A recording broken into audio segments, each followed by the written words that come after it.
that by showing videos and then skipping around, whatever question ultimately asked is a compound question and misleading to the jury.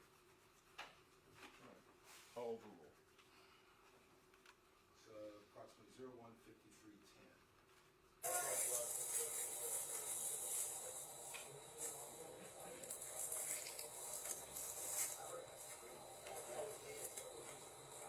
She almost threw it out.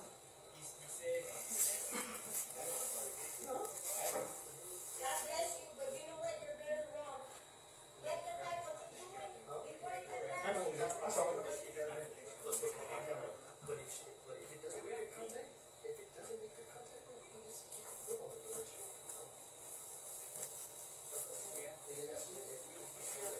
Are you coming out from my door? There's another door down without a word? That's a big mistake. Yeah, you threw something at one of our officers. Yeah, that makes sense.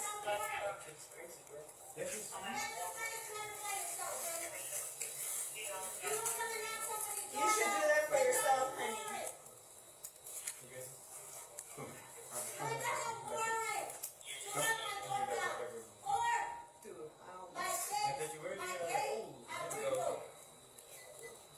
There's one in there, right? Oh. Oh, shit. Yeah.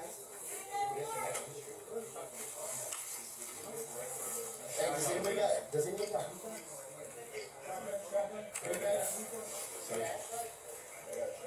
Sorry, you got it.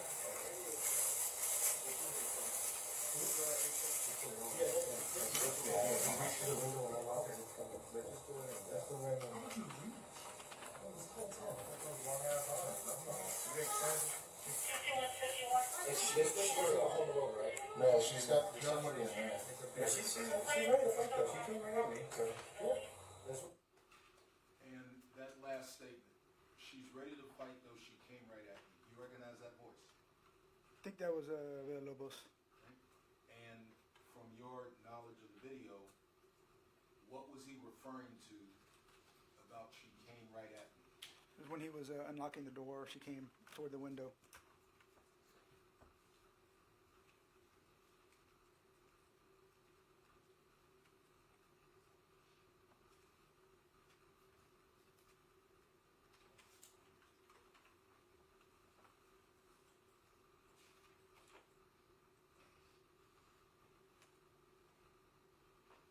So,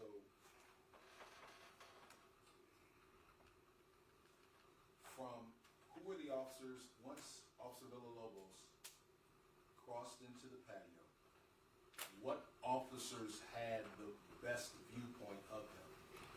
Officer Salinas and Thompson. Which Salinas? Maria Salinas, I'm sorry. And,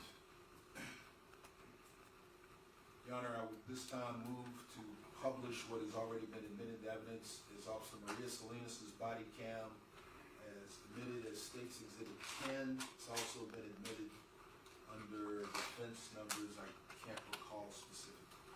Yes.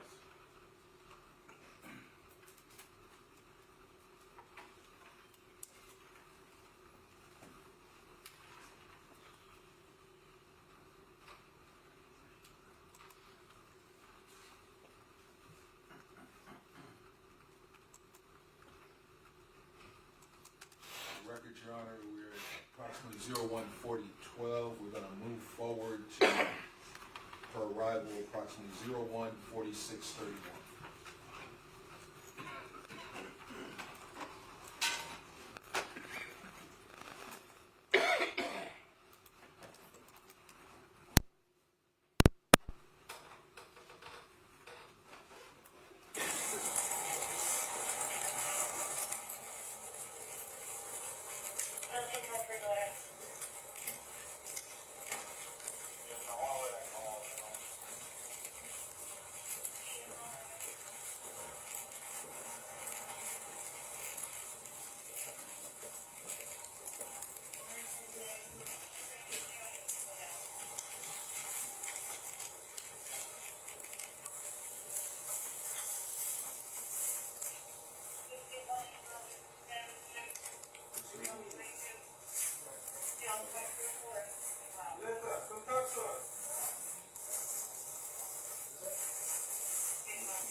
Come out here and talk to us.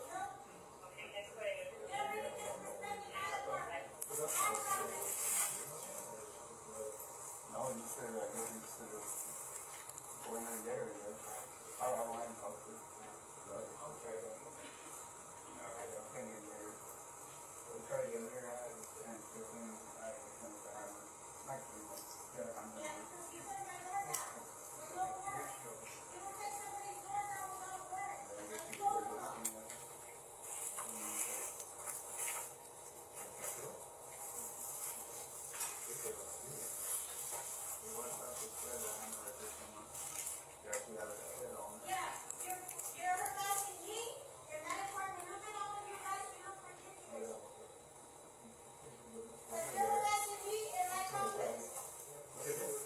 Ma'am, you wanna talk to me? No, I'm not talking to nobody. You need to leave and leave us in peace because everybody's watching you.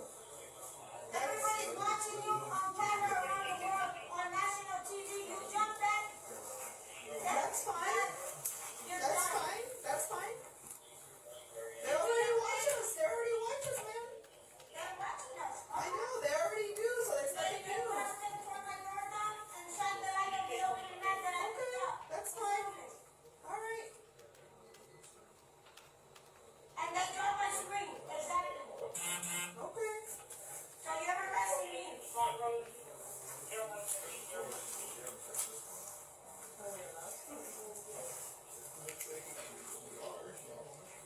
Wait, I'm starting Flores. That's what it is. Before Sergeant Flores begins to speak, what question did you hear Officer Maria Salinas say? Said, are we allowed to? And from your review, who was she talking to? I think that was Officer Young, I believe. Objection, objection to speculation. All right, so if you don't have personal knowledge, you can say that, and if you Okay. know, you Yeah, I'm not 100% sure. I'm not know for sure. Are you gonna make things more difficult, or are you just No, gonna? I didn't make it difficult. Do you have a warrant, Sergeant Flores? Do you have a warrant? I'm asking you, are you gonna come out for us, or are you Do gonna? you have a warrant? I'm not here to negotiate. No, If you don't do say you what? have a warrant? No, so we don't, and we don't need a Okay, warrant. so you can't come in. You assaulted one of my officers, we No, gotta I get didn't. in there. They assaulted me. So, I'm gonna ask you one last time, are you gonna make things more complicated? They assaulted Okay, me. that's my answer, okay? They assaulted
what happened that caused several officers to scream, "Hey, hey"?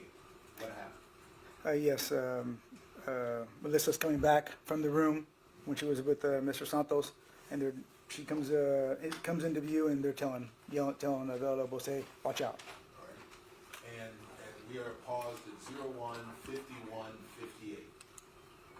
Where is Officer Villalobos in this frame? He is at the patio door, and he has his foot holding the door. All right. Can you see beyond the television? Can you see Melissa Perez at all from this frame? No, I can't, not in this frame. And the jury's heard some evidence and testimony. Have you worn a body camera in your career? Yes, I have. All right. Does a body camera capture everything that your eyes see? No, sometimes it'll miss certain things. I mean, but yeah, yes, you're right. It'll capture everything that our eyes might not see, our brain might not capture Well, in real time. but there are obvious things, like if you're facing the front and you turn your head to the side, the body cam's not going to capture what you see. Exactly. Yes, sir. Generally, about how far below your eyes do most officers wear the camera? Oh, I'd say anywhere, I don't know, 15 inches, 20 inches maybe. I don't know. It's a guess. All right. So, in general, does it capture, if you're looking ahead, does it capture? Yes, it does. Yes, sir. So, can you see Melissa Perez anywhere in this I'd like to frame take the witness at on board there. 1:51:58? I'd like to take the witness on board. All right. You can answer that first, and then. Okay, can you repeat that question? Do you see Melissa Perez anywhere in this frame at 01:51:58 hours after several officers had yelled, "Hey, hey"? No, I don't see her, no. Okay, you can take her on board. Yes, you have not conducted any experiments on my client's body camera, Eleazar Alejandro, and whether or not he's able to see certain things that his body camera fails to capture, have you? I haven't done any experiments, no, sir. And in fact, in your prosecution guide, you falsely stated that he could not see inside the apartment at the moment he fired his shots, correct? No, I don't recall saying that.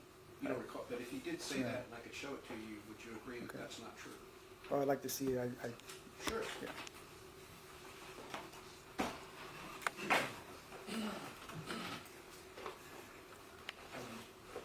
Your Honor, this is Officer Maria Salinas' video, not Officer Alejandro's. I understand that, but he's making a claim about all officers, and if he's making a claim about all officers and he hadn't done an experiment, and he's making false statements about my client, it's misleading the jury. Your Honor, that is a misstatement of my question. I asked this officer if he had worn a camera in his experience, not all officers. Yeah, I'll sustain that objection.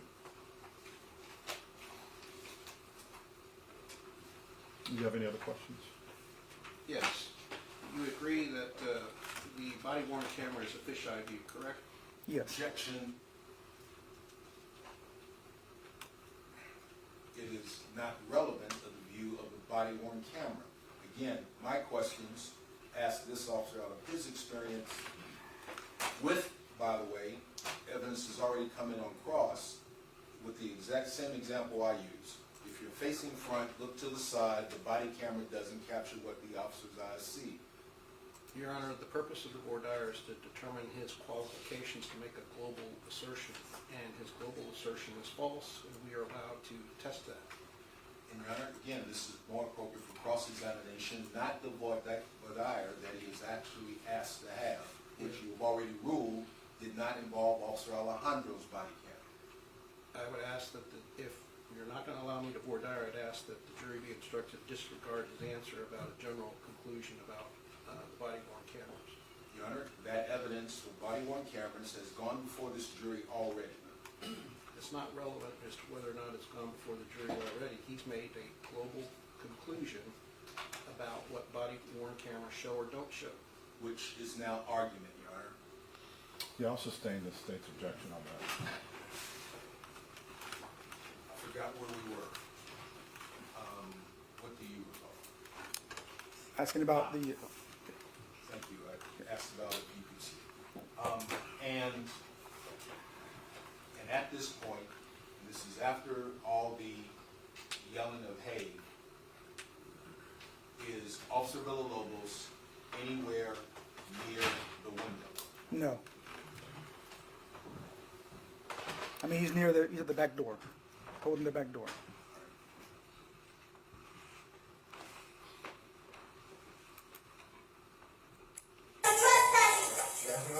Yes, yes, ma'am. She'll hit you, dude. You're trespassing.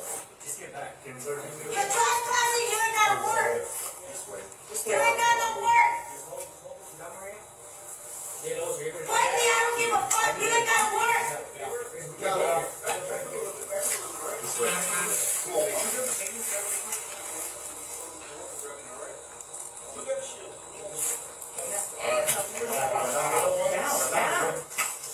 You ain't got no work, and you're harassing me and my other.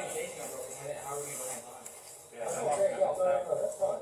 That's what I was telling you. I was trying to tell you on the phone that. It's not. You ain't got no work. You ain't got no work. Well, tell this sergeant. Doors unlocked, sir. Tell this sergeant. Yeah.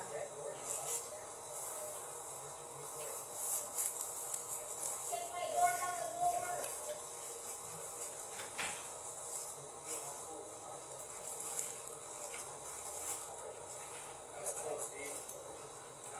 She only was around. Huh? God bless you, but you know what? You're very wrong. Rectify what you're doing before you embarrass yourself again.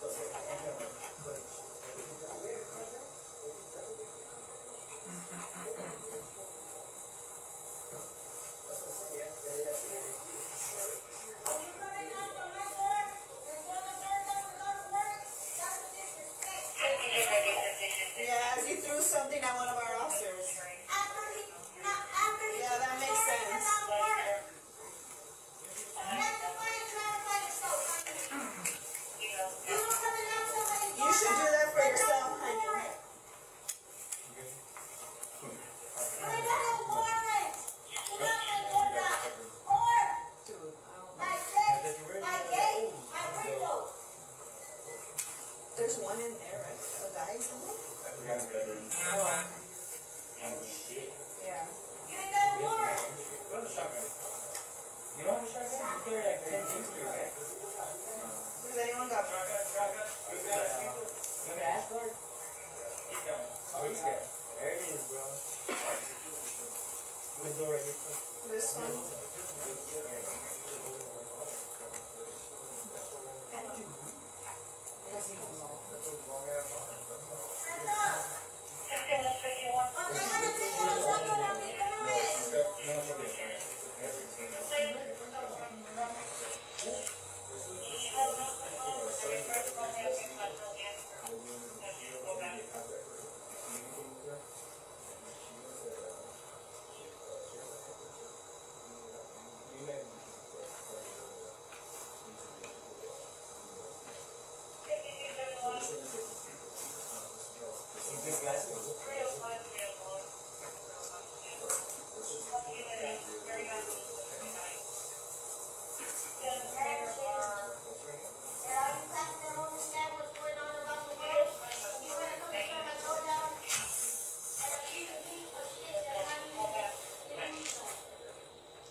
What's your name?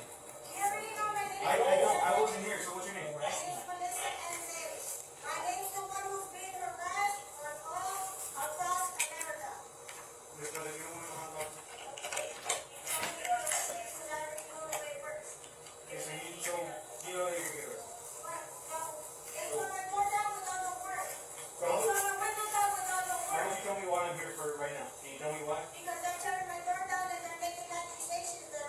Okay, but what if we come here in the first place? So why didn't they turn my door down? That's what I'm asking. Why are we here in the first place? Why did officers come to this location in the first place? No. They tore the door down once they were already here. Okay, I'm asking what happened before that made them come here. I was talking to the fire department. Okay, all right. Okay. Okay. I feel like I have for the TV. Okay. And I'm not having to arrest. So let me talk to you about this, okay? No matter what happened, okay? Whether they kicked the door in, whatever happened, okay? No, but listen. I don't, but listen. But listen, okay?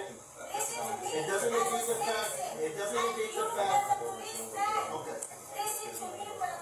I heard what you had to say. Okay. So if you're getting harassed, okay, why didn't you pick him up from the street? I'm getting harassed by police. So they picked my doorbell and knocked my pictures on me. I saw your dad.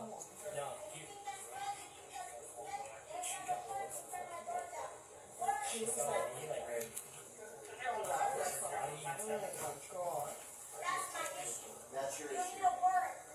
I think you're a little bit wrong on that, but I don't think you do, but okay, what section of the law is that?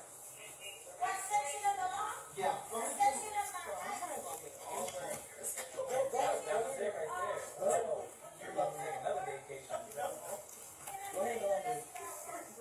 That's not true at all. Okay. So I'm asking you to come out and talk with us peacefully, okay? Okay. Well, I didn't tear your door down. I just got here. Okay. Okay, so would you like to come out and talk to us? Okay. So you're gonna make us go in? I don't need one. I've already explained that to you. I'm explaining to you, you need a warrant. Okay. Well, we'll see what the judge has to say about it, We'll okay? see. We'll figure it out at that point, What the okay? law has to say. Okay. Well, like I said, one way or another, what's gonna happen is gonna happen, okay? I'm trying to explain the law to you so that this doesn't go, so that this doesn't escalate. So before this has to get complicated, can you please just come up so we don't have to use force or anything like that? Why not? So it's gonna happen regardless. What's gonna happen? What's gonna happen? Tell us what is gonna happen.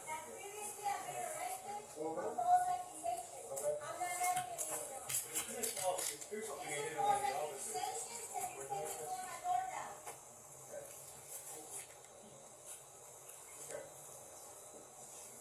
We're trying to be very patient with you and very cordial.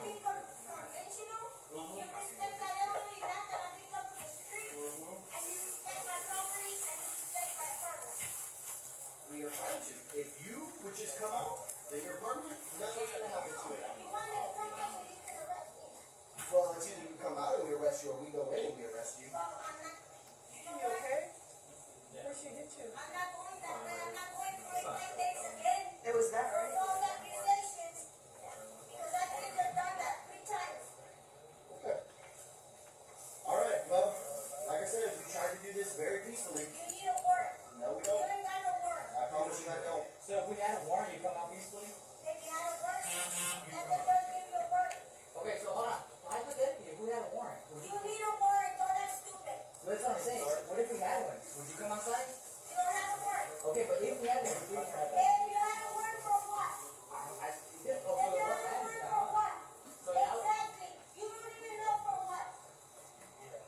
does it For matter? what? And a warrant for what? Explain to me your for what? You're the officer, right? You know the law, right? You seem to know more than me, so you tell me what the warrant is. No, you're the one who's harassing me, so you tell me what the warrant is. just got here. I just Yeah, got we're here. good. Look, hey, I'm just, we're just trying to help you. You're not helping me because you're harassing me. How are we harassing?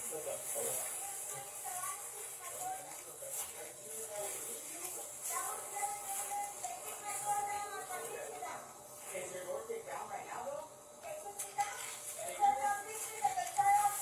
If it was kicked down, we'd be inside.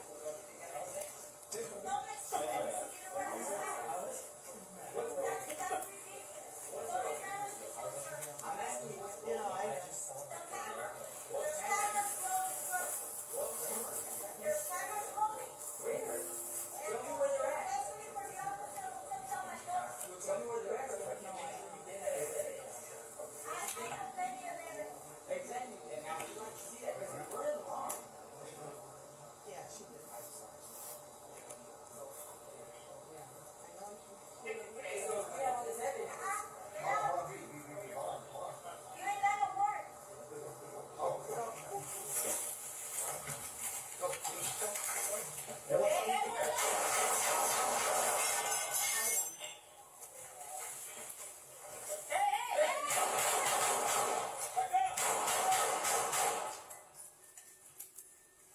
She's down. She's it. I know she's it.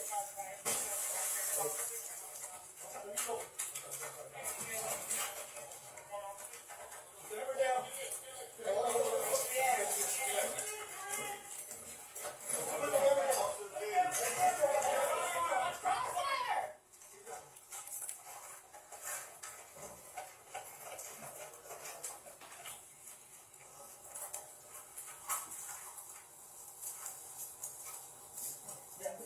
Yeah, I'm good.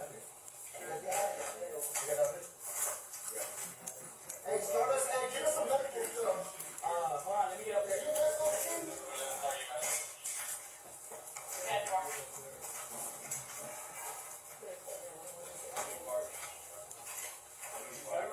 I think it was two fire. I didn't fire. I think it was two fire. I think it's sorry. I think he did.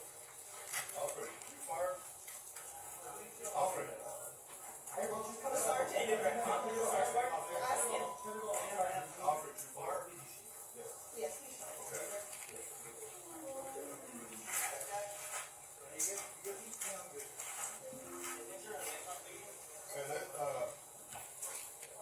Come on out. Yeah, let's go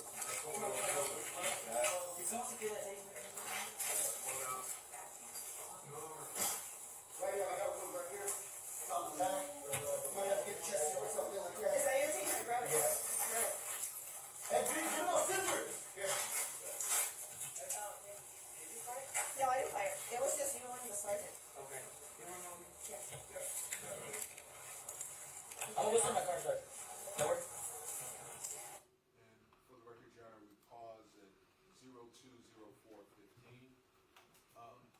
This exchange, once it was identified that Officer Alejandro fired, what is Officer Maria Salinas doing at this point? At that point, usually when there's a officer involved shooting, they sequester. They'll take the officer who was involved in the shooting, and they'll have him paired with another officer, and they'll sequester them from everybody else until they make arrangements to make their statement. And so she's his escort? Yes, sir.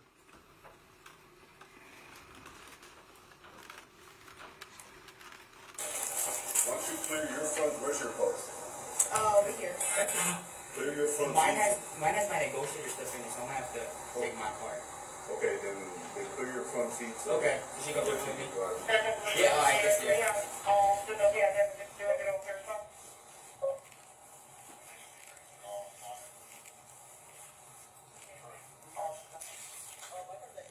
Okay.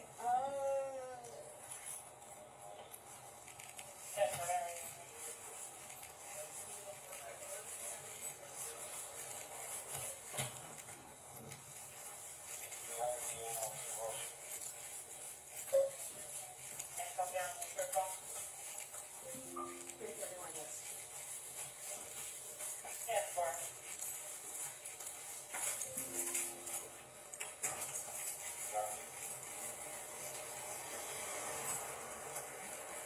Over there. Over there. You want to bring your stuff over here? Yeah. You want me to move my over there? Yeah, let me move it up to you. I can move it. You don't have to Are move you it. gonna get back there? Your car back there? No, it's over there. Okay. And you want me to move? Are you? Oh, you can just bring your stuff. Whatever you want. Yeah, let me just get my stuff out of here. And then you can bring it right back here. You alright?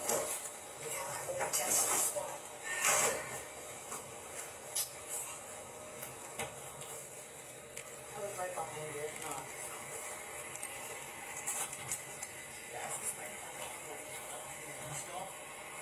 Do I need to turn off, right? Okay. What was that last statement Officer Alejandro made before they moved to the passenger side of the car? He said, there goes my chances at SWAT.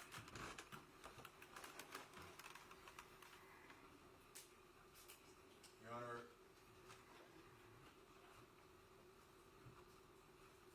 the state would move to publish what has already been admitted into evidence as State's Exhibit 1, the body-worn camera footage of Sergeant Alfred Flores. Okay.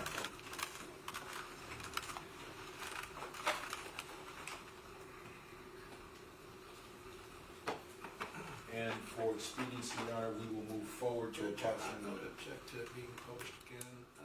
It's cumulative. I believe that the proper thing to do is to ask the witness questions as opposed to publishing this again. It's already been published once. This witness has testified that at this stage in this investigation, he was working on the warrant. I'm going over the material he reviewed to support his probable cause definition in the warrant. Well, Your Honor, his user audit trail shows that he never looked at any videos other than Alejandro's the morning of, so I don't know what he could have reviewed. I object to counsel getting information not as evidence before the jury. He has already testified that he was working on the warrant at this time. He has testified that he and his colleagues looked at evidence, and I'd like to continue with my direct. Your Honor, the suggestion that I'm referring to things not in evidence is false. For the record, The I'm user- the person user- counsel the user- 20 the years. One time. All right. The user audit trail has been introduced into evidence by the custodian of records. Okay.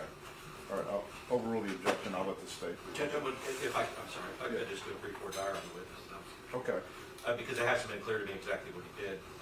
Detective Soto, Yes, sir. did you review Maria Salinas' body cam before you? did the Yes. warrant? Did you review Travis Thompson's? Yes. Vince Gomez?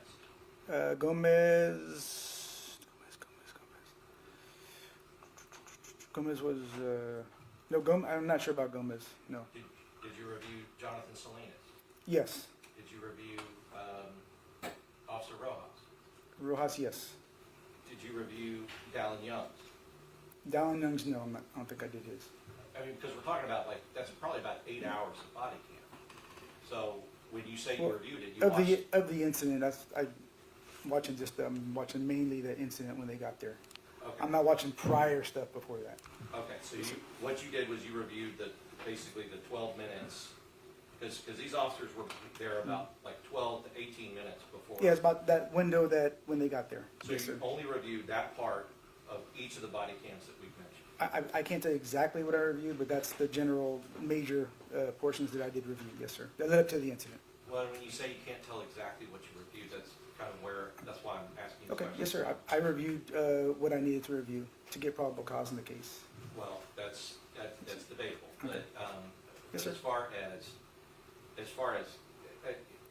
and this really is not my cross, I'm just trying to figure out right now and just establish for the record exactly what you looked at. So all those Yes. officers I named, you can testify under oath that Yes. you looked at Yes, sir. least the portion that contained the incident. Yes, sir. The three defendants, Thompson, Maria Salinas, those are the main ones I looked at, and Salinas, Jonathan Salinas, and then I believe Rojas. Well, he was the first officer there, right? Rojas.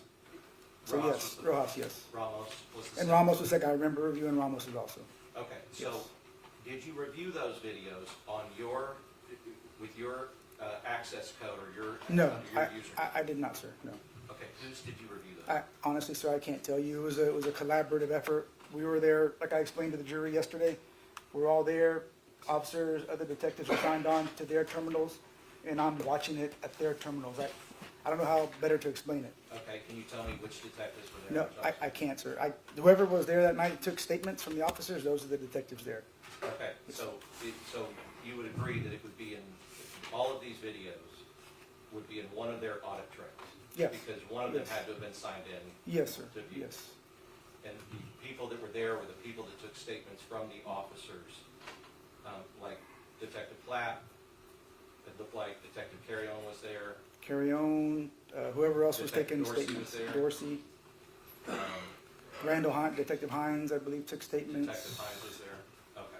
Detective Thornton was there, took statements. Those are people that I would have generally went to and talked to, Okay.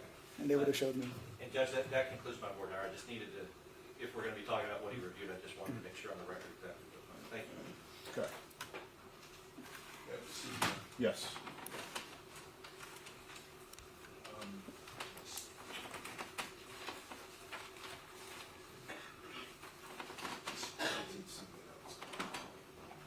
Yeah, and again,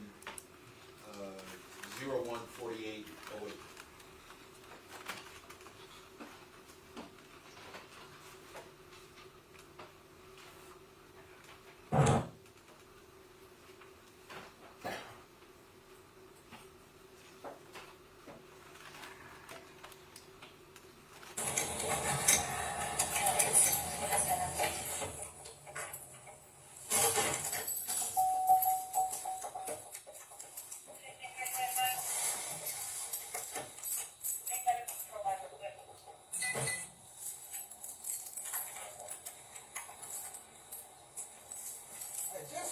to you.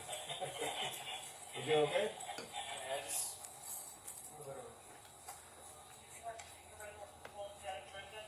some writing some shit in the glass. Like one of those candles, those glass candles. Last time? Yeah, glass candle. Oh, candle. Yeah. So we tried. She's in the apartment talking to us, but she has a hammer. We tried to go inside to have her hand her the state jail from mischief. So when I pushed the screen in, she came at me with the hammer, pulled out my gun, she grabbed the glass and threw it in the arm. And so I just backed up. She's just, we never became in the apartment, just talking to her. Okay, so she has a hammer in her hand. Okay. Where's she get come over her apartment? Still here? Yeah, it's gonna be in this locker right here. Melissa and I tried kicking in, she barricaded with a chair. So that's why we went around to go through the screen door. Okay.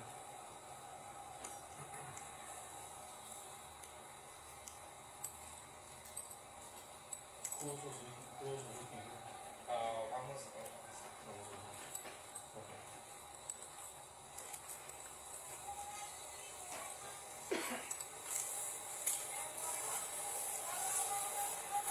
Okay, what is she, what's that candle that gave you? It's so fresh? No, it's like on documents. Okay. Okay. So we're doing this all appeal.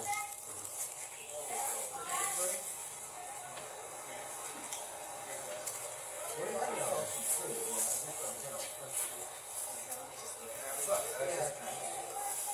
Mr. GP. Where's that's the front door there, right? Yeah. What's that mean? She's got all her windows open.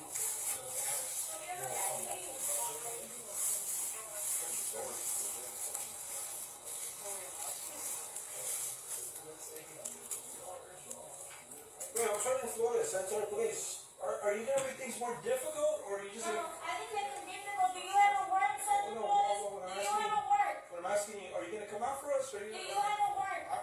I'm not here to negotiate. No, Hey, do just one you second. have a warrant? No, we don't, and we don't need a Okay, warrant. so you can't come in. You assaulted one of my officers, then No, I right in didn't. there. They assaulted me. So, I'm gonna ask you one last time. Are you gonna make things more complicated? They assaulted Okay, me. that's my answer. Okay. They assaulted Hey, Selena, where are you going? Where's the name of this guy? He's over there on the side. Okay, can you go grab him real quick? Hi, you guys keep on. Just somebody keep on this front door, just in case there's...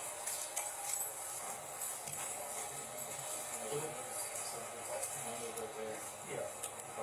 One person that's in there is a old man named that's better than Well, there's somebody else in there? yeah, this old man. Okay, what about this street? They're all the screen windows. Okay. They're not the latches them down. So We can go in there. Yes. Okay, gotcha. Yeah, let me talk to the mains here really fast. Just keep on there where we kind of hold it down.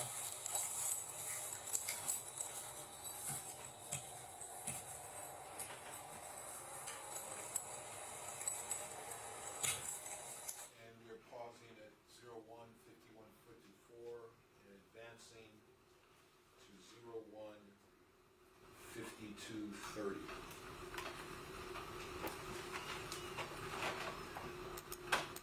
What's the show with us? What else show with us? What is this? I need to move, I apologize, I want to move back approximately 30 seconds. All right, go.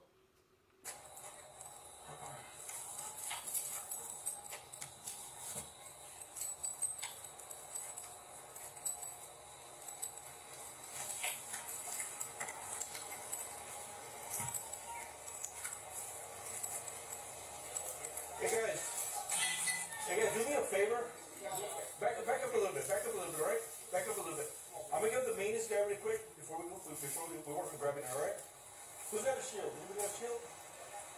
Where's the shield with him? Where's the shield with him? Paused at 01:52:33. Do you hear Officer Alejandro's voice in the background saying now? Yes, I did. And from your knowledge, what has happened, what is causing Officer Alejandro to say now? That was right after the incident where he was walking up trying to unlock the door, and he's telling Villalobos to jump over the rail. And Officer Villalobos is the he you were Yeah, saying? yes, sir. Yeah. Okay, so you're the maintenance here? Yes, a regular maintenance for this property and other property. Okay, okay, we would just need you to fill out a form, give us consent to be able to go in there, okay? Sounds Okay, good. okay, after we kind of work this out, so like, Now, what was the question Sergeant Flores asked the maintenance man? If you can sign a form, like a consent to search form. All right. And what is a consent form? Why would law enforcement need a consent form to get Objection into the relevance based on court's prior rulings. The evidence is in. I would ask for a ruling. This is not relevant, the court has already ruled on this issue. Let me exclude the jury for a few minutes. Members of the jury, we'll let you know when we're ready. All right for the jury?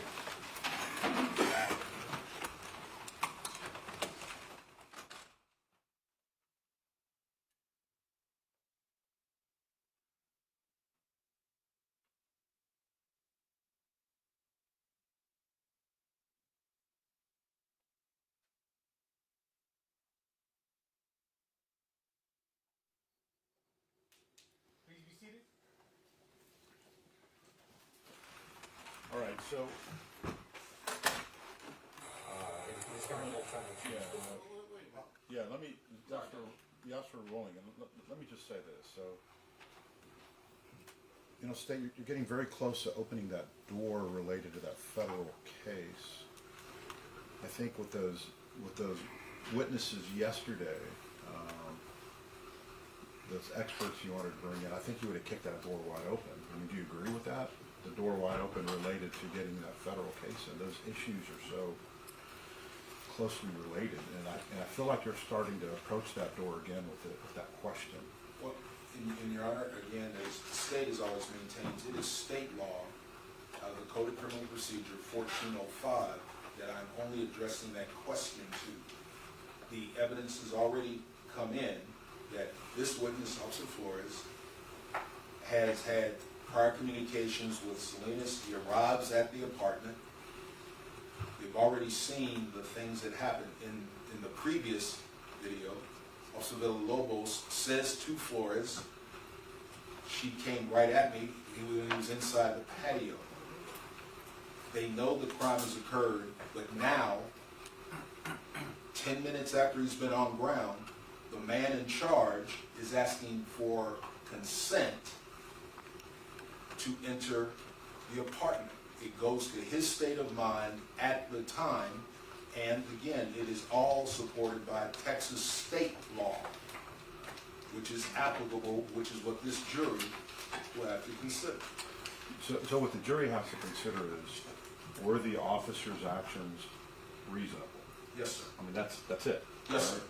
So the other stuff, you're knocking on doors that you wanted to keep certain things out, and I just feel like if you're going to be focused on the consent to search issue, that's going to open that door up even further.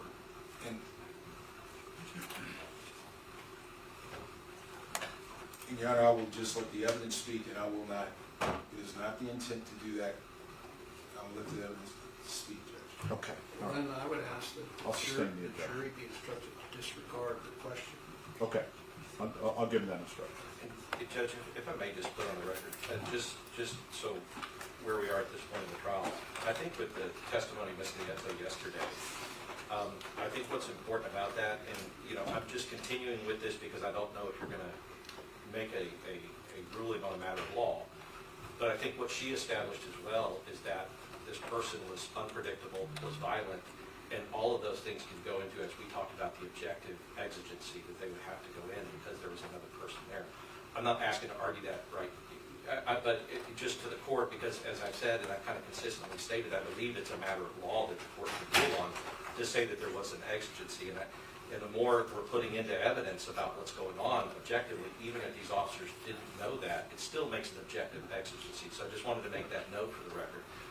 And we understand the court's ruling, and we also agree that a destruction of disregard would be appropriate. Thank you. And finally, Your Honor, there's no way to anticipate what the state's going to argue in closing arguments, but if they argue what we have objected to, and which the court has sustained, and which the court is going to instruct the jury to disregard, in closing argument, if they open the door in closing argument, Rule 202 says that you can take judicial notice at any stage of the proceeding, and if they do open the door in closing argument, we would ask that the federal opinion be admitted into evidence at that time.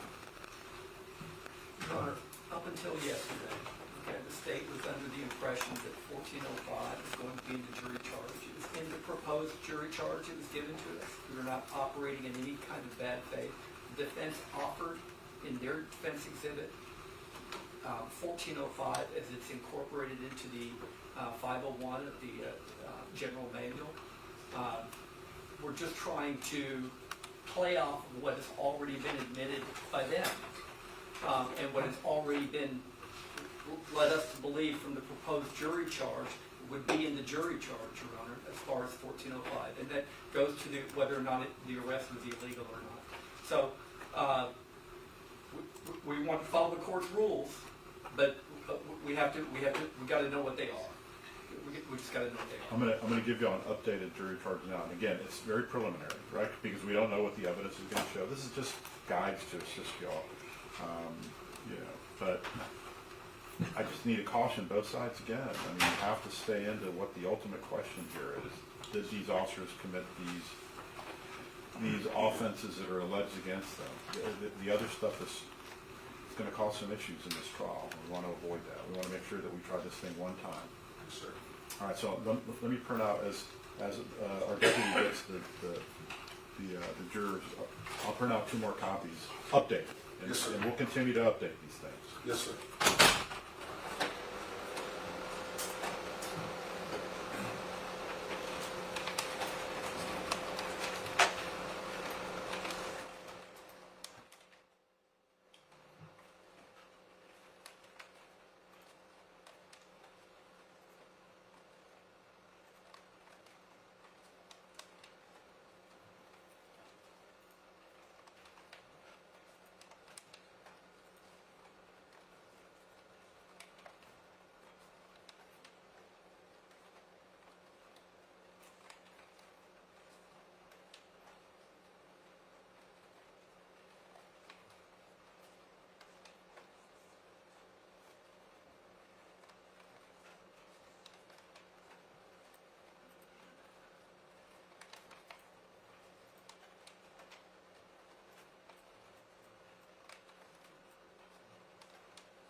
to do is you want me to rule after, right? So you want me to let the jury know to disregard, and then you want And to... as we told them in board hour that we have to do that, you know, just to preserve our error and Okay. everything else. So it would just be for that purpose. Okay.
May be seated.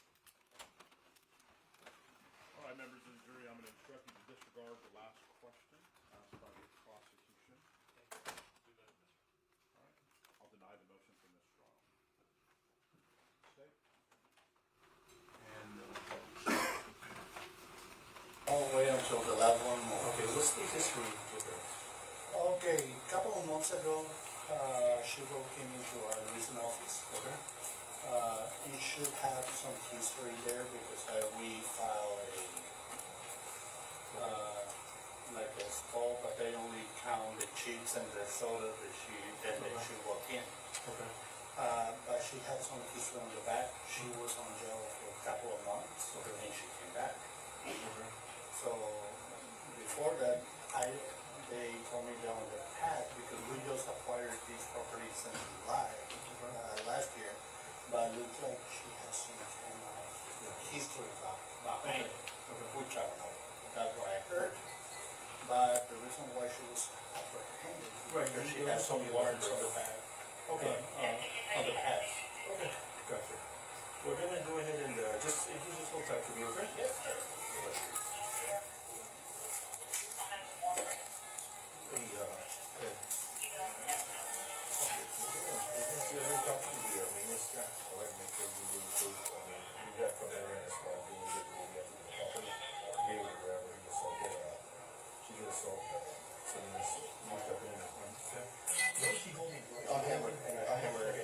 So this door is open. Right. Does anybody have this vehicle with you guys? I mean, we can see this through the window and you just open the door if it makes good contact. Does anybody have a rifle or that's Hey, does anybody got feedback? Shotgun? Feedback? I got it. Sarge got it. Okay. Which one is this one? Yeah, okay. This one? Yeah, he reached to the window and I'm okay. Let's just do it and that's one right here. How did you reach? Well, it's tall as hell. Let's wait for a home alone, right? No, she's got. Yeah, she made a fight though. She came right at me. So let's wait for Sergeant to get his less lethal. We'll go in with shields or maybe a contact person can keep communicating with her. If she has that, if she has that hammer, sir, we do what we have to do. But hopefully we can get Sergeant to use his less lethal being there. So this one is open for sure. No, this one. Alright. This one's like the other one.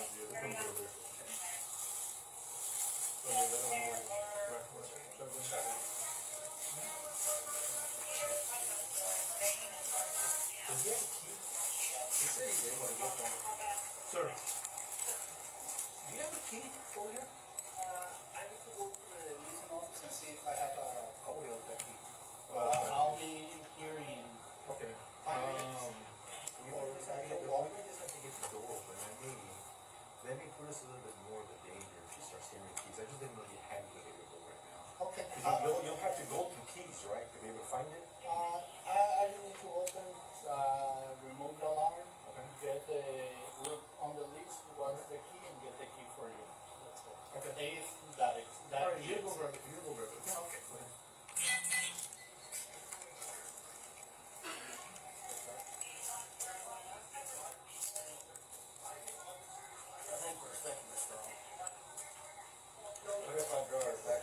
back bedroom and let y'all go through the door. That's when you move the key. This door's unlocked. Right, but we need to cross that over, right? We But gotta if cross I- over what I don't want. But if I draw her back here, that'll give you guys time to go over it and get inside. Yeah, I'll be distracting her back there, get her back there. And if I need to, I've got the screen off, so if I need to, I can tase her. Okay. You know, and that way give you guys time to get in there with your less lethal with the taser and hit her from both, you know, without the taser on both ways. Because I'm not worried about the camera. Just have somebody with you, because you're gonna be over there in case. Okay, you want me to start drawing? Yeah, let me just get there, because we can start it right from the, let's see, go, start the first.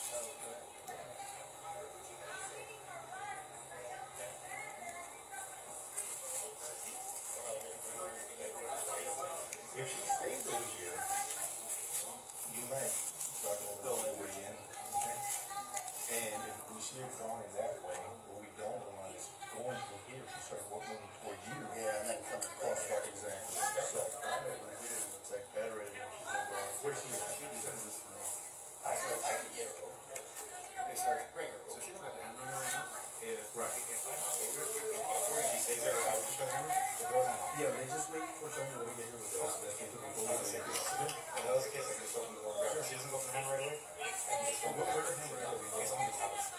Okay, it's a good situation for her. She won't have enough time to get it if she stays after her. Okay. But, whatever you want. I'm just saying I can't get her. I get you. Okay. And paused at 015812. Can you identify what officer is it Sergeant Flores is speaking to? You just had the statement. Can you go back again, just real quick? Judge, I'm gonna object if he can't testify based upon personal knowledge. He's gonna speculate. Back it up. The witness asks. All right, I'll overrule, and just remember that your testimony is based on what you know. Yes, sir, I understand. She won't have enough time to get it if she stays after her. But, whatever you want. I'm just saying I can't get her. I get you. So can you identify that officer? Yeah, he's talking to Lobos. Thank you. And we know that it's open because she was. Okay, yeah. I was able to reach in, I was able to unlock it.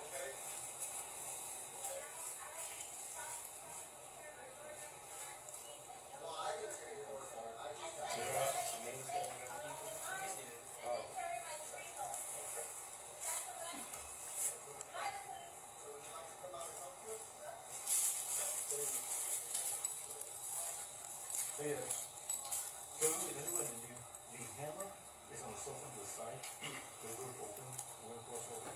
You'll be able to start, just open the doors and you'll be able to reach there. Alright, with the window over here, so that's the door right there. Sounds good. That's right.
Side.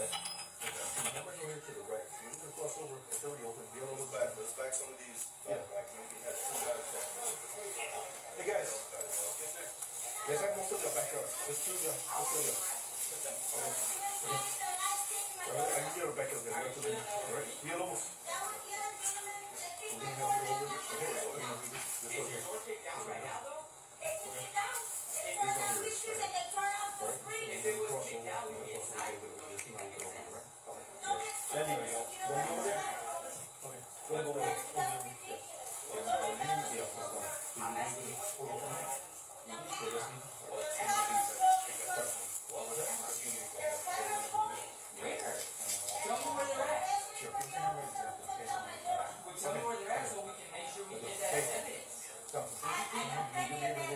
Exactly, and now we like to see that because we're in the wrong.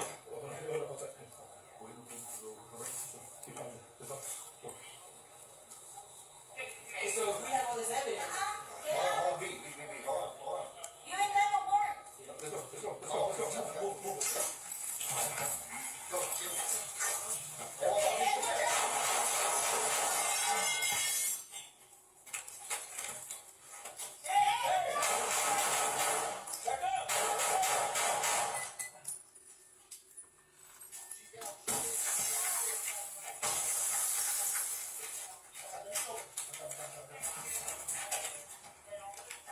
Hammer down.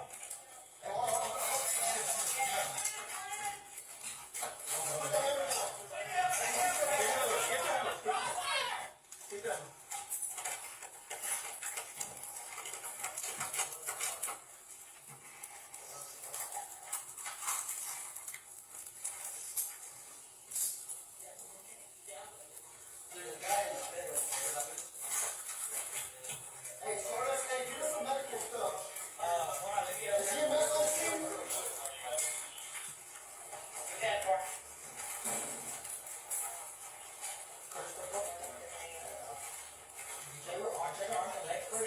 I know she's seen the shoulder somewhere. I see an injury wound, looks like the top of the neck. alright, let's go ahead and do some surgery on her legs and her arms. If she, yeah, let's find out where that blood's coming from. Hey, here. Somebody check on the, Hey, bro, just cut it off. check on him, check on the back. Yeah, cut it off, cut it off. Yes. Are you good? You good, D? Yeah, I'm good. Making sure her legs aren't big enough.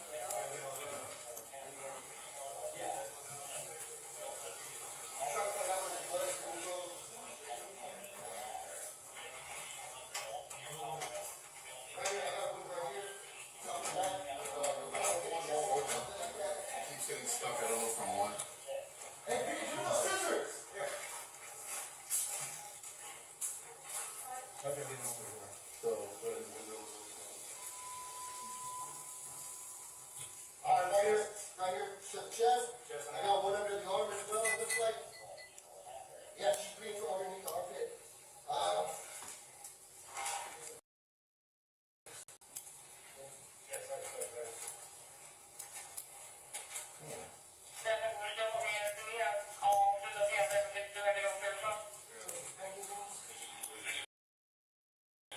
from underneath the armpit.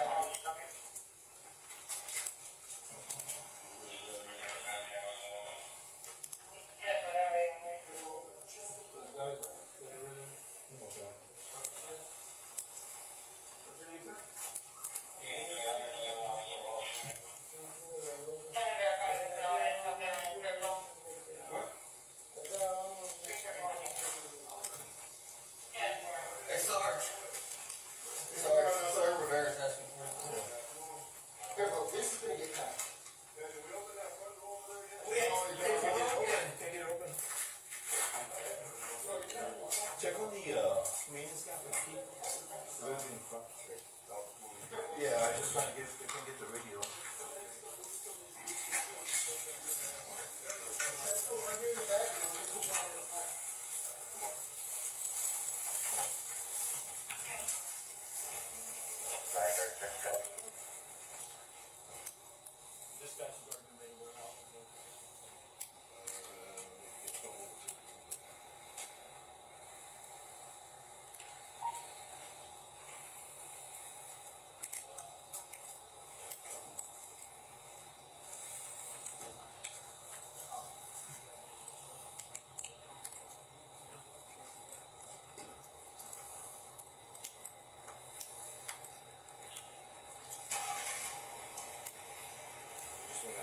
Look at that.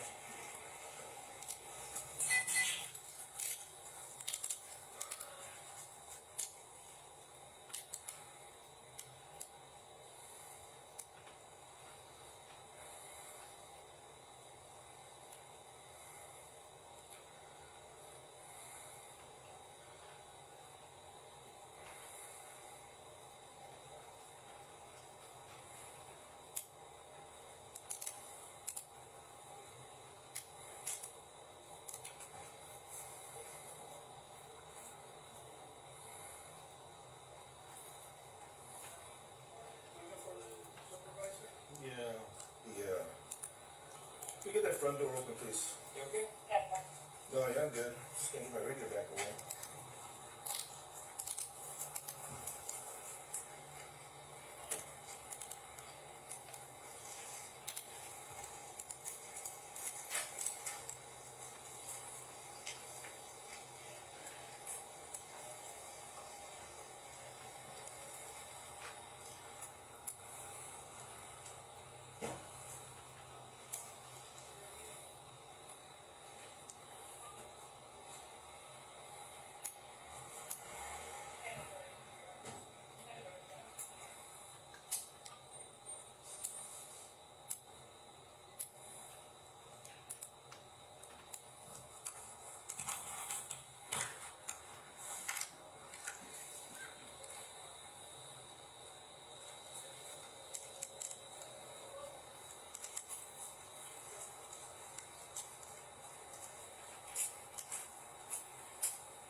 And as you were working on the warrant, is there another video that was important to you as you were working on the arrest warrants you testified about yesterday?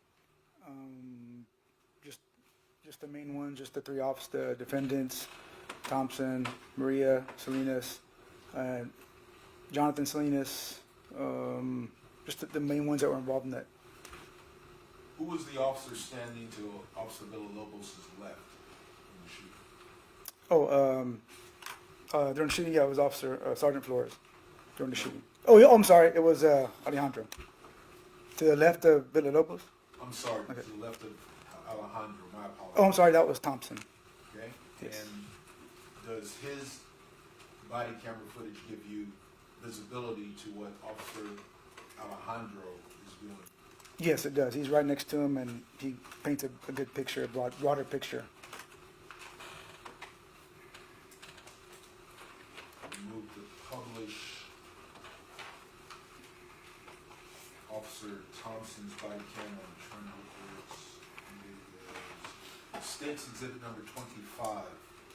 Your Honor, I mean, we agree that they don't publish anything in evidence, but we think Travis Thompson would probably be the best person to come up and testify about what the body cam. And Maria Salinas and everybody else that was there. The officers testified he viewed it as he was working on his warrant. At this stage of his investigation, I'm just presenting the evidence that was. Well, Your Honor, they haven't documented it in his prosecution guide when he brought his video, and the prosecution guide suggests otherwise, that he only looked at 3 videos. Object to the speaking objections, Your Honor, and witnesses testified what he looked forward to do. All right, so I'll overrule the objections and you can proceed.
She's got all her windows open.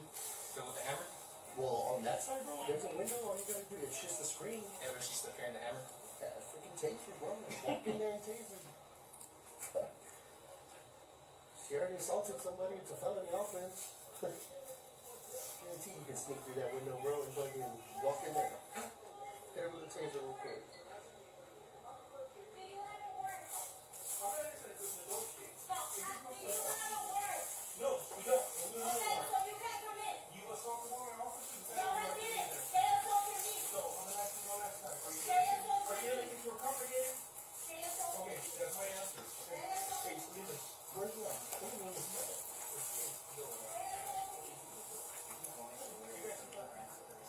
I'm saying, Jeff.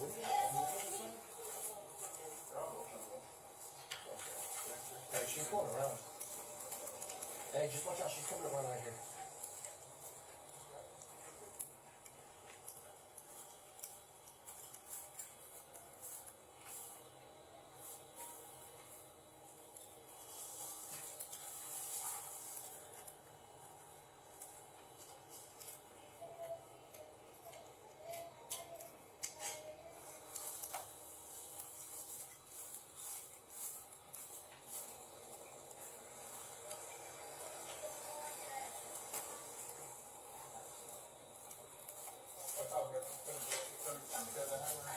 Hey, watch out. Hey, B, get up.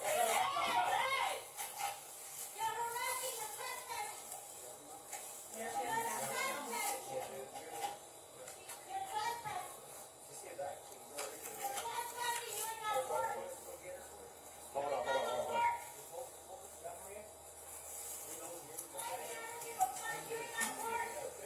No. Come on, B.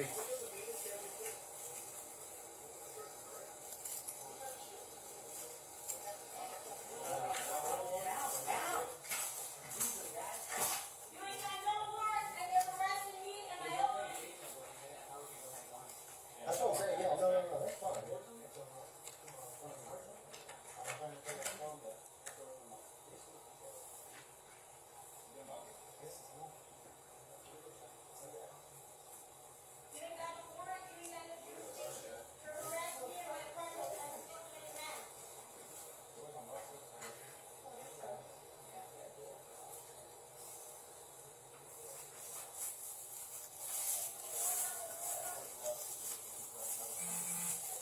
There's one also on the side that's a back bedroom that she hasn't gone near. I mean, I've already got the screen off. Yeah, that would you should get the screen off too. So I would say this window's unlocked. You can hit her with a taser through the window and go through the door real quick. We have to swear on the contact. Huh?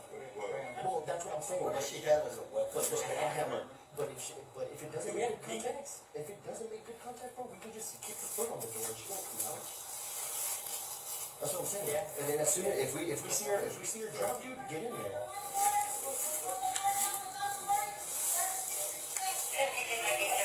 Yeah, you threw something at one of our officers. Yeah, that makes sense.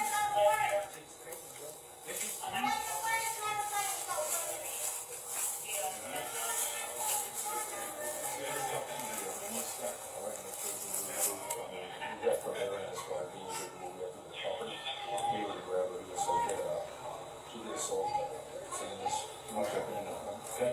What is she holding? Is she holding? Okay. So this door is open.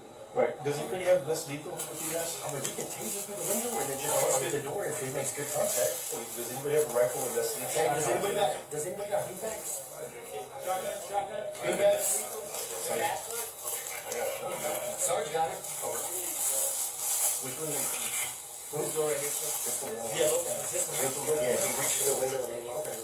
This one right here. How did you reach? No, he's tall as hell. And she doesn't know how to run, right? No, she's got. No, she didn't. It's a bedroom. Showing you that it's less lethal. We'll go into the shield so maybe a contact person can communicate with her. She has that, we may be so I can find the pieces that you will. So this one is open.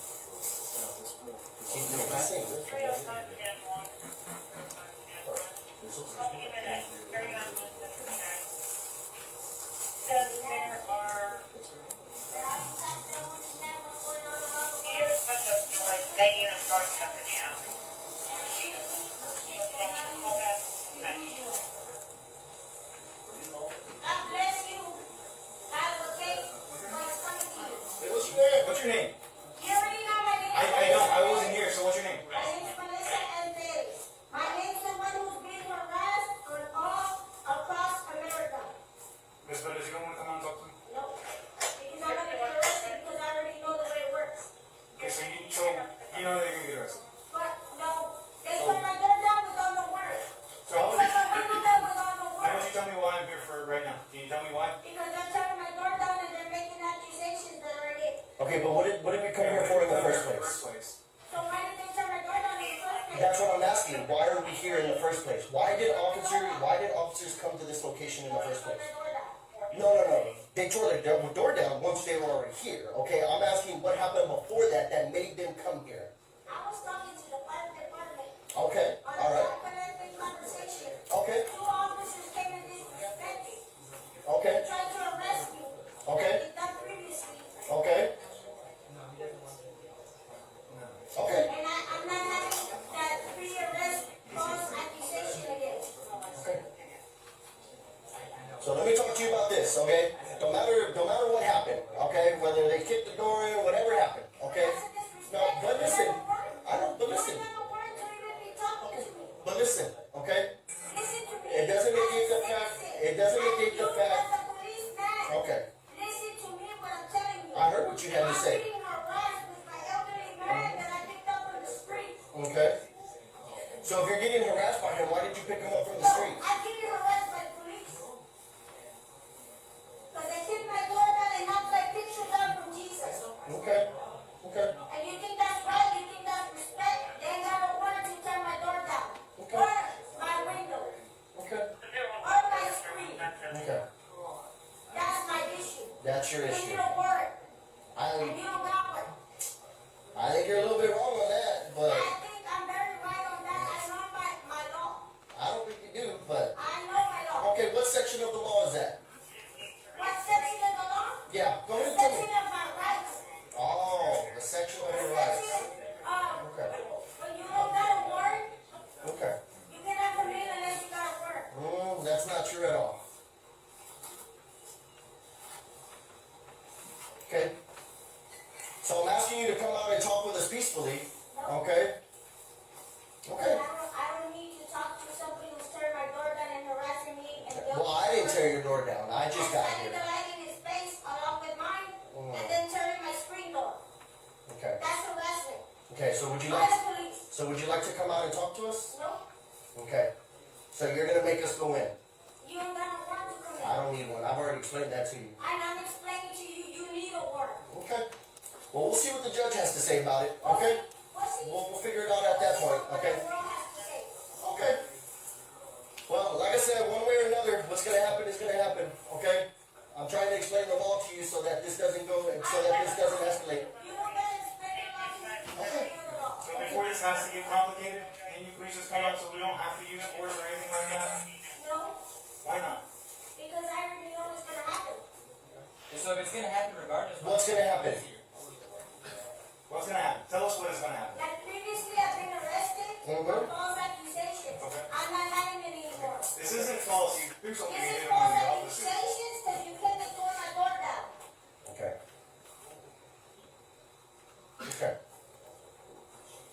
We're trying to be very patient with you and very If you wanna cordial. be conventional, Mhm. you respect that elderly man that I picked up on the street, Mhm. and you respect my property, and you respect my apartment.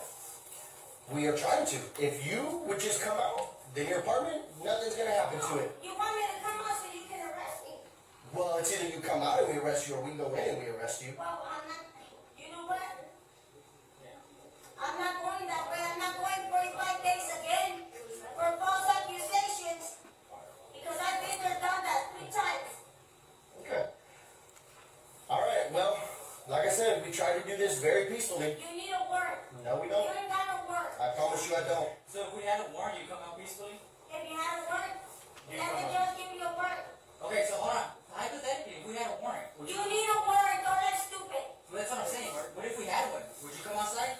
You don't have a warrant. Okay, but if we had one, If we had And you have a warrant for what? just And also the you warrant have a matters warrant that for much. what? So now, Exactly. You don't even know for what. does it For matter? what? And a warrant for what? Explain to me, you're the officer, right? You seem to You know know more the than me. law, right? You seem to know more than me, so you tell me what the warrants would be for.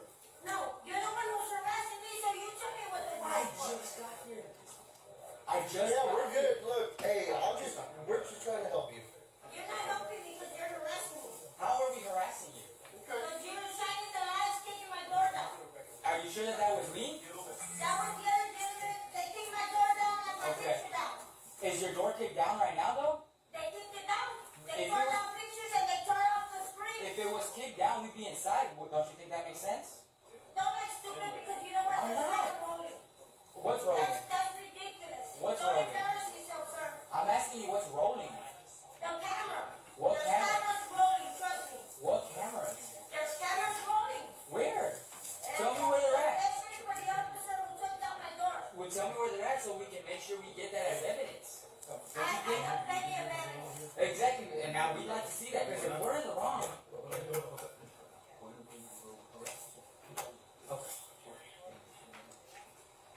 So if we have all this evidence, Hold on. B, hold on. You ain't got no warrant. Oh, okay, watch out. Go. Hey, watch out, B.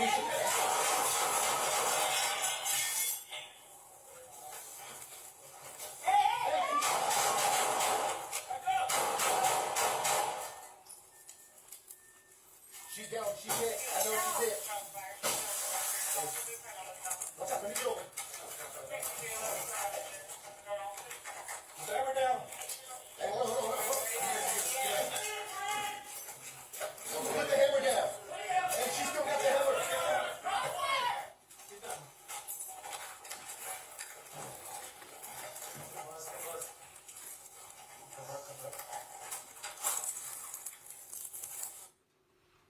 We will pause.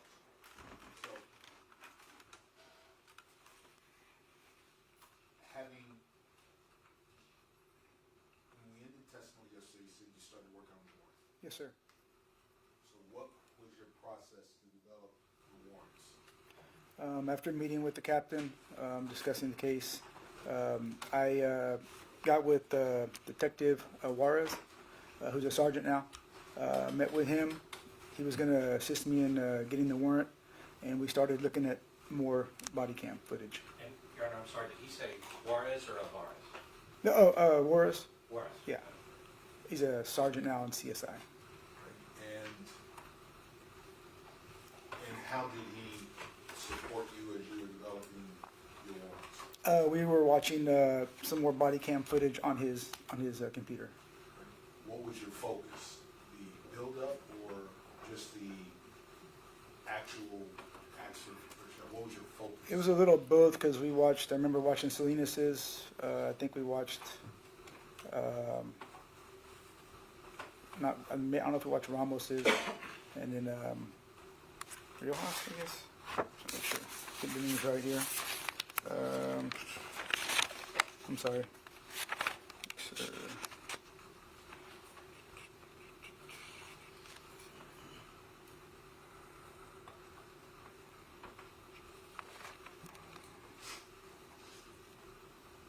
I think it was Rojas. Rojas was the first one on the scene, I believe.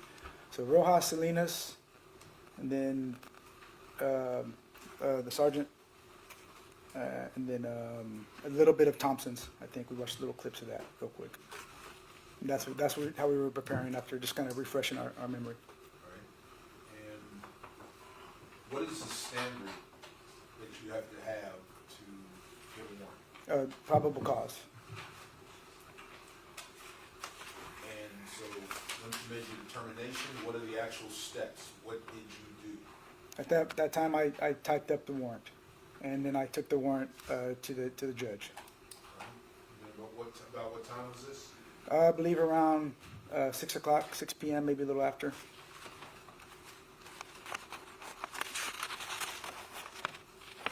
Looks like 6:20. Looks like it was signed.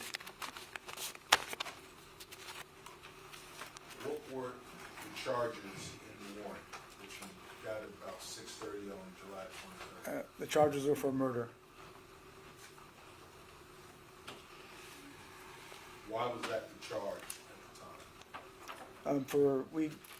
Because of the death of Miss Perez. At that time, did you know how many officers had fired? At the time, we knew 3 officers fired. Did you have the results of the autopsy at the time? I think there was a preliminary that there were 2 entry wounds into Miss Perez. Did you know which of the officers had fired fired the 2 rounds that resulted in the injury? No, sir. At that time, we didn't know which officers hit her.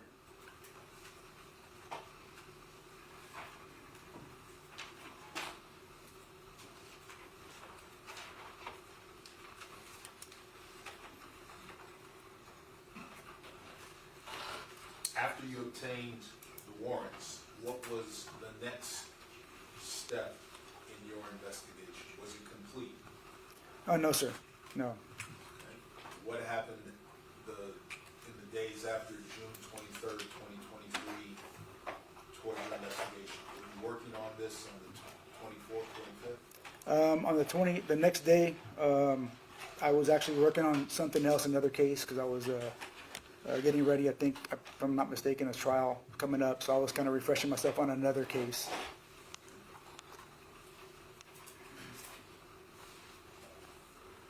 When did you get back? When did you get back to this, working on this case and completing your investigation? On the 24th is when I started working on this case again. The next, not the 23rd that day, but I believe the 24th. So that is the next. Well, I guess because, the 24th. All right. Just a little confused. Because we started early, close to the morning, so yeah.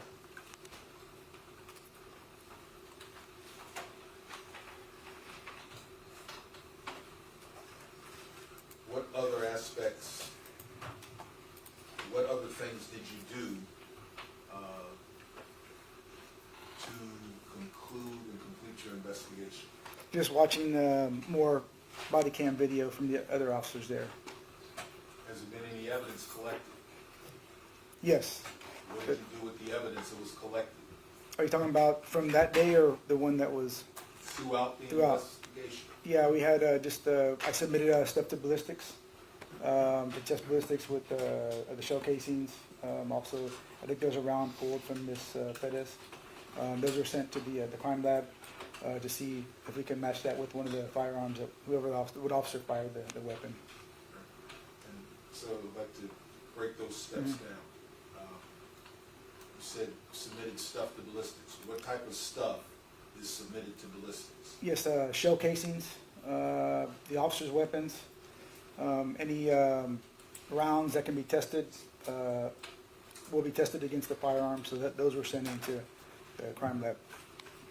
So did you give those directives? Yes, sir, I submitted a request to the crime lab, and they tested those items.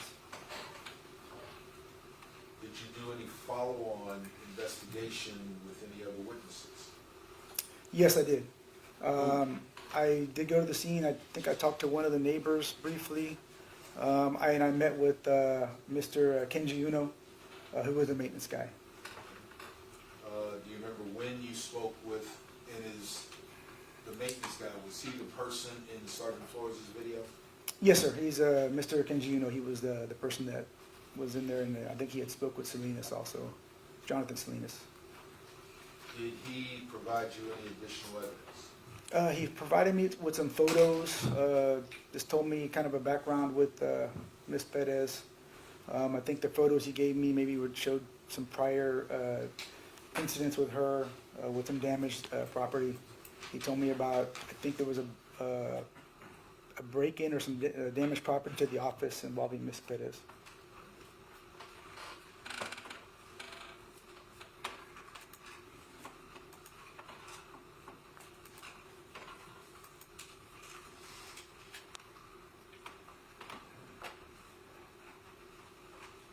Did you obtain photographs that were taken by the evidence technicians? Yes.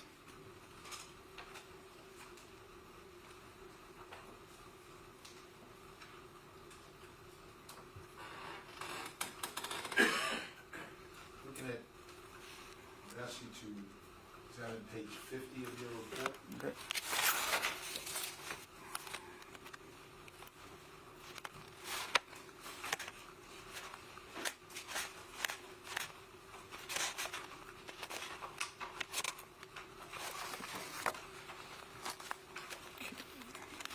Okay. On the next pages, when did you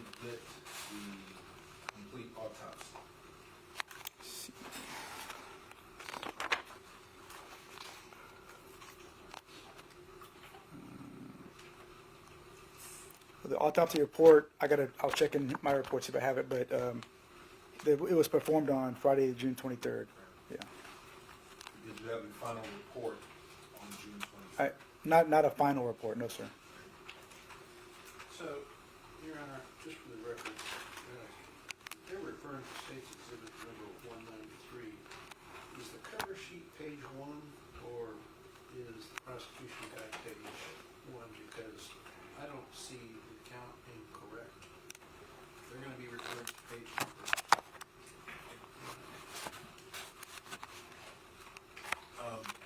From your report in its original format, was it not? No, it wasn't numbered, no. So I'd ask that it be referenced by the page number of State's Exhibit 193. I am referring to what is marked.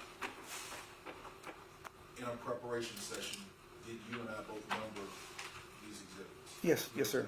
Yes, sir. And I will try to refer the council to verbiage on the page as I refer to it to assist its following. On what I understand to be page 53, the middle of the paragraph says SAPD radio transmissions. Yes, sir. Did you gather digital evidence associated with this call? Yes, sir.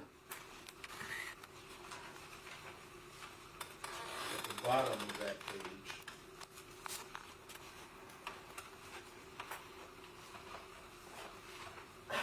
starting with Officer Rojas, what do all of those entries reflect? It's duplicative of Officer Rojas, Salinas, Alejandro, Villalobos, Flores. All of those entries and timestamps, what does all of that entail? Constitutes about 8 or 9 pages. Yeah, these are just, I watched their body cam footage from the beginning, and I'm just detailing things that I thought were important and things that happened during the incident, leading up to the incident. Right. And then finally, I understand it should be page 62, the title of the summary of investigation.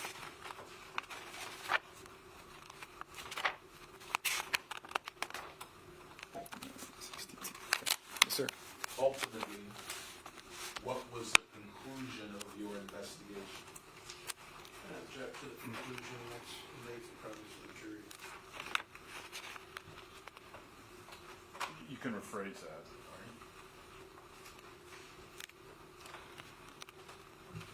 After you conclude your investigation,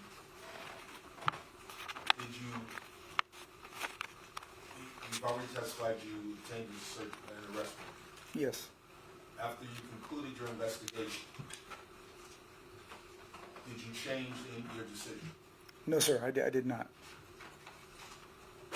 When did you conclude your report and submit it?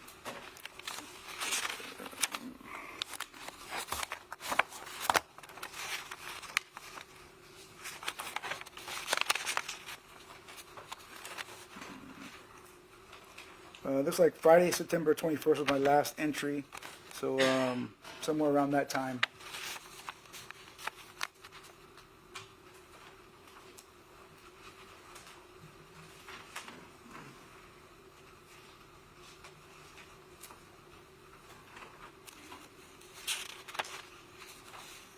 Recall when you submitted your investigation to my office.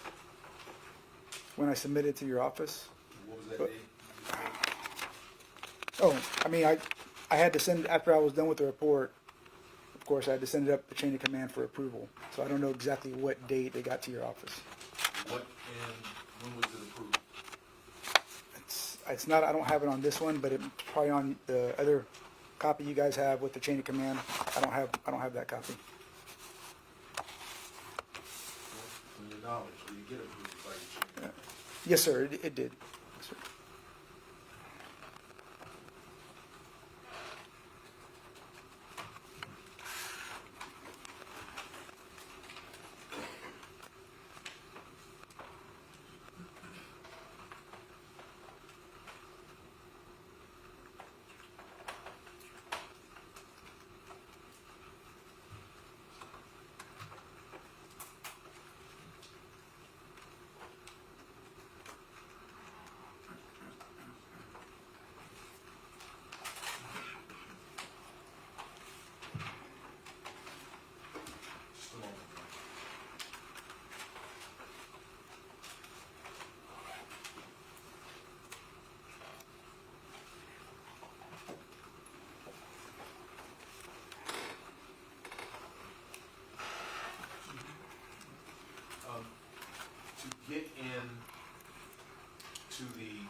time did you enter the crime scene on June 21st? I'm estimating a little after 3 o'clock sometime.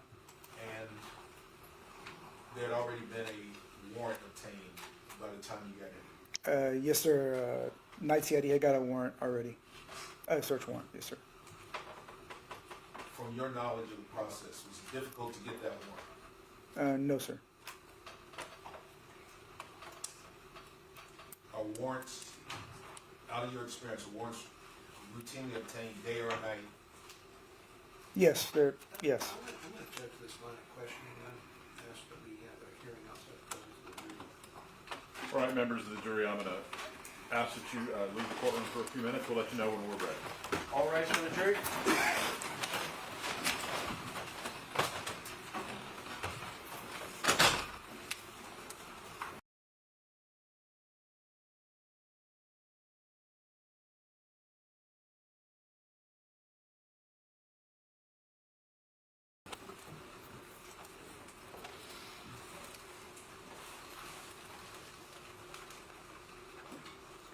Please be seated.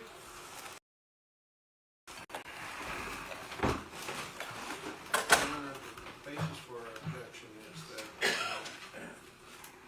he asked, is it easy to get a warrant, and can you get them at any time of the day or night? I think that they're getting into dangerous territory where they're opening the door to the introduction of the magistrate's ruling, and since the state has persisted in ignoring the court's admonitions, I ask that the order and rulings that we asked to be taken, that the court take judicial notice, be noticed at this time, introduced into evidence and published to the jury. And in the alternative of mistrial, they cannot be inquiring about a warrant, and this is a backdoor attempt to advance their theory that has no basis in law, that these officers were required to get a warrant before making entry. So we'd ask that the objection be sustained, the jury be instructed to disregard, that mistrial be granted, and the alternative that pursuant to our motion to take judicial notice that Judge Bimperod and Judge Beery's report and order be introduced into evidence and published to the jury. In previous testimony, this witness testified that there was a search warrant in the apartment when he got there at 4 a.m. The defense has already marked the search warrant prior. I am simply inquiring. It was obtained at 4 a.m.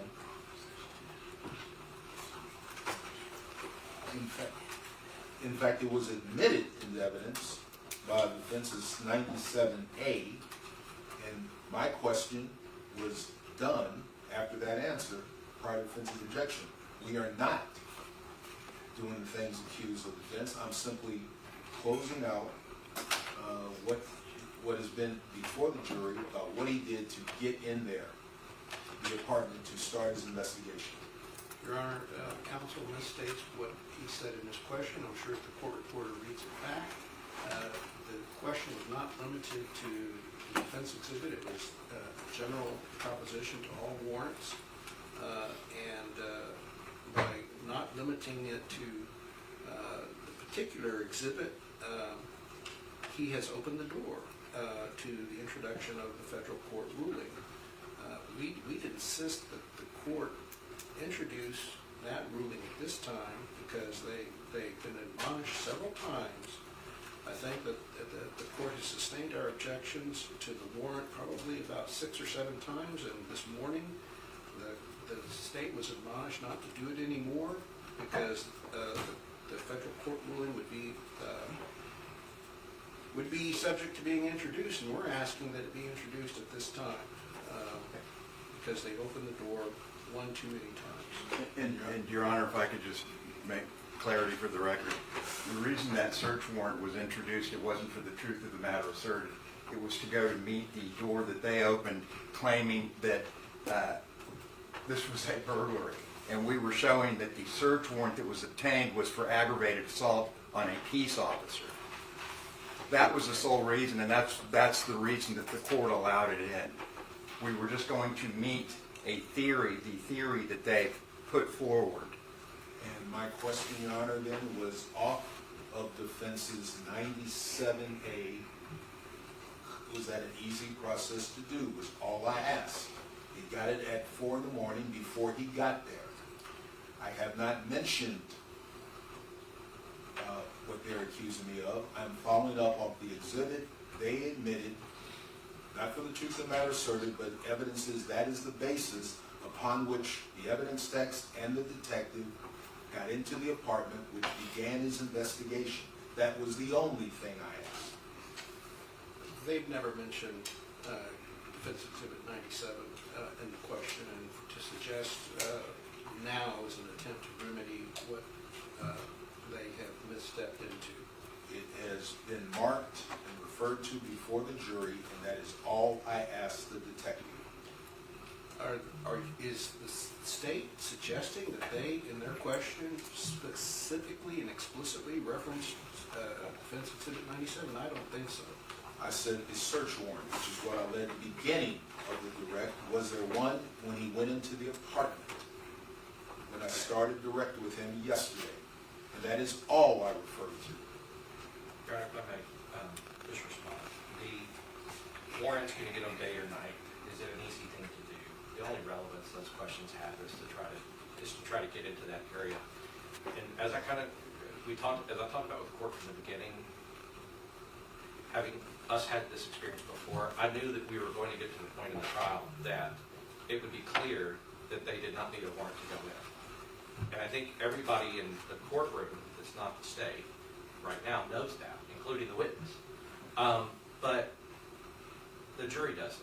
And so my concern is that we all know that there was an exigency. It's clear that there was an exigency. It's clear that these officers, by the time that they were there, they're responding to a serious felony where she has tried to kill a police officer and has injured the police officer.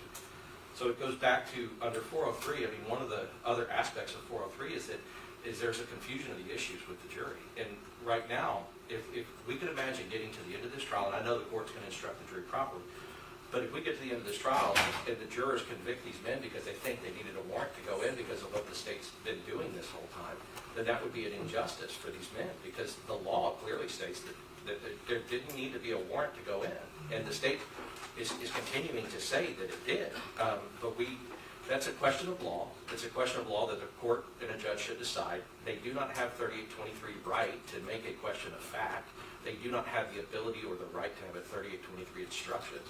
The jury will not, they are the judge of the facts, but the law is with the judge and the court. And the law is clear that in this case, with these facts and these circumstances, as the court has seen, the officers did not need a warrant to go into that house for an arrest. And so the idea that, it's an easy thing to do, you can get it day or night, and all that stuff is just to keep putting in the jury's mind that somehow they needed a warrant. And in this case, they don't, and they didn't. And the reason Mr. Cifuentes keeps referencing that, because there's a federal opinion also that says that they did. So that's under the Fourth Amendment of the U.S. Constitution. And under this, I mean, I think that the cure is the federal opinion, but I understand the court's hesitance because it is strange to offer something else. But if they keep opening the door, we don't have a choice. The other fact is, as the court has pointed out, this is a matter of whether or not they're reasonable. It's not whether or not they had a warrant or they were unlawfully arresting her. So the court can instruct the jury, I'm the judge of the law. In this case, you are not to consider whether or not they had a warrant because I have determined that as a matter of law, that they did not. And then that would rest the issue, and then it would rest any issue of possible confusion with the jury. And so I guess I would just add to that request and just say that as it's been building throughout this case, our concern, everybody's concern at this table is that there's going to be an unjust conviction because the state has been allowed to argue an issue of law to the jury to confuse them on what's really at issue here, which is whether or not they were reasonable in their use of force in response to the deadly force alleged by the complainant, in this case, Melissa Perez. Your Honor, I have not argued law. It has come out that a search warrant is available, and the charge for that warrant has already been discussed. He has just finished testifying about how he obtained the arrest warrants. Those are separate and distinct things. The jury can understand that. All I asked was the when it was available, as to when evidence has already been there, the evidence that's all I asked, as I am concluding, hopefully, my direct. I have not invaded anything else.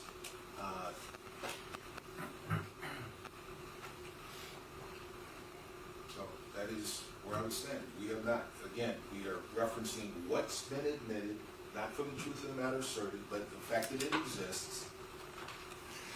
And it concluded with the arrest warrant. And Judge, the truth, I don't know why, with all respect, the counsel keeps saying the truth of the matter is asserted. That's hearsay.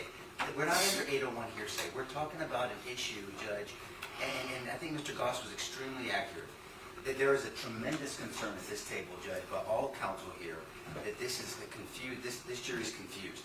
And not that we can do this. If we took a poll, I guarantee you that there's a nexus there, and we all know that that's not the case. And so I'm going to just urge respectfully, Judge, to cure this problem, because we have all put a lot of time into this. There's been a lot of resources, and we want this jury to make a decision. We want justice to this jury to make a decision. Is for you to make a ruling of law. I mean, they're acting as if this is a quasi-motion to suppress for the state.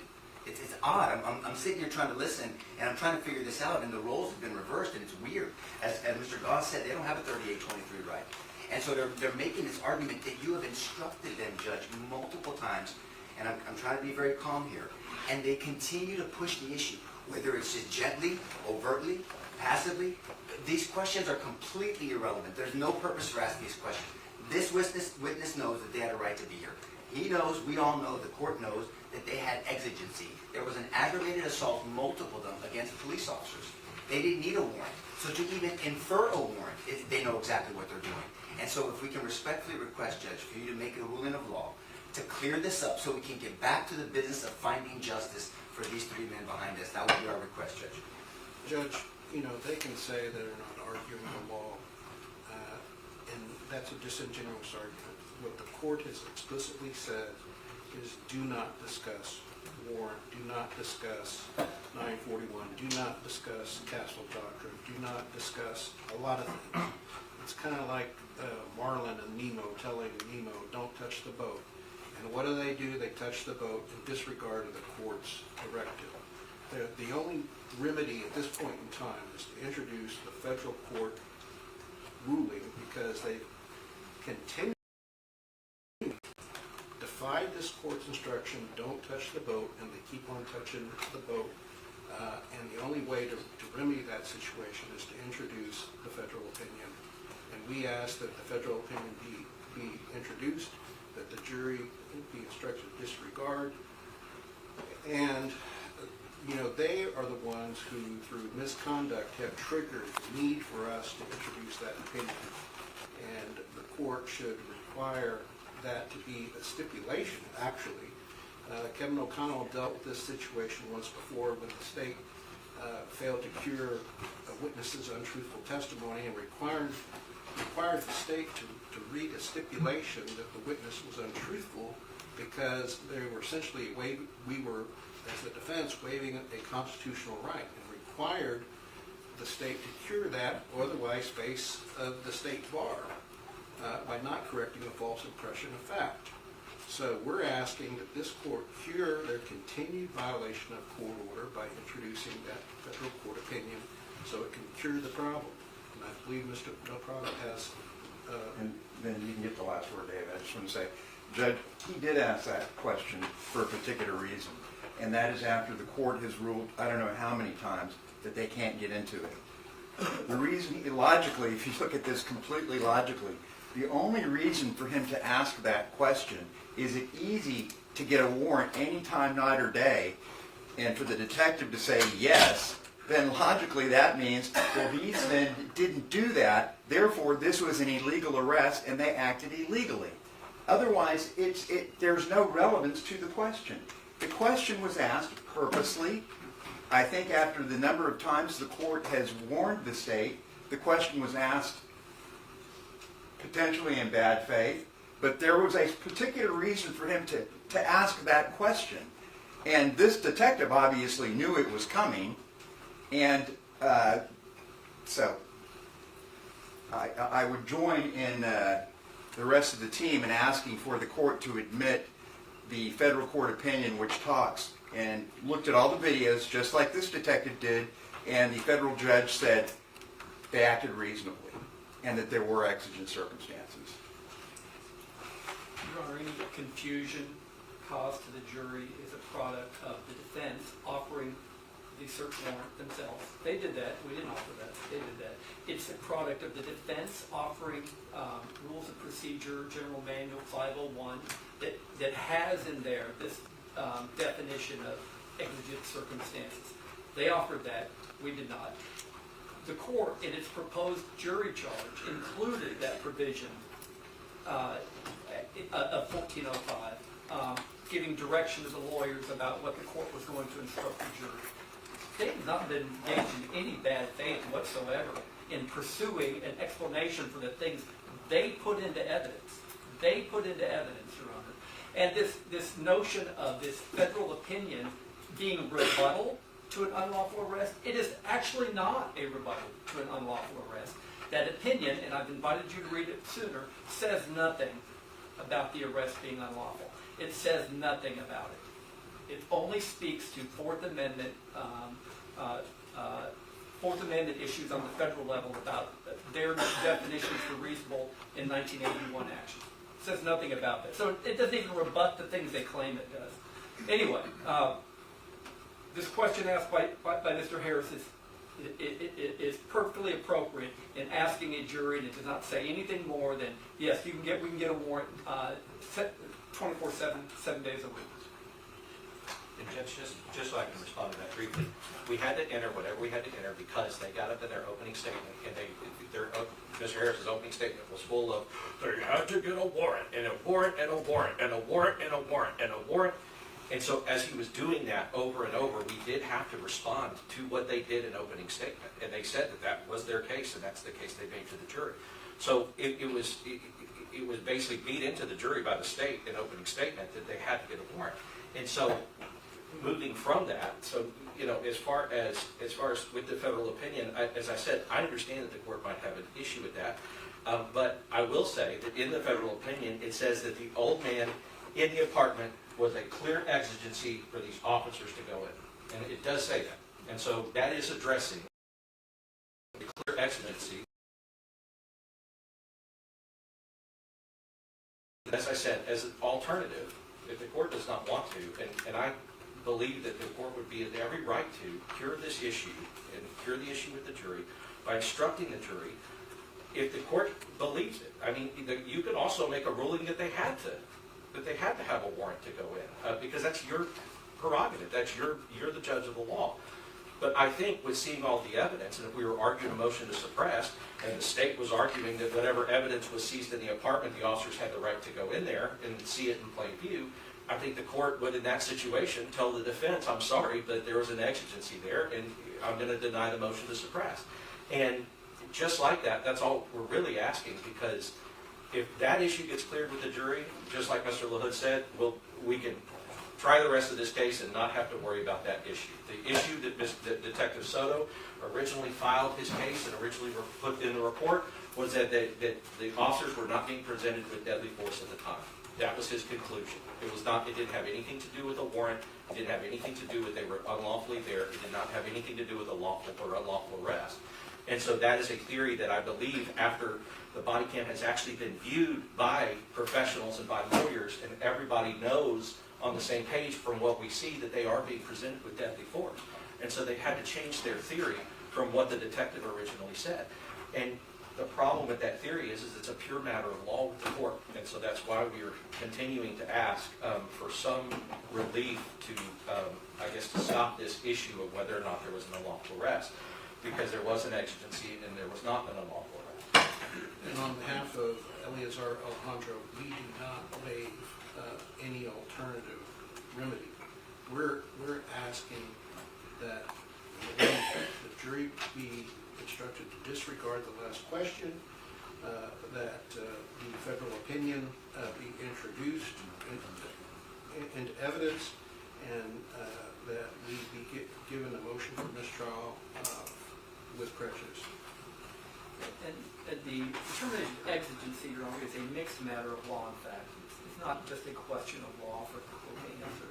There's been all kinds of facts asserted by them, once again, about they're concerned about the old man, and there's contradictory facts to that since nobody goes and checks on them.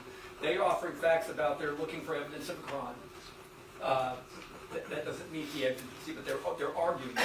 They've raised all these facts to try to create this exigency, okay? This is a question for the jury to decide if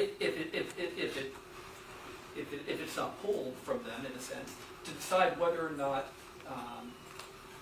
the exigency exists because there was an immediate and continuous attempt to arrest this person due to destruction of evidence, her being a threat to somebody else, or somebody requiring assistance. These are issues, clear fact issues, that have been set out before the jury by the defense.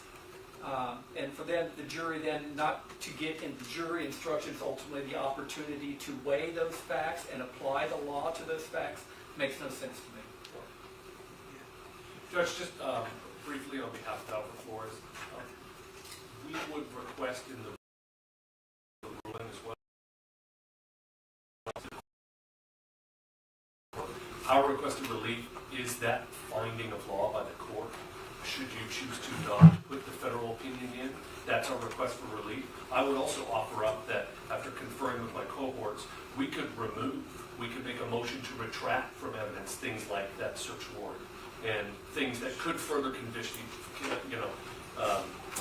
the issue with the jury. We could withdraw those exhibits by agreement, and that would further cure the issue and allow the court to make the clear ruling of law, and then we could decide on the issue at bar. And Judge, I just want to be clear, and I agree with Mr. Bishop, I want to be clear that mixed questions of law and fact, I think as the court knows, that those are questions for the court to decide. Jurors are not given mixed questions of law and fact because the fact that the law is in there makes it to where that's confusing for the jurors. They're not trained to do that. They weren't elected by the citizens of Bexar County to make those decisions, right? That is strictly the purview of the court. Again, as Mr. Lunan pointed out, it is a mixed question of law and fact, and that is the court's purview. And I do not know of any time that a mixed jury, pure question of this is not. For Eleazar Alejandro, that we're requesting that the jury be asking any exhibits to be withdrawn, that the jury be instructed to disregard, that the federal opinion is not introduced. Then we would ask that a mistrial be granted with prejudice because the state has willfully violated this court's rulings numerous times. And the willfulness is patently obvious because if they truly believed that the arrest or attempt to arrest was illegal, they should have been required to give the statutory warnings before grand jury of all the witnesses they're now accusing of making an illegal entry. They cannot say that they did not anticipate at the trial that they would make this argument that it was an illegal arrest. So we ask for those specific remedies, and if the request is denied, we're asking for a mistrial with prejudice. All right, so the court will caution both sides to read the revised exceptionally preliminary draft of the jury charge. That is not the ultimate, that's not going to be the final jury charge. This is just kind of where we're headed. And obviously the evidence that comes in is going to affect how that charge reads ultimately. The jury charge will not be provided, will not be providing the jury the opportunity to make any decisions related to a warrant, so those issues are not a relevant topic. I need to consistently caution both sides to get away from those types of arguments because it'll open up a can of worms that neither of you are going to like. I will take judicial notice under Rule 202. I'm not going to allow the jury to read it under 202E. Let me backtrack. I'm not going to make a ruling on the federal court decision yet. I want to make sure we're safe on that. But I will deny the motion for mistrial. And I'll instruct the jury to disregard any questions related to search warrant. And I'll hold the federal court opinion under advisement. Anything- Just for clarity, Judge, and I know you're being very gracious when you say both sides, I want to make sure that we are on the same page. What are we doing that could be violating your ruling? I think it's this government that's doing that, Judge, right? And we're having to respond to it, and our response is going outside the jury's presence, approaching, having these hearings, Judge. So our remedy is for you to make a ruling, but I want to make sure that we understand your guidance, Judge, so we don't. Is there something that we're doing that is getting close to that line? Because I need clarity for myself so we can advise each other. Because I think it's the government that's violating your rules and your rulings, not us. Am I correct by seeing it that way? When we get to different issues, we can definitely talk about it. This particular issue right now related to the warrant is related to no questions asked whether or not they should have gotten the warrant. Correct. Thank you, Judge. And Judge, just for clarity, when you're talking with the jury, because he didn't ask, take out the exhibit and say, this search warrant, he just said warrants. Period. Arrest or search warrant. Yes. Thank you, Judge. Make sure I write that down. Anything else? Okay, do we need to take a super quick break? Yes. Now,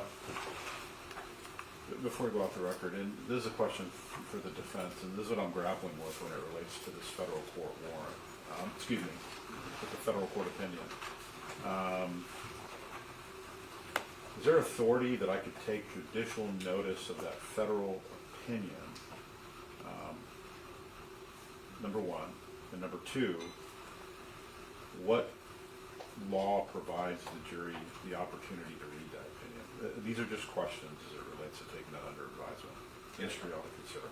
We'll start receiving there. Okay. Okay.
been determined by this court and another court.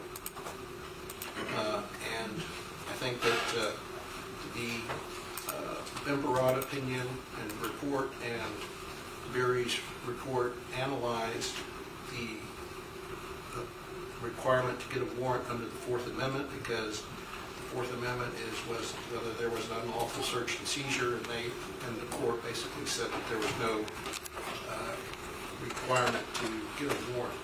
So I think that you could incorporate an instruction to do that, and also incorporate taking judicial notice of the federal opinion by giving an appropriate instruction, and I would hope that Mr. Goss and Mr. Nisbet would agree. I would say that would be an outrageous misstatement of the law and that ruling. That ruling had nothing to do with applying state law issues about 931, 932, 941, 942. Didn't involve those at all. State law has different requirements and different protections than the federal law does. And to say that federal law is dispositive on the issue of whether or not that the entry into Melissa Perez's apartment was lawful or unlawful, it had no application to that whatsoever. Had no application. Your Honor, if I can just say this.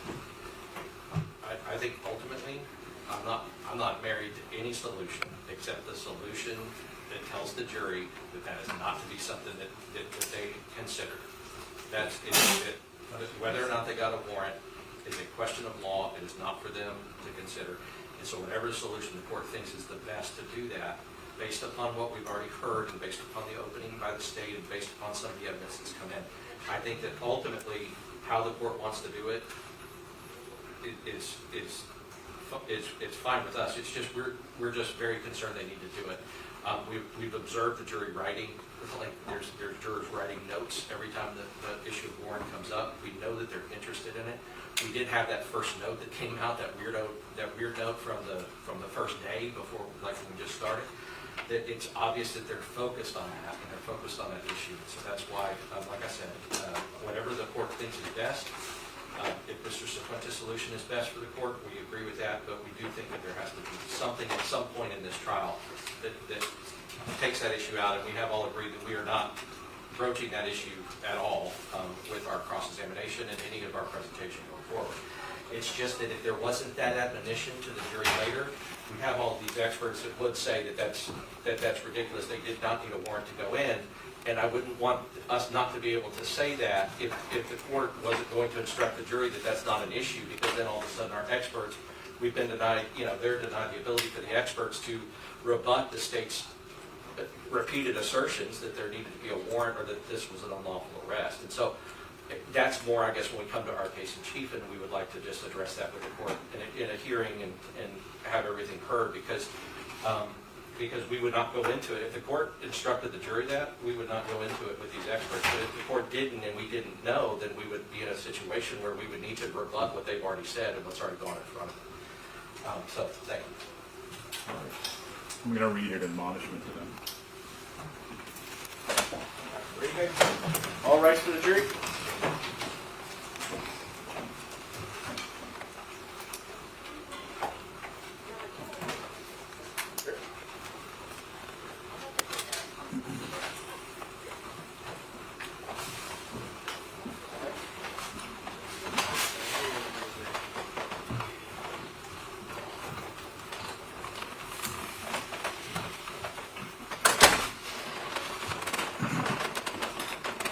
May be seated. All right, welcome back, members of the jury. We're going to make sure you get your exercise today. Remember I told you after I swore you in, any instructions I give you, you have to follow them. I'm going to read an admonishment or an instruction to you now.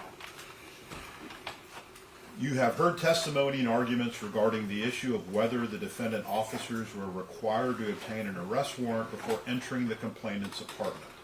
As a general matter, whether or not police officers are permitted to enter a person's residence to make an arrest without first obtaining an arrest warrant is an issue of law for the court to decide, and that is usually the subject of a motion to suppress evidence. It is not an issue for the jury to decide in these cases, and all such evidence is irrelevant. You are instructed to disregard all questions, testimony, and evidence related to the subject of whether these defendants were obligated to obtain an arrest warrant and are not to consider such evidence for any purpose. All right, State, you may continue.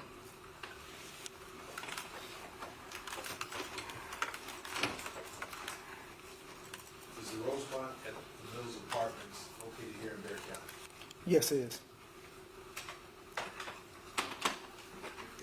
Did each of the defendants shoot a firearm?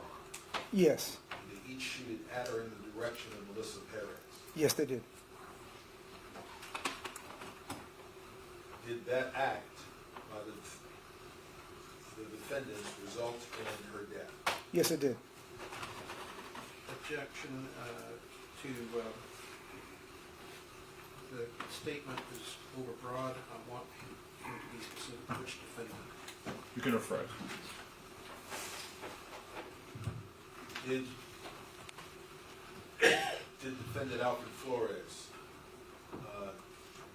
fire a weapon at Miss Melissa Perez, and did she die as a result? Yes.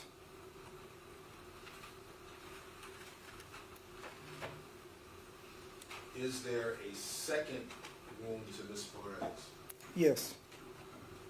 Did your investigation determine as to which of the three defendants could have fired them? Yeah. Objection, it calls for speculation and lack of personal knowledge. Asked if his investigation led to that answer.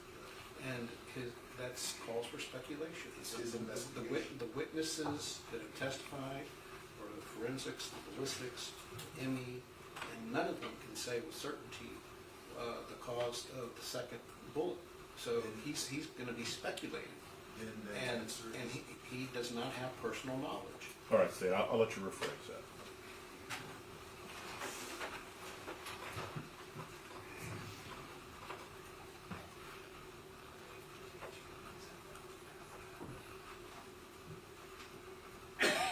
How many rounds were fired total? 16 rounds.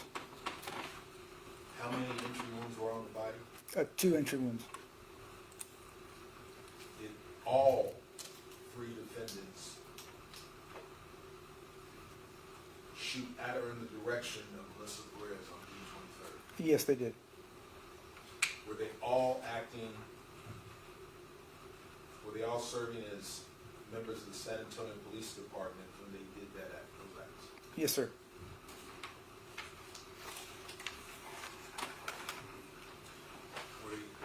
Were they operating in the course and scope of their duties as San Antonio police officers? Yes.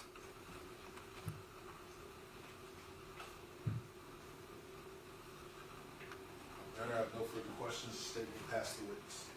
May I proceed, Judge? Yes. Detective Soto, you and I know each other Yes, sir. professionally. And, Yes, sir. So you understand, you've been in this situation before, and in this chair and you in that one. Yes, sir. You understand that I'm going to ask you some questions. They're going to be hard questions. Yes, sir. You understand why I'm doing it? Yes, sir, I do. Yes, because, and I think even more so, you understand that I represent Nathaniel Villalobos, but I mean, all of us over here represent all three officers that you charged with murder 16 hours after the event occurred. You understand that? Yes, I do, sir. Okay. So, I want to start with one thing you said. Oh, you know, and just real quick, that image that they left up there while you were testifying, it's Melissa Perez being handcuffed by Travis Thompson, right? Yes. Now, it's an ugly picture because she's been shot and she's being handcuffed. Now, do you feel that Travis Thompson, was that a reasonable thing for him to do in that situation? From my experience, that's what most officers do on almost every officer-involved shooting. That's just that they do that. Yes, sir. Yes, they're Yes, sir. supposed to do that. Yes, that's what they're trained to do that. Yes, sir. They're trained to do that because the person can still remain a threat and they want to make sure that they're not a threat. However, they also, as you saw, Nathaniel Villalobos, Travis Thompson, you saw other people running in to also give medical aid. Yes, sir, I did. Yes, sir. Right. Because, murder charges that you're intending to cause somebody's death, but it seems clear that when they're giving medical aid, they were actually trying to save her life. You would agree with that? It looked like they were, yes, sir. They were It in there looked like trying, they yes, were. sir. So they weren't intending to cause her death, they were trying to save her life. They were in there trying to save her after they were shot. She was shot, yes, sir. Right, and that's also what officers are trained to do. Yes, sir. Because they're not shooting somebody, like people out in the street, they're shooting, they may shoot each other because they're mad at each other. The officers aren't shooting anybody because they're mad at them, they're shooting because they believe that they were presented with a threat of deadly force. You agree with that? Yes, sir. And the entire time that you saw these three men on the body cam, the body cams that you watched, you saw these three men, they were acting politely. You would agree with that? Yes, sir. For the most part, they were, yes, sir. Yeah, I mean, they were trying to talk to her, use different tactics to get her out of the apartment so they could arrest her, right? Your client in particular was really trying to get in there and try to resolve the situation, yes, sir. And he was polite about it. Yes, sir. I agree. And he was using, the manners he was raised with, as well as the training that he had to try to present to her somebody who would listen politely, but also say, look, please don't make us go in there and have to use force, right? Yes, sir. He was begging her not to have to escalate this and use force on her, right? Yes, he was trying. Yes, sir. I agree. Okay. And Sergeant Flores is out there, and you can see that he is like listening to different officers calmly. He's trying to get an assessment of the situation, right? Yes, sir. I agree. Yes. He's listening to suggestions from Officer Chernak. He's listening to Officer Villalobos. He's listening to Officer Salinas to see what had happened before and try to get an idea of that. You saw him doing all this. Yes, sir. I did. And he's not. And then even when he goes to Miss Perez, he asked her sternly, this could be complicated or simple. Which way do you want to do it? And she said, well, I'm not. You got to get a warrant. I'm not coming out, or whatever. She's screaming at him. But he says, sure. But he says, look, you hit one of my officers. We're going to arrest you. You're coming out. You saw him say that. Yes, sir. I did. He didn't say anything like, you cut some wires, and so, we're going to come in and arrest you. That's not. He didn't mention any of that. No, it was about the assault. It was about Yes. the assault Yes. on Officer Salinas. Now, an assault, as you know, on Officer Salinas with a candle can be either an assault on a peace officer, which is a second-degree felony, right? Yes, sir. Or it could be an aggravated assault on a peace officer because a candle glass can break, glass can cause serious bodily injury, and you agree with that? I mean, that from what I saw on body cam, it just seemed like a regular assault, sir. Well, to me. Yes. sure. And by regular, meaning a regular second-degree felony assault. Yes, sir. Right. On a But if peace she- officer, yes, sir. But if she had thrown that candle and hit him in the face with it, and it broke and cut him, that's ag assault. Objection, cross speculation. I don't think it was. I think that, it's not speculation, it's just something that he knows. You can rephrase your question. Okay, so you understand that, because I think what you were saying is it looked like a regular assault, meaning it looked like regular bodily injury, not serious bodily injury that he suffered. Exactly, yes, sir. Right, but you know that if something else happened with that glass and he was cut seriously and disfigured, that could be serious bodily injury. Yes, sir. Right. There's a possibility, yes, sir. It wasn't by any of her doing that he got hit in the arm, not the face. It just happened to be where he got hit, right? Correct. Because she got in that window. Judge, may I stand up, please? Yes. She got in that window with that candle and she flung it. I mean, she didn't care where it went. It could have hit him straight in the face the way she threw it, right? Yep, yes, sir. Okay. It just depends on how it left her hand, yes, sir. Right. So, I guess ultimately, if you could, because you said you reviewed these body cams, can you tell me how many felonies Melissa Perez had committed before these three men got on the scene? And you can pick the earliest, because honestly I can't remember which one was earliest, but Sergeant Flores, Officer Alejandro, Officer Villalobos. They got on the scene about anywhere from 12 to 20 minutes before the incident, right? Yes, sir. And you've seen with the body cam that this thing has been going on for hours. Yes, so I think it started, I guess, around 12:44, I believe. Which is yes, the sir. first officer arrived, Yes, but the thing was cut at 11:30, Right, yeah. right? And Yep. so the first officer doesn't arrive for an hour and such. Other officers arrive, but these guys arrive, we're talking about 20 minutes or less Right. before the incident. Yeah, they arrived pretty much, right Right. before it. So, when, by the time that these three arrived, do you know, and can you tell us, what felonies Melissa Perez had committed before they got there? Well, the assault is one of them, yes. Yeah, that's true. What were the other ones? That's it. Okay, so you said that's it. And by the assault, are you referencing the assault on Oh, Salinas? Jonathan Salinas, yes, sir. Okay. All right. So, I kind of want to walk through that. Okay.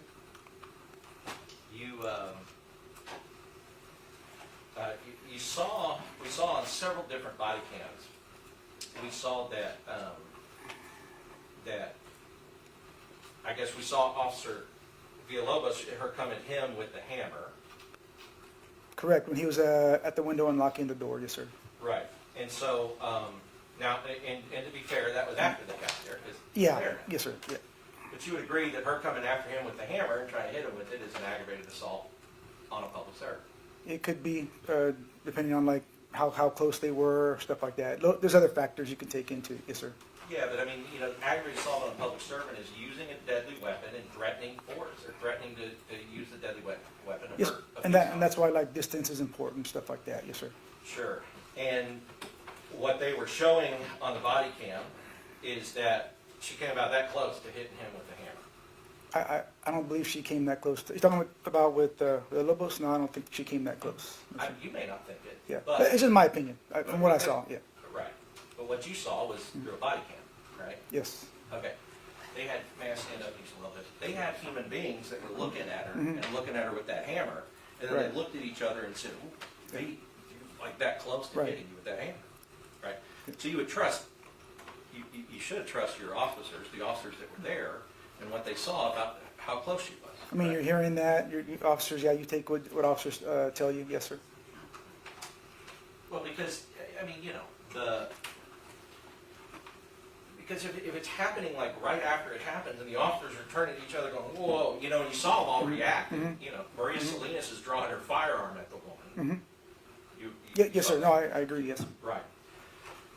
And Maria Salinas, the reason she's drawing her firearm is because she's afraid for Officer Villalobos. She thinks that this woman is going to hit and hurt him, right? You would Yes, assume. yes, that's why she's pulling her gun, I assume. Right, and you saw that she kept her gun out. Yeah, she did, she kept it at side ready, yes, sir. She kept side ready, Yes. and the reason she kept it side ready is because even though she was back from that window, she was still nervous that woman was a threat to her or to one of the other officers. I can't speak to what she was feeling, but that's a probable assumption, yes, sir. And all I'm asking you, because I understand, I'm not asking you to get inside her Right. mind, but what I am asking you to do is talk about, that a police officer, threat, okay, threat, holster, Yes, sir, right? That's usually how that works. yes. Threat, holster. She said threat, and then she kept it side ready. And keeping it side ready is because she wanted to be able to draw that thing up as quick as possible. That's how you're trained, Yes, sir. right? And the reason that an officer would want to do that is because when they are looking at the person, even where Officer Maria Salinas was standing, she wanted to make sure because she thought that this woman was going to be a threat to her. Yes, That's sir. a Yes, sir. reasonable assumption. Yes, sir, it is reasonable, yes, sir. So what you're seeing on these body cams that we saw, that we've just been watching, you are seeing not just these three men, but you're seeing other officers reacting to what they see as a deadly threat to them or others. Do you agree with that? Yes. So, and you haven't charged Maria Salinas with any crime for pointing a gun at her, right? No, sir, I did not. You didn't go and walk a warrant on Maria Salinas 16 hours after the incident. No, sir. You didn't talk to Captain Van Deffen about Maria Salinas and like how crazy it is that she would draw her gun on a woman that was clearly not a threat. You No, didn't do we did not, nope, that was not discussed. because you believe that Maria Salinas, when she drew her weapon and pointed it at that woman, was responding to a legitimate threat of deadly force against Officer Villalobos. Yeah, and that's what she's interpreting, yes, sir. Right. Well, and because you said that you watched her body cam. Did you read her statement? Yes, I did. Okay. Did you read her statement before you went and got the warrant? Yes. Okay. So, and did her statement, was that part of the reason, the decision making that you did, in order to come to your conclusion that you needed to walk a warrant on these men for murder.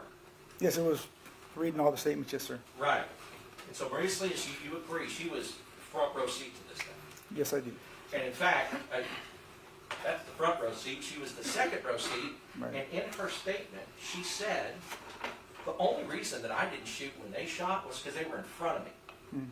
You saw her, did she say? I do recall her saying that, yes, sir. Right. Yes, sir. So, but in your mind, if they're all wrong, then she would have been wrong too to shoot, right? Yes, sir. Yeah, Right. she would have shot. Yeah. If she would have She'd shot. probably be there so also. what you were doing was you were basically saying anybody out there that shot, arrested for murder. Anybody out there that didn't shoot but pointed the gun, not arrested for anything. Right? I mean, the way you're putting it, making it simple. Well, Yeah. it Yes, is sir. simple, Yes, sir. because that's kind of what you did. Yes, sir. Because, you know, as far as with Maria Salinas, if Maria Salinas and Officer Alejandro were switched, it would be Sergeant Flores, Maria Salinas, and Officer Villalobos sitting in that chair, right? Well, I mean, we don't know. She might not have shot. She told you that she would have. But The that only reason was- she didn't is because she didn't want to but shoot one of these guys That in the wasn't back of the the head. prior time. Would she have really shot? We will never know that. The female picked up the hammer, raised it above her head, and moved quickly towards the door. The female was moving aggressively toward Officer Villalobos and Sergeant Flores. I was afraid the female was going to assault and injure them. Mm-hmm. I did not fire my weapon because I was behind other Right. officers. Yes, sir. Right? Yeah, I recall her saying that. Sir. Right. So she didn't say I did not fire my weapon because I did not believe she was a threat. Right. She said I didn't fire it because, as she was supposed to, she's not supposed to shoot them in the back, right? Of course not, sir. Right. Yes, sir. And you can kind of hear her voice. Her voice is the one calling, crossfire, crossfire. Like Yeah. you can hear a female voice screaming Yes, out I recall that. Yes, as Chernak's coming in. Time, Now, please. sorry, and I'm sorry. Detective Soto, as you and I know, we can't talk over each other. I apologize. I'm sorry. You will probably know the answer to my question, but just please let me Yes, finish. yes, sir. I'm sorry. Thank you. Crossfire. So that is what officers are trained to do when they know other people are coming in the back because they don't want to start shooting across each other, right? Yes, sir. Right, because Chernak's coming in through this back door here, and they're all at that window there. They don't want to start, if this woman is still a threat, they don't want to start shooting crossfire and maybe shoot each other, right? Yes, sir. And when I heard her saying that, it made perfect sense. Officers are coming from the back room, so yes, that makes perfect sense. Right, and so, and I say that to say that Maria Salinas, it seems, watching that video, that she has been trained well and is responding well to her training. You would agree with that? Well, she's responding to her training, yes, sir. I don't know what her training record is, stuff like that. I Sure, don't know. but she's screaming crossfire when she's supposed to. She's not firing it in the back of their heads like she's supposed to. But when she wrote her statement, she said that the way... I'm confused. You said like she's supposed to fire in the back of their head. Yeah. It's the way you phrased it. I guess it sounded kind of. Yeah. Well, I said she's not firing into the back of her head. Okay. Now I understand. Like she's supposed to not fire in the back. Okay. Of her Yes. Now I understand now. head, right? I mean, and what she's saying is like, I would have shot, but they were in front of me. Yes. So instead, they shot. Now, if they were behind Maria Salinas, she would have shot, and they would have not shot because Maria Salinas was shooting in front of them. Do you see what I mean? I understand what you're saying. Yes. So sir. what will happen is that these chairs would just be replaced by the people in the back. So the people in the back, if they were in the front, those three people in the back would be in these chairs, and if they were in the back, if they were standing back and away from all the action, like all these other officers, they would be in uniform, they would be out there on the street, they would probably be being called by us as witnesses for Officer Salinas, Officer, Travis Thompson, and one of the other sergeants there, right? And sir, I'm not trying to be smart with you or nothing like that. You're just assuming she would have shot at that. Yeah, she's saying that, but would she really have? When you're actually in that moment, how do we know she really would have shot? I'm like I said, I'm not trying to be disrespectful, nothing like that.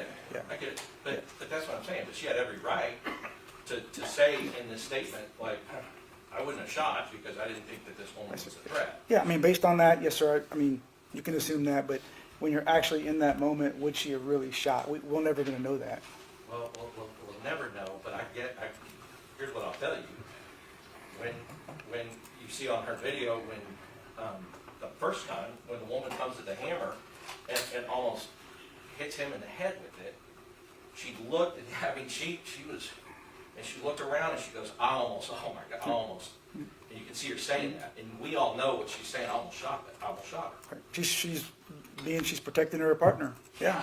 She's watching his back. She's watching his back. And he's protecting, and he's protecting. They're all protecting each other from this woman with a hammer. You'd agree with that? Yes. Okay, so she's protecting her partner, and she said, I was about to shoot. Can I say something though? Yeah, she's protecting her partner, but doesn't mean that it was what she did was reasonable at that time. Because based on the body cam footage, it didn't appear she was really that close to him. I know, and that's a tricky Right. thing about doing investigations on body cam. Because, and you should have been trained on this, I'm assuming you were, body cam is not a replacement for the human eye. Body cam cannot replace the human eye because it sits in a different place, it has a different angle, you agree with that? Yes, sir. Okay. I agree. And the human beings that are sitting there watching that, these are police officers who, they have no reason to tell Officer Villalobos, oh my gosh, it was that close. Vince Gomez going like, oh my gosh, she almost got you with that hammer. They have no reason to say that unless that's what they saw. You would agree with that? I mean, that's in the moment. She really feels that. I mean, I'm not saying, but from my view, from what I can see, and I can only go by what I can see on body cam, it appeared that he really wasn't that close. They weren't that close. Right. That's what I'm saying. Yeah. So what you're saying is Maria Salinas, liar. No, My view of the body cam, truth. I'm not saying that. Well- That her interpretation was that it was close, but was it really? If you look at the body cam, it really wasn't. But that's all I'm saying. I'm not trying to be disrespectful, nothing like that, sir. Yeah, but I agree, but what you're saying is, when I look at it, an inferior thing to view, when I have an inferior medium through which to view this incident, I say that she's wrong and I'm right. But when she says, and Vince Gomez says, and they all are talking to each other going, oh my gosh, like, well, she almost hit you with that hammer. You're saying that, no, she didn't. I can only go by what I see on body cam, sir. But you can also go by what you hear on body Yes, cam. I remember them saying that. Yes, sir. I remember Vince Gomez. I remember Maria Salinas. Yes, they. And you decided, forget what they said, I'm just going to go on what Detective Soto thinks is right based on the body cam. I didn't forget what they said. I'm looking at the evidence. I'm looking at everything. Okay, well, so if she almost hit Officer Villalobos with the hammer, and then you see Maria Salinas say, she's saying, I mean, she doesn't say it, but she's saying it, like, I almost shot her. But again, the reason she couldn't shoot her is because he had his head and his back in the window, and she didn't want to shoot him. Exactly, and that's understandable. Totally understandable. Right. So what's happening is that we have. Did you see how many other officers drew at that final fire when they all came, like the ones in the back? The ones for sure I know. Maria. I think Thompson might have pulled his taser. I couldn't. But yeah, their officers did draw. Yes, It looked sir. like, it looked like Yeah, Thompson. yeah. It looked like Thompson. I know some pulled their taser, but yeah, yes, sir. They did. There were multiple officers that They did were round. drawing their firearm in response to the threat. Yes, sir. And in your opinion, and why you walk the warrant for murder for these guys, is because you think all those officers were wrong in what they were perceiving, and you were right because you saw a body cam.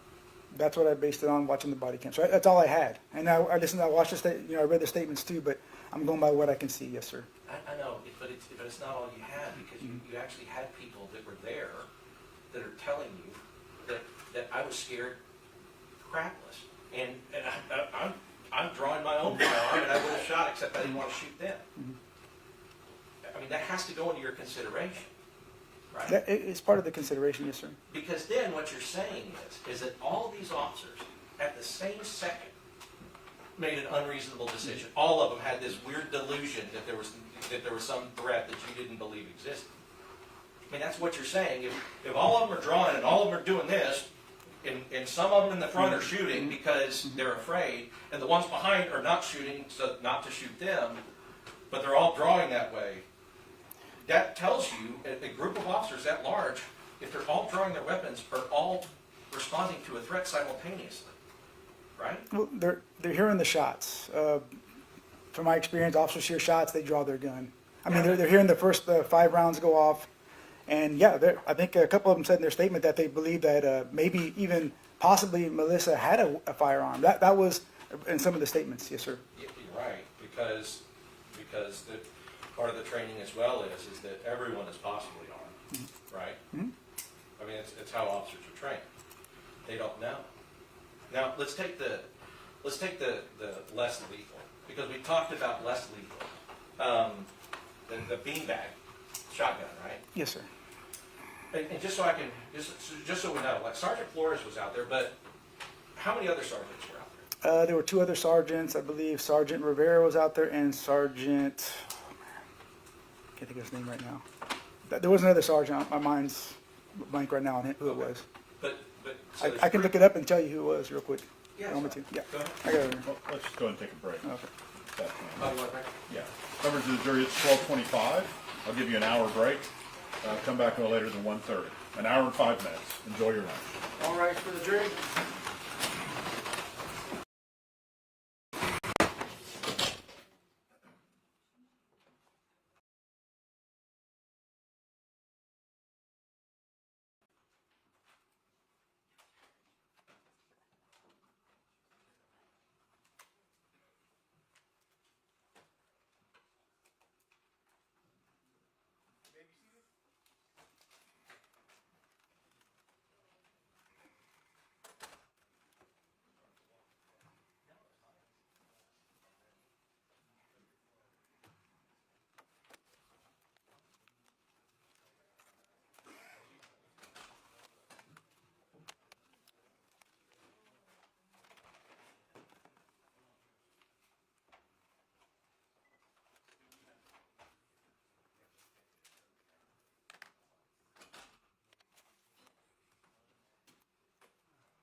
I'm gonna be cognizant and make sure I do.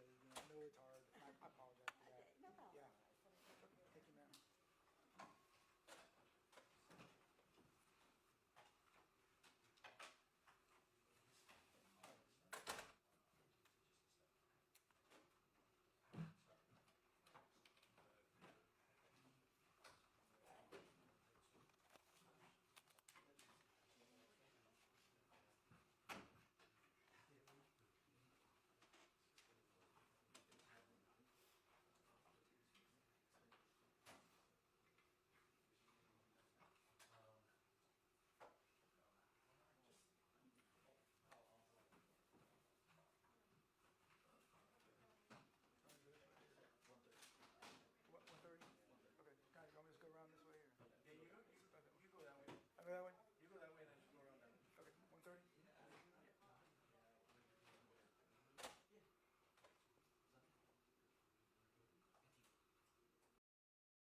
shooting.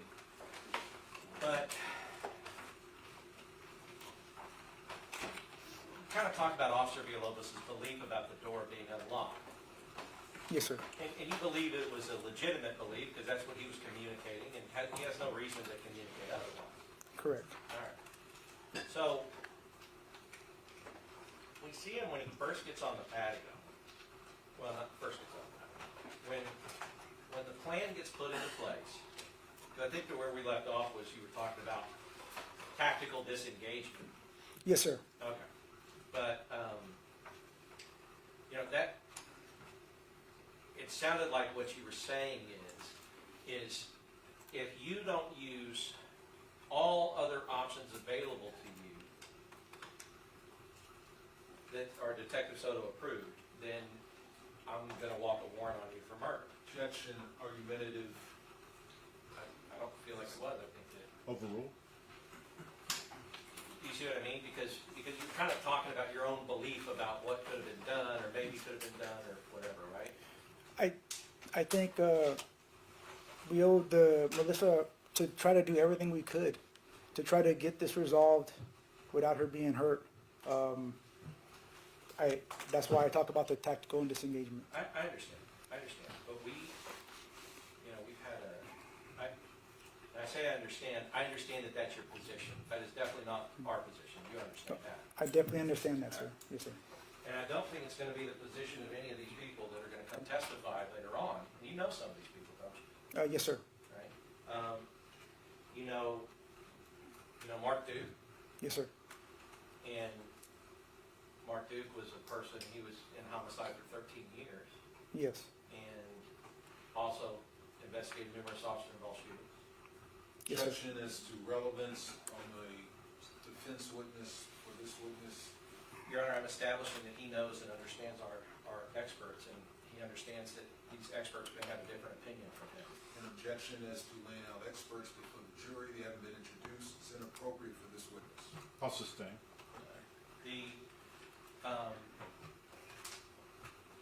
But when you talk about, and look, here's what I think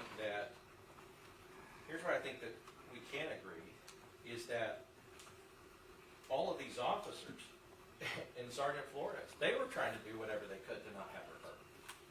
You agree with that? No, I don't. Okay.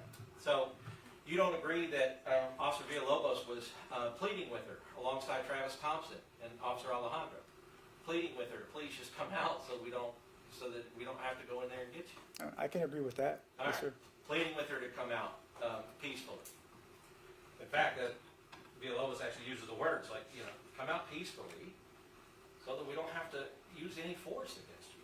We don't want to use any force against you. Correct. Right? I do recall him saying that. Right. You agree that Sergeant Flores was exploring the options that he had for less lethal, that he was talking about those options. Oh, yes, he was exploring them. Right. And you agree that the reason that they get on that porch, is because Officer Villalobos has said, I see that she's put down the hammer and the door is unlocked. I can get in there and get her before she gets to that hammer. He did say that. Yes. He did say that. Now, But wouldn't you consider alternate plans even when he's saying earlier she's going to come at you? I think even other officers said that. She's shown that with her behavior, that she's going to come at them no matter what. Yeah. What was the rush? What was the driving force to get in there? Is all I'm saying. I get it. I get it. I'm not trying to be disrespectful. I'm not. But what was the driving force? I'll tell you. And I don't take any disrespect to it. I just feel like it just feels like your brain is wired one way, and that's whatever way Melissa Perez that benefits her position. Because if we talk about, because you're saying, well, yeah, I mean, she's going to come at him. Well, she doesn't have a right to come at him. She doesn't have a right to resist arrest. You agree with that? I agree. Right. But isn't that something, her behavior, isn't that something you use as part of the reason you're going to go in there? Isn't that something you're going to use to assess the situation? I think it's very important that they say that. Yes, and let's talk about that. Because, guess, but not in the way that you would. Okay. But here, I'm talking about, think about it this way. In your judgment, would you rather face an unarmed or an armed suspect? What about, of course, I'd rather face an unarmed suspect. An unarmed suspect, that's right. Now, these other plans that they talked about, contemplated, and then Sergeant Flores, and we talked about this with Officer Chernak. Officer Chernak's plan was to go in there and do battle with an armed suspect. That's what his plan was, is to lure her back there, get in through the back, but if she comes back down that hallway with that hammer, he's now going to be in a fight for his life. That was his plan. I think that's what he wanted to do. He wanted to get in there and try to tase her. Right. If I remember right. Right.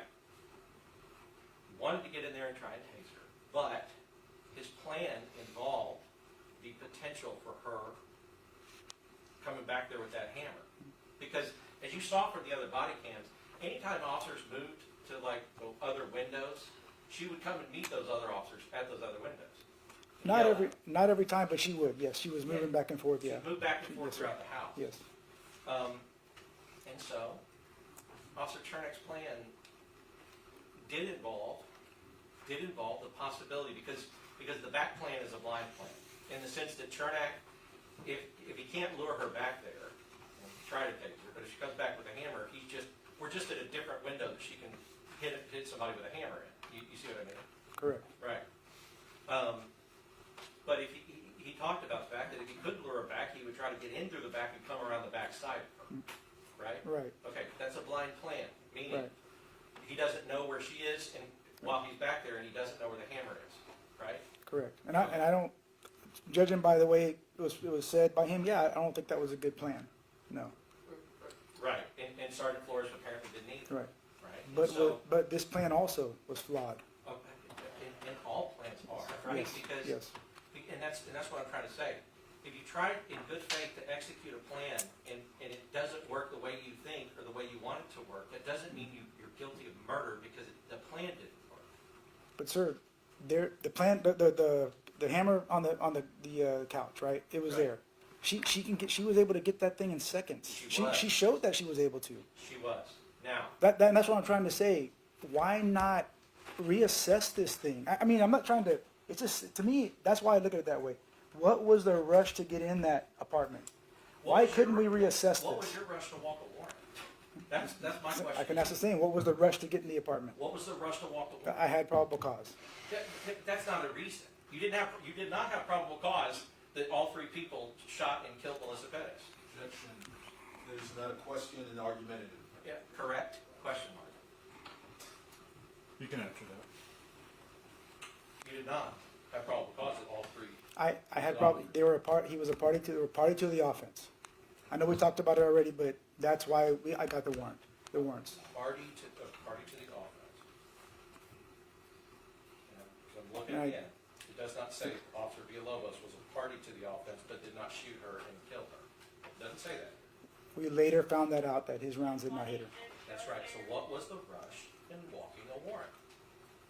I've already answered it. Well, I I'll said tell I you had the rest probable to get cause. in. I'll tell you the rest to get in. And this has to do a lot with Melissa Perez's history. So you knew and you understood that you talked to her family, and her family said that she's aggressive, right? Yes.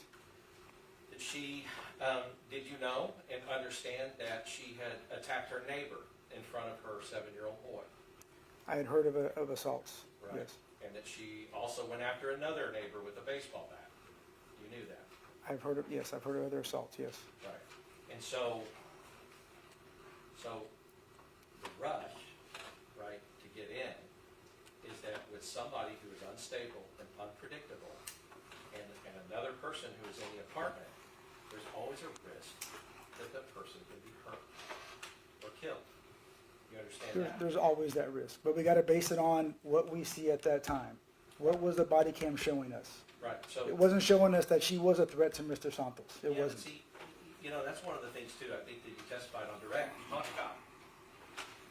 talked about, well, nobody's running around saying like, oh, I wonder if this man is okay. And Officer Chernak, when he was on the stand, the question that I asked him, said, by virtue of the fact that a bedridden and invalid man was in there, all officers knowing that information immediately understood without saying it that there's a potential threat to that man. And he said yes. So you understand that officers don't have to communicate that they're worried about this man, because once they know that a man's in there with a woman acting like that, then it's a potential danger situation for that man. You understand? There's always potential for danger there, yes. Right, and there's always potential for danger, like in my house right now, and a bookshelf could fall on. But in this particular situation, we're talking about a woman who has tried to kill a police officer, has tried to kill him, has injured a police officer, and is extremely intoxicated, extremely aggressive, and there's a bedridden old man in that apartment with her. You understand those facts are all true. I agree, but she was seen comforting that same old man when they were flashing lights into the room. She cared for this. She cared for this man. Okay. They didn't see that. That was all happening at the first incident when they were flashing lights at the old man, stirring her up and making her upset. But they didn't see that. They didn't know that. Right? We can agree, yes. Right. And the whole problem with it's a results-based investigation. The whole problem with that is that you have looked at everything that they had no way of possibly understanding or knowing, and you've said, based upon the fact Melissa was comforting this old man, they should have known that she wasn't going to be any threat or danger to that old man. But that doesn't make any sense. But doesn't make sense. They never checked. They never asked about his well-being. They don't need to. Why not? Because once they know he's in there, they know she's a threat to him. And other officers who have testified for them have agreed with that. It's just a known. That's why immediately when they're coming up, they're going, hey, is she in there alone? No. There's a bedridden old man in there. Oh, shit. We got to make entry now. Right? All of those things, because they are already, they don't need to be told. That's why they're asking the question. It's an important consideration for them about why there's such a hurry. But you still haven't answered why there was such a hurry to walk a warrant on him and not wait until any of the evidence you could have gotten from the labs and everything else to help inform your decision. So why? I told you. I had probable cause. But you didn't, right? Like, because you cannot have probable cause if a person is shot twice, you cannot have probable cause that 3 people shot him. Objection, argumentative. He's answered this question several times under a Texas law recognized theory. You can rephrase it.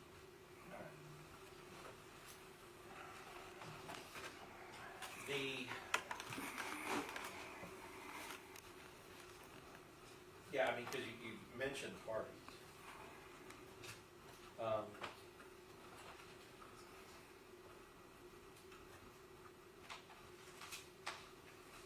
don't see it in here, but what evidence do you have that Officer Villalobos was aiding, abetting, helping the other 2 shooters? I mean, really, you don't even have evidence that Alejandro shot, even today, except your guess based on a body. But what evidence do you have that Officer Villalobos was acting in a park? Was it that he was trying to unlock the door? He was present and he fired into the wall. He was present and he fired into the wall. Yes. But how did him firing in the wall aid or abet any of the other 2 firing, assuming the other 2 actually were the ones that shot her? We didn't know at that time, sir. No, that's my point. If you don't know at the time, that's not called probable cause. That's called I don't know what's going on, and I better do an investigation, right? Objection, argumentative. I don't think that is. Question. I said, right. I'll overrule. If you don't know at the time, that's kind of my point. You don't know at the time. So what's the purpose? Not knowing at the time would suggest that you need to do an investigation and maybe find out before you charge people with murder. You would agree with that? Yes, sir. Okay. So,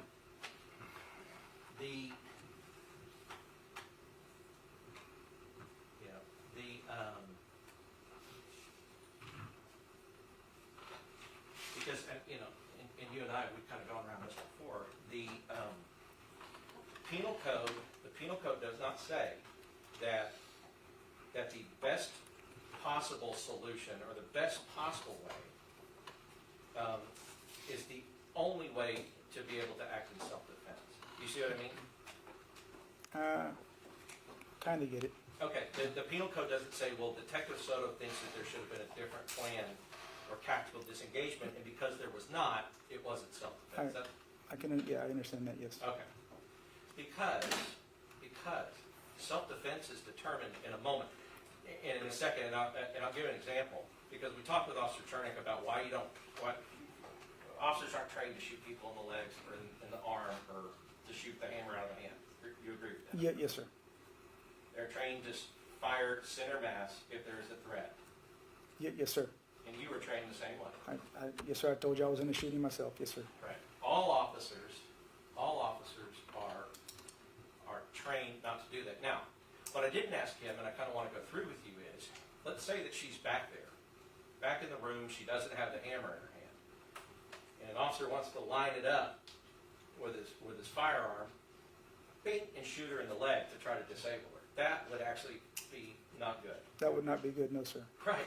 Because they would be using deadly force against somebody that's not presenting deadly force at that moment to them. Correct. Right. So the only time that we can even contemplate shooting arm, shooting leg, or shooting hand, or whatever, would be as the person is coming on using deadly force against them, right? Yes. And that's the time that officers are not able to aim appropriately, and they're likely going to miss what they're aiming at, especially if they're aiming at a small leg or a small arm, or a hand with a hammer. You would agree with that? Correct. Right. And it's because of that. It's because of what happens. Like, we have to train officers. We have to train officers on how to try to do things in moments where other people are trying to kill them. You would agree with that? Yes. Right. And that is like that's the job. That's the job. The job they do for us. And to be fair, the job you do, especially on patrol, but the job that they do for us is we have to give them training to know how to deal with a person who's trying to kill them. Right? Yes. Right. Because the job that I do, I've never had to have training to know what to do when somebody is trying to kill me. Right? Correct. Right. So, it's a tough job. You would agree? Yes, sir. I've been doing it for 21 years. Yes, sir. And it's split-second decisions that you have to make sometimes to go home to your family. You agree with that? I agree. Yes, sir. Right. And those split-second decisions can probably always be Monday morning quarterback to death. You would agree with that? Yes. So, for instance, if you said, well, she was comforting the old man, well, that's something you found out later. There's no way they can know that. Right? Yeah, I'm not sure if they had any knowledge of that or not. And so I want to talk about.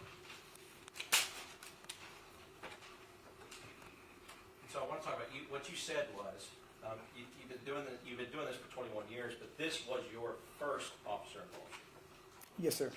All right. This was the first time that you had ever been in this type of situation as an investigating officer, lead detective in an officer involvement. Yes, sir. All right. And so when you talked, I think you testified that brass was involved in the decision making. Yes, sir. And so brass, we all understand that to be the people that are above you in rank. Yes, sir. My captain. Yes, sir. Your captain, Van Geffen. Van Geffen. And he is the captain of homicide? Yes, sir. And Captain Van Geffen, you said you don't know, but Captain Van Geffen, you would have to assume, is not making these decisions on his own.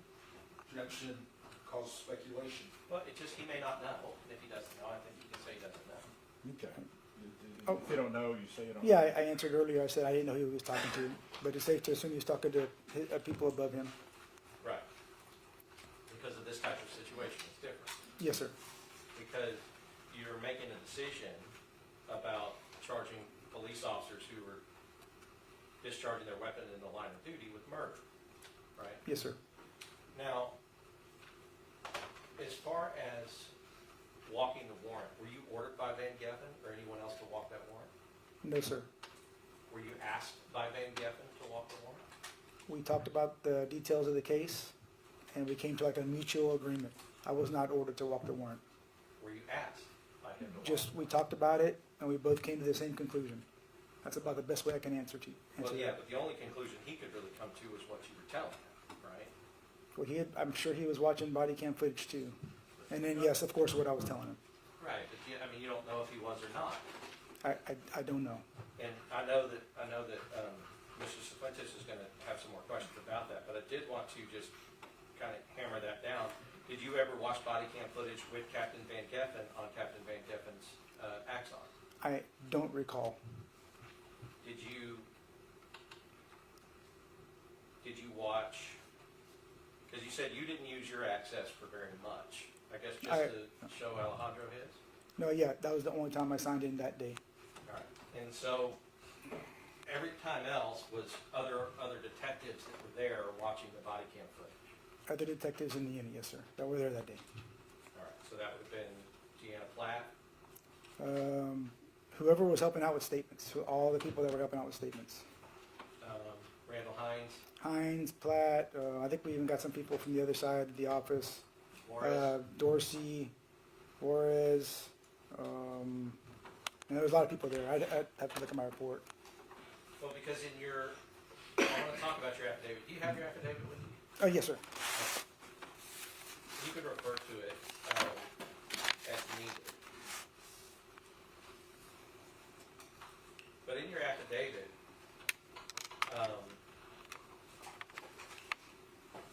let's talk about what an affidavit is.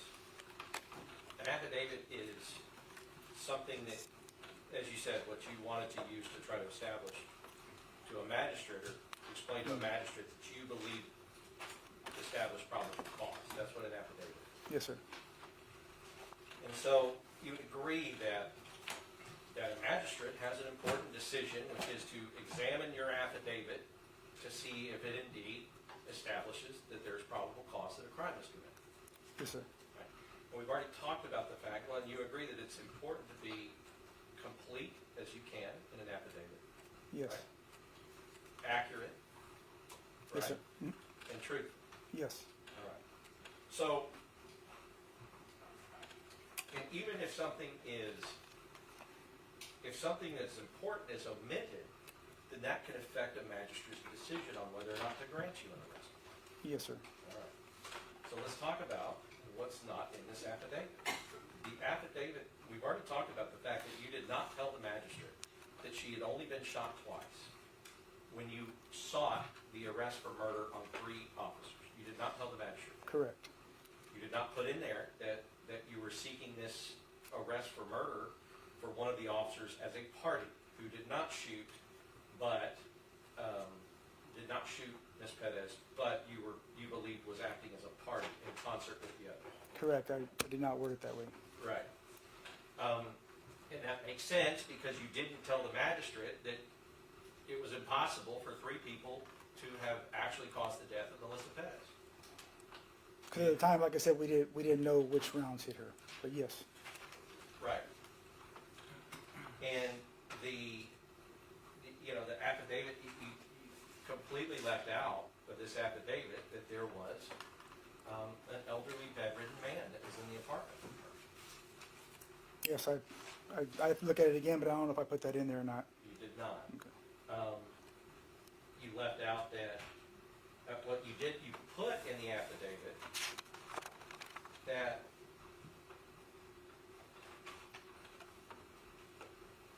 your rationale for why she did not pose a threat to the officers was because you said they had a wall, a window blocked by a television, and a locked door between them. Yes. Okay. Your Honor, I would object this to hearsay, reading from documented evidence. Well, If he wants to offer the exhibit, Judge. well, it's not that, I'm not necessarily reading. I was looking at the document, but I can also just ask him the question. Okay. All right. So, your rationale for saying that they did not act with, that they weren't being confronted with any with the type of danger to justify deadly force was that they had a window blocked by a television, a wall, and a locked door between them. Yeah, yes, sir. There were barriers there. Right. You said that there were barriers there.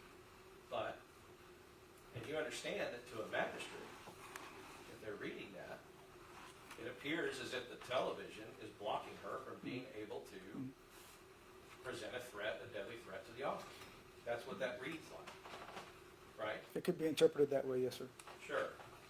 Because you didn't say a window partially blocked by a television, you said a window blocked by a television. Yes, sir. Okay. But as we know, that television did not prevent her from using that hammer as a threat of deadly force against police officers. You can see that. We talked about that earlier, yes, sir. We talked about How it. she You can saw it. she was able to maneuver around it. Right. Yeah. Right. But in the affidavit, and when you're presenting this, the person who is trying to make a decision about whether that establishes probable cause,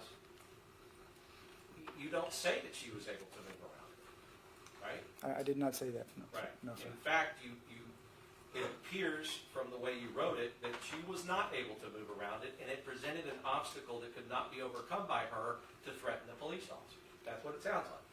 I don't know what the judge interpreted. I just wrote that there were barriers in there, sir. Well, a window blocked by a Window, television. yes, sir. Which there was. There was a television there. Not. There was. Yes. It really just helped her to seek cover from tasers and other things. It didn't stop her from hurting police officers. You agree with that? You would agree with that statement? But she was still able to get it. Like I said earlier, she was able to maneuver around it, yes, sir. Well, and we can see in some of these videos that she's kind of parked herself behind the television. The taser lights are trying to find her, but they can't get her because she's using the television as cover. You saw that. Yes, sir.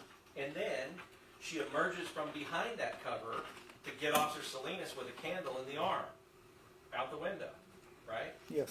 So really, the television served more as a barrier to the officers than it served as a barrier to her. You would agree? It could be considered that, yeah, she used that to conceal herself a few times. And yes, and you know, and when she's behind it and all you see is a head, you shoot a beanbag shotgun at a head, and you can kill that head and the body that's attached to it. There's the possibility there. We are trained not to shoot a beanbag at a head. You're trained not to shoot a You're beanbag told at not a to head. shoot at the head. You're correct. Right. So when she's behind the television and just her head sticking out, then that's not a good thing to do, is shoot her with a beanbag. Yes, sir. Right, okay. You also, you know, obviously a taser can't go through a window, a closed window. Right. Yes, Right. sir. It hits glass and bounces off. Right. Yes, sir. Objection relevance. Well, he Said closed window. The evidence in the stated window is already out for the jury. Well, It's irrelevant. but no, I mean, you can see in States 109 that all of those little windows in that door are closed. They're not. Overruled. That's what I mean. You know, The wall, the door window, the door, the glass. right. Taser, bing, Yes. bounce off, right? Yes, sir. Television, taser, bing, bounce off it. Yes, sir. Because it has to make those connections or it's useless. Yes, sir. Right. So, I guess that, you know, and looking at the, you know, going back to, like, how do you present this to a magistrate?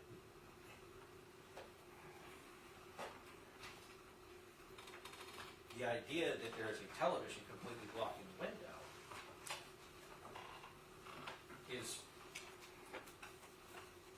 tells a person one thing.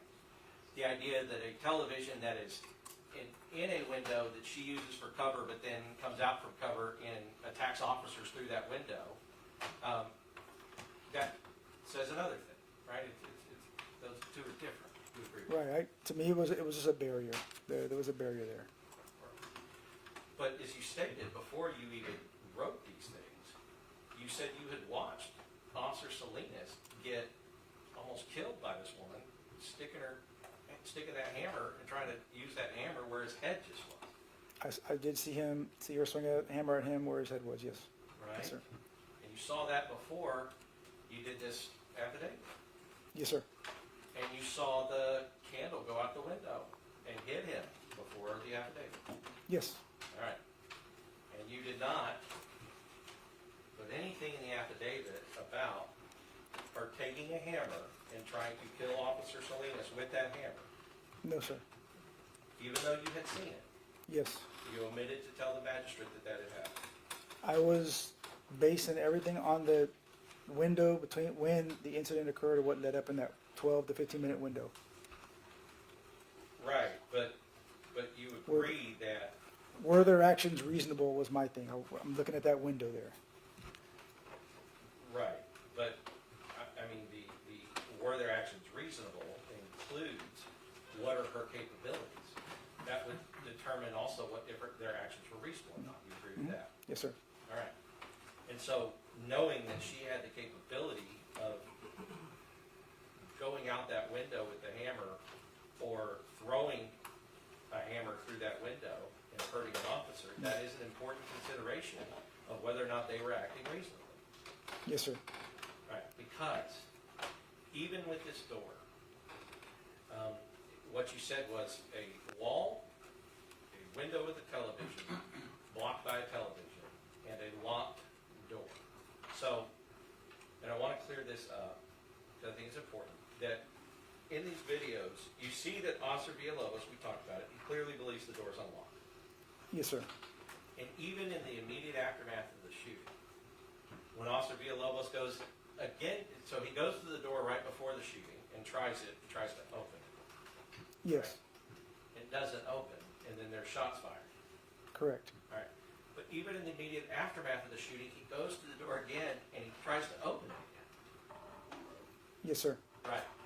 Which suggests to you that he still believes it's unlocked and he can get through. Yes, sir. And then he kicks the windows out after he can't open it. And it still takes him time to find out, like, what is going on? Why is, like, what's happening here? Why is this door locked? Basically. Right? Yes, sir. Okay. So, if Officer Villalobos has a reasonable belief that the door was unlocked, and I think we can all agree that he had a reasonable belief that it was unlocked based Yes. on his actions. Yes. He has a reasonable belief that the door is unlocked. And what good does it do for you to come later and say he wasn't in any danger because of the locked door? Do you see what I mean? I'm just basing it That's on. an argumentative I don't think that was statement. What good does it do? It's not relevant. It's argumentative. Or you can rephrase that. Okay, then, I mean, you use that as an example of why they weren't in danger. Locked door, right? Correct. Okay. But how is that a good example of why they weren't in danger if the officer had a reasonable belief that it was unlocked? You see what I mean? He had the belief. Yes. Right. And it goes back to, and so if he has a reasonable belief that it's unlocked, shouldn't you as the investigator treat that door as to his reasonable belief as an unlocked door? I mean, she had never demonstrated at any time that she was going to come out that door. Not once. And just like with everything, they don't until they do, right? And it's, I mean, she had never demonstrated that she was going to throw something out that window until she did and hit Salinas, right? Yes, sir. Okay. So what I'm saying is that she, you know, this is a fluid situation and it can change in an instant, Yes. right? So if she got a hankering and just kind of figured that, hey, you know, I'm going to try to open that door or put this hammer through one of those glass panes where that officer's face is, I mean, just because she hadn't done it before doesn't mean she won't make that decision to do it. You Right. agree with that? And that's why I keep going back to the decision to step back. If they're concerned about that, to step back and reassess this thing. I understand. We're Yes. ready to get to that. We have ways to go.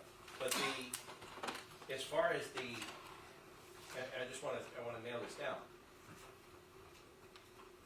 A locked door suggests something.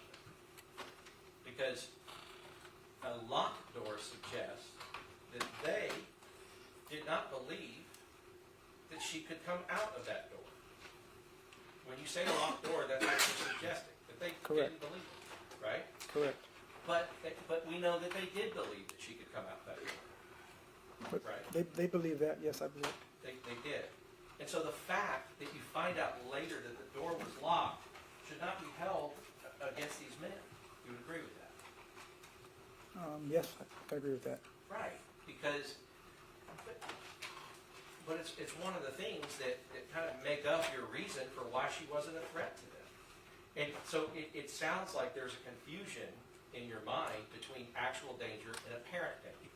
So what you're talking about with the door actually being locked, in your opinion, that actual locked door doesn't present a threat that she would come through. That's what you're saying. Just to me, the door was just a barrier. It was a barrier. Yes. But a pretty quick and easy barrier, well, it kind of opened out, so pretty quick and easy barrier I mean, if she could get out that door. if she could, but Officer Villalobos, he's in very good shape. I think he could have got away from that very easily. Officer Villalobos, yes. Officer Villalobos is in good shape.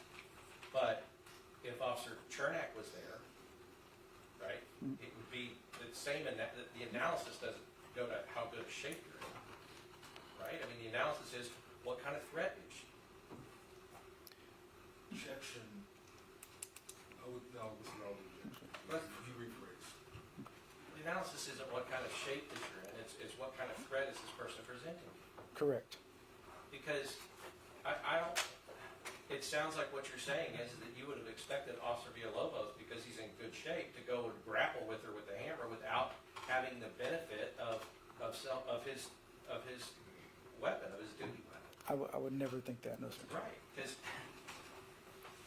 because ultimately, she's the one with the hammer, and she's the one being aggressive to the officers. You agree with that? Yes, inside her home, yes sir. And it sounded like what you were saying is like, well, you know, if you're trying to arrest her, and she don't want it, so she's swinging the hammer at your head and everything else. What an officer should do is they should say, all right, well, let's not try to arrest her. No, I'm not saying that. Well, I know, because you would give the keys of the kingdom to the Right. people who are being Sir. like she is. Objection. Argumentative. Not a question for this witness. I think it is a question that witness. He understood it. I'll sustain. What I'm saying is you would give the person who doesn't want to be arrested the ability to determine what the officer does with that person. Right.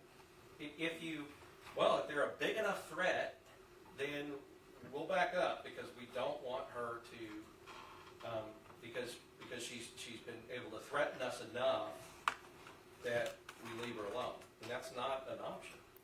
But aren't we as officers, like, we're held to that higher standard, right? We're preservers of life, correct? I just don't understand what the driving force was to get in that apartment right then. But here, let me. That's where I think that's where we're just having a disagreement. I don't, and I don't understand the driving force to go get this affidavit that doesn't have any of the right information, right? Like, so we all have questions, but what I'm saying is because you said that, officers, first of all, officers are not held to the higher standard in the penal code. Officers have every right, just like everybody else, to defend themselves. You understand? Yes, sir, I agree. Okay. I'm just saying that's my opinion. I Yes, understand. yes.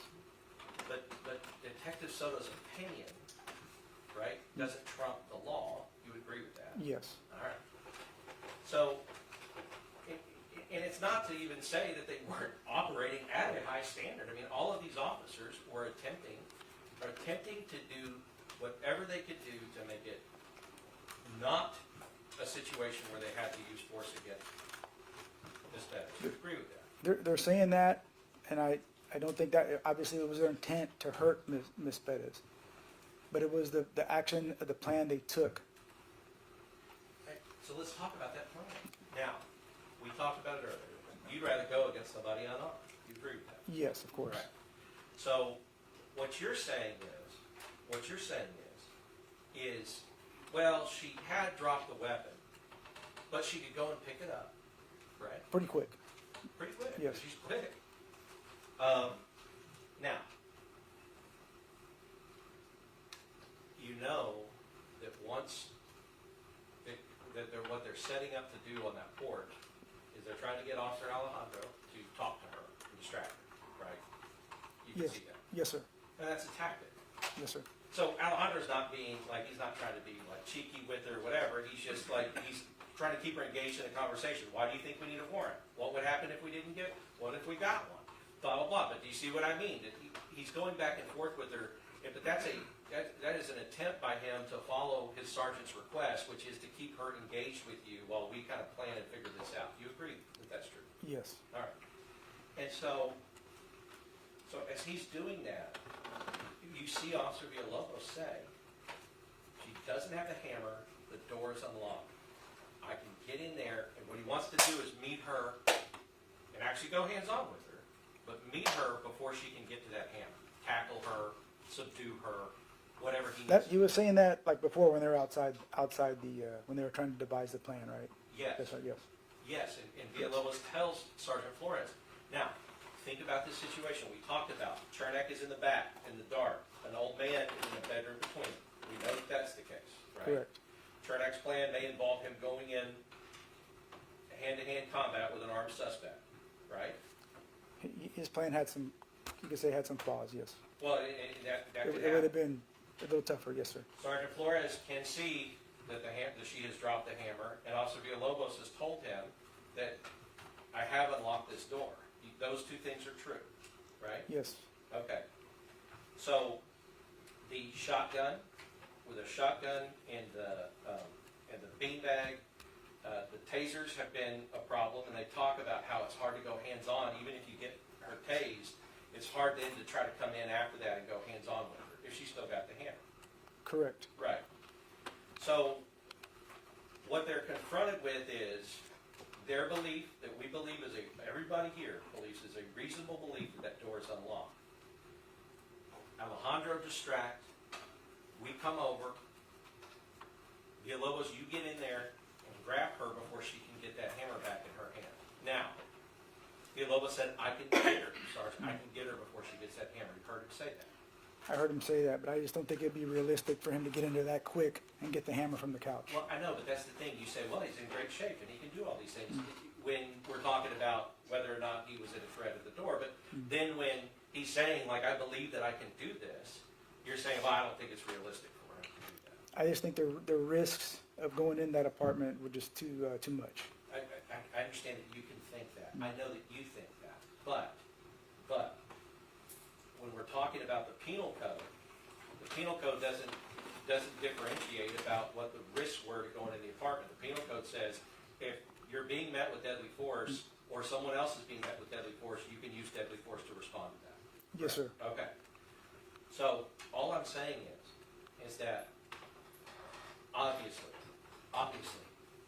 he wasn't able to get there and get the hammer.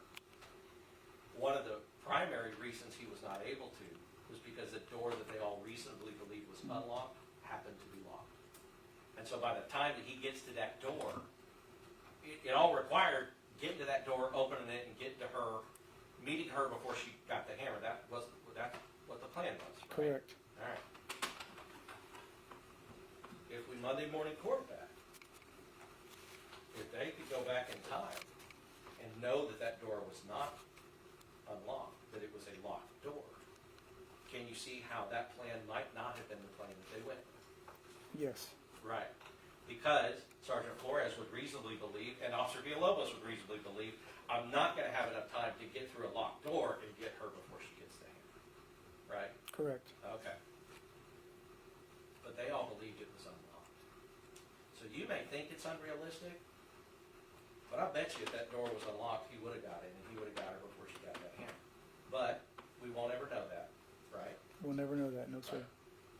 But if he had done that would have been a way that the least amount of force could be used and would have protected officer safety because he was restraining an unarmed suspect. I just don't see that as weighing all the options. Okay. I just don't see that. I'm sorry, sir. You're right. And it's an easy thing, as the eye in the sky, Yes, who's sir. looking back at all the things. It's Correct. an easy thing to say.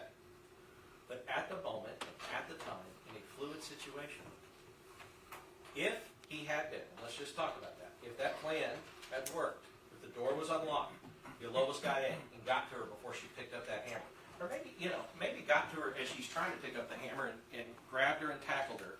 Now she's on the ground, he definitely would have been able to restrain her. Yes, We sir. agree with that. Yes, sir. He would have put her in handcuffs, like Officer Rojas should have done in the beginning, and they would have taken her to the hospital, or they would have taken her to jail for all the crimes she's committed. But that would be a situation where they are not dealing with an armed suspect at that moment, if that plan worked the way that I just described. You agree with that? Well, she didn't have the hammer in her possession at that time. It was on the Right. couch. Yes, sir. Right. But she had shown how fast she can get that hammer. Yes. And I think that should have been something that should have been thought about extensively. And it was thought about. And there are conversations, and like I said, Sergeant Flores is taking in different plans. He's taking in different positions. He's hearing that there's a bedridden old man in the back area, so luring her back there may not be a good idea, because she'll arm herself. If she's going back there to deal with the cops, she's gonna pick that hammer up and go back there. That's the assumption. Yeah, she's been doing it every time when Right. someone tries to go through the window. Right. So, if Sergeant Flores goes, well, I don't like, because as a sergeant, one of his responsibilities, he has a responsibility to the public and to making sure that he can do everything he can so that Ms. Perez isn't hurt while trying to be arrested, right? He has that responsibility. Yes, I agree. But he also has a responsibility to his officers to make sure that he's not putting his officers into unnecessarily dangerous situations, right? Yes, sir. And on the balance, if the difference is between an armed suspect attacking and his officers going home that night, he's gonna pick his officers going home that night, Of course. Yes, sir. of course. And anybody would, Yes. because they're not attacking her, she's attacking them. Well, right? she's coming at them every time they go at the door or show they want to come in. So, right, but I mean, so the idea is, okay. So, whether or not it worked, and that's the issue. Because it cannot be, and the penal code doesn't say anything about it. It doesn't say like, your tactical plans and you have to disengage.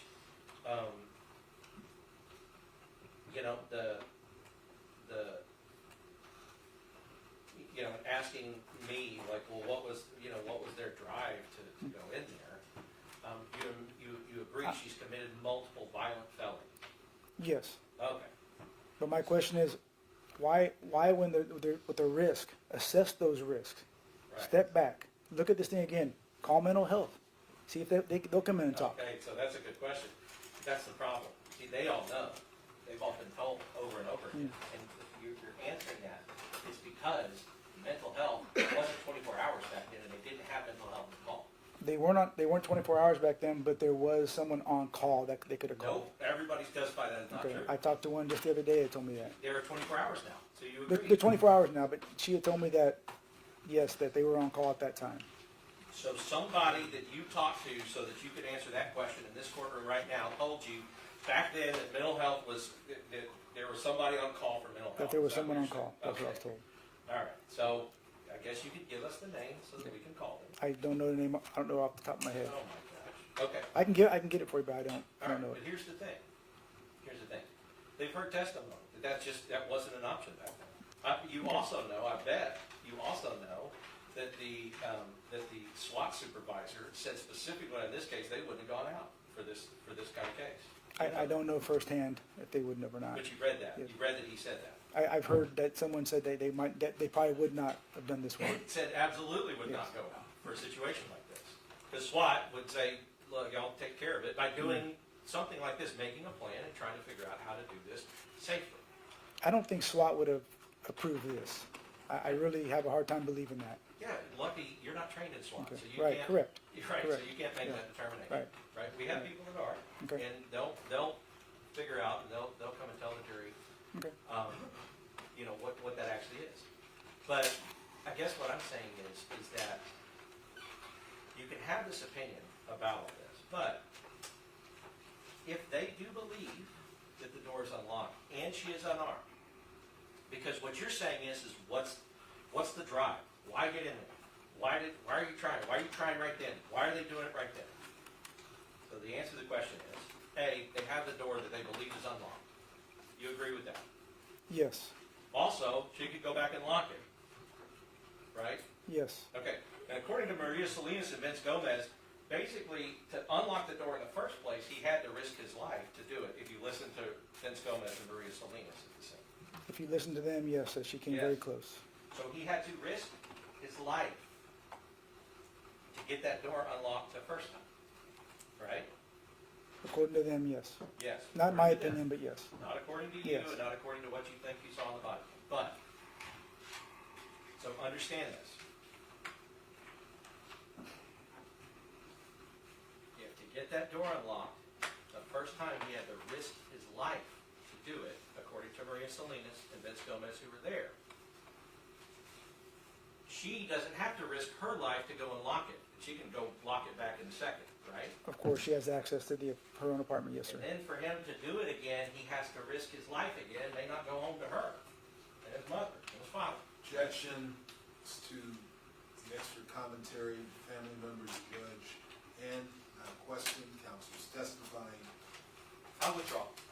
So, what I'm saying is that to do it again, if all of this is going to play out the same way, to get this door unlocked again, he may have to risk his life again to do that, right? He put himself at risk if he tried going in there Okay. again, yes. We can agree Right with that. now, and Sergeant Flores knows that, because he's out there and he knows that the last time he tried to get in that window and get the door unlocked, he knows that everybody's screaming and going, ah!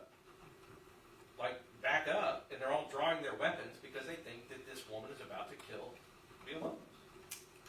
Right? That's the only conclusion. They're definitely worried about him getting hurt or hit with that hammer, yes, sir. Right.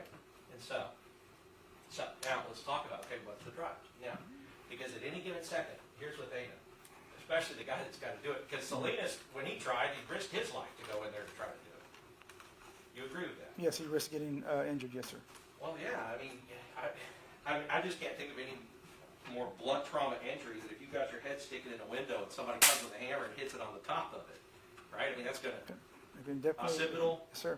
That ain't the thickest part of the skull. Right. And, I mean, you know, you crack that skull like that, you know, hammers can go in. I mean, I've had a case where hammers go in a skull, right? And Yes, sir. It's not Objection, Your Honor, counsel's testifying, calls for speculation. It's not a question here. Okay. I'll I'll sustain. Okay. So you have seen cases where hammers can go into, like embed themselves inside the skull where the brain, I've seen people hurt with hammers, yes, sir. like that. Yes, sir. Cracked skulls, all these things the medical examiner said, yeah, I mean, that could kill it. Yes, sir. So these officers that try to make this arrest are having to risk their lives to try to unlock this door. You would agree with that? They're risking getting hit with the hammer, yes, sir. Well, right. And I don't know why you don't want to say risk their lives, but that is what they're doing. Objection, sidebar. Well, he's not responsive. I'll sustain. They're not responsive. To the sidebar, and I'll sustain the non-response. Thank you. So, but yeah, I guess what I'm saying is like, that's what they have to do to get in there, is that they are being confronted with a very violent woman who is trying to knock their head off with a hammer. Right. Okay. So, now in this situation, we've talked about it. It's easy for her to go and go lock it. She can do it quick. And if she's just going to lock it and she's not threatening them, they're not going to, nobody's shooting them, because they haven't shot her at any, the only time she ever got shot or shot at was when she was coming directly at them with a hammer. She's at the window, yes, sir. Right. Okay. So she'd go lock the door, and now he's had to risk his life to unlock it, and now it's locked again, and if he wants to unlock it again, he's going to have to risk his life again. That's a safe assumption. Yes, sir. And that's a safe assumption for Sergeant Flores to make, right? You would agree with that? Yes, sir. Okay. So, sometimes you don't have the luxury of backing up. If you think you have an unlocked door, and you think you have a way to get in there and get her before she gets back to that hammer, then that can be a reason that you have to go now and not wait till the door gets locked again or she picks up the hammer. Well, they couldn't back up because there was gunfire to the left. They were right there. Yeah, no, I understand, but what I'm saying is like the fact that these factors that are going on, which is they have an unlocked door that they believe is unlocked, turned out to be locked, but they believe was unlocked, but their belief is that it can be locked again by her quickly. Yes. And that situation could then change. Yes. And we won't know that if she hadn't gone and locked the lock that he unlocked, that if they didn't go like, well, all right, we don't have an unlocked door anymore, so they all back up and they try to figure something else out. We don't know if that would happen because that's not how this happened, right? Exactly. Yes, sir. Right. But what I'm saying is they could be, They could have made that exact decision. You're saying that that's what they had to make sure you didn't charge them with murder. They could have made that decision, but we won't know. We won't know because it didn't. She came at them with a hammer before they figured that out, right? She came toward the window. So you have two things. One, she is no longer armed. Two, they believe a door is unlocked. Those two situations can change very quickly. Yes, sir. So it might require a quick response. While those conditions exist in that situation, while those conditions exist, that could be a reason that they want to make that decision right then. Yes. Okay. So, the fact that Villalobos was wrong about the lock does not make it, I guess does not make him a criminal. Right? No. Okay. And I kind of want to get to this idea of the body cams that were watched, because I'm not exactly clear yet on what it was, because if we can do a timeline. You're on Mayor Pro Tem Foster? Yes.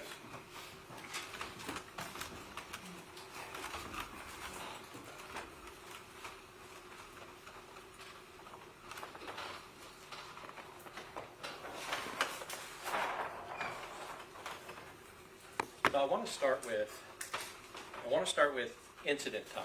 At what time did this incident occur? At 2:02. 2:02. All right, so that's 2:02 a.m. Incident occurs. Okay. Now, at what time did you get to the scene? I estimated a little after 3. All right. Maybe 3 within the hour. ish Yeah. a.m. Soto arrives on scene.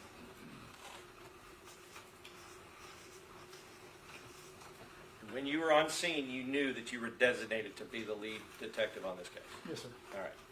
At what time did you go back to the station and interview Officer Alejandro? I'm estimating I got back around 4-ish, but I didn't turn on the body cam footage like 4:51, I believe. So, Okay. but I got back probably a little after 4, maybe. Okay, and by turning on the body cam footage, what you mean is you didn't turn on the footage to allow him to see his body cam before giving you a statement. Yeah, I was just that 4:51 is when I turned on. I logged in for him to see the statement. Okay, 4:51 a.m. We'll take that time. Soto logs into, called Axon, right? Yes, sir. All right, Axon.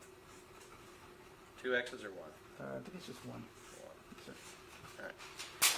4:51 a.m. You log into Axon for the benefit of Alejandro being able to see his body cam.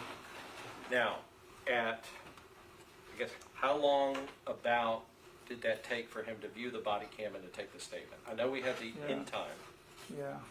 There's that window. I don't know exactly when we finished the first draft. I know it's like a 3-hour window, I guess, till we actually got the signed copy. Okay. So, So around 7:50? whatever. I don't know if I have it here, but I'm thinking 7:50. I can't remember. 7 something. Yeah. I thought I had the time. I don't have it. I think it's. Oh, you know, I do have it. I do have it. Let's see.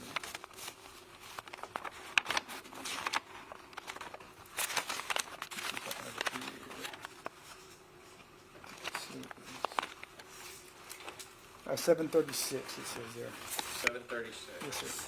And would you say that is the time the statement was completed? That's the that's the time that I think we signed everything, because the computer will log. I guess will just capture that time. I didn't actually look at my watch, but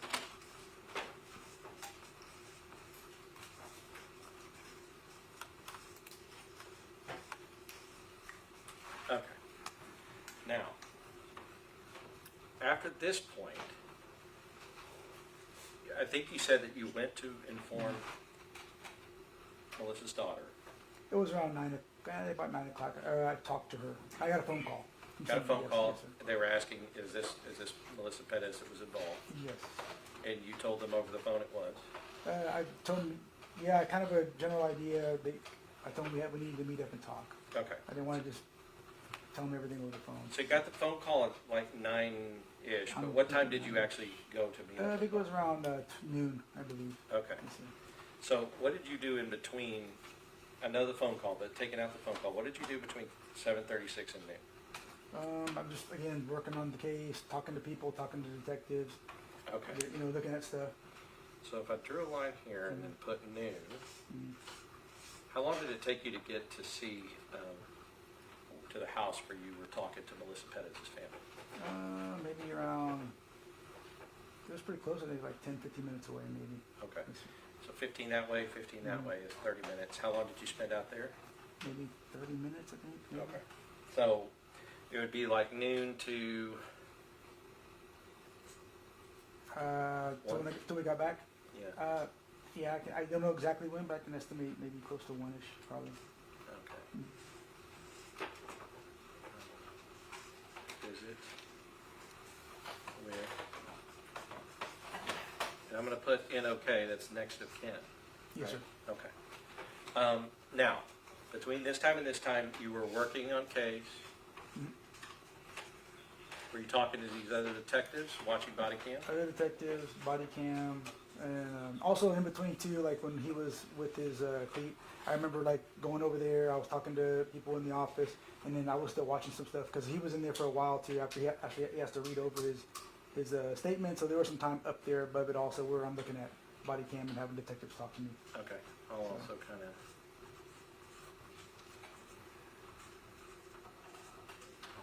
All right, so I kind of placed that kind of in there too. You're also working on the case, but you also did have to do the statement. So 7:36 noon.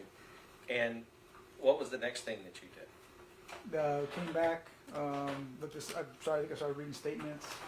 I can't remember if I looked at any, I think I looked at some. And then about 2-ish, I met with, 2:30-ish maybe with Van Geffen, right? Maybe 2:15, a little after 2. Okay. Yes. 1 to 2:15.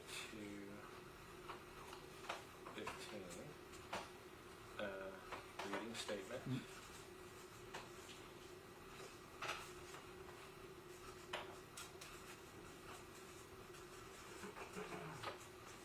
And you said 2:15. Meet with Captain Van Geffen. Mhm. All right, and how long did that meeting last? Oh, I can't remember, maybe 15 minutes, maybe possibly, or longer. 15 minutes where y'all had a discussion about whether or not to charge these guys with murder? Yes, sir. I'm just giving you an estimate. I'm not sure. Could have been longer. Okay. Could have been shorter. I don't know. 2:15 to, let's say, 2:45. How about that? I'll give you another 15 minutes. All right. And then after that, is that when you start the affidavit? That's when I get with Detective Juarez, and then we Okay. start looking at some more video, and start working on the affidavit. Yes, sir. Okay. So that's 2:45. Between 2:30 and 2:45. Yes. Okay.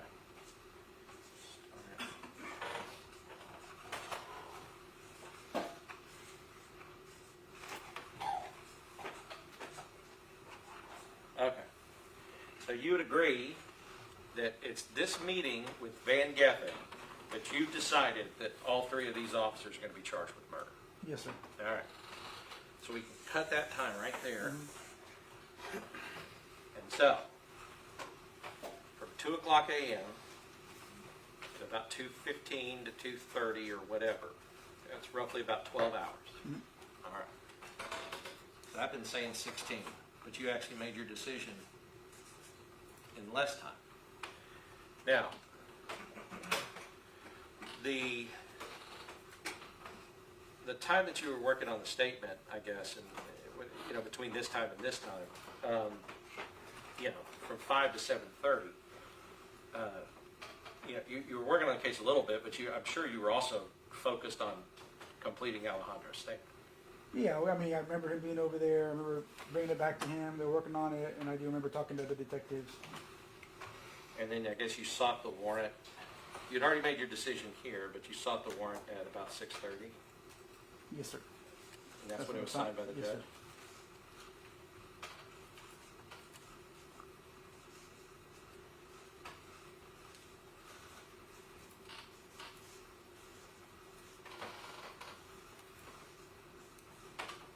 Okay.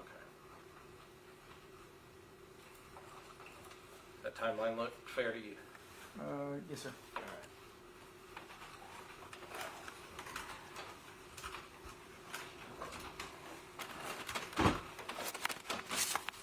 Because one of the things that you,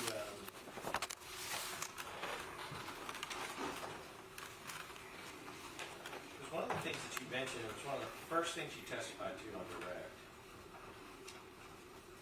is when you made the scene, let's talk about this first.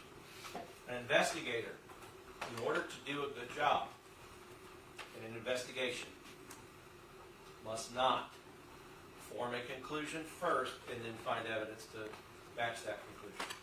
Yes, Agree with that? I agree. And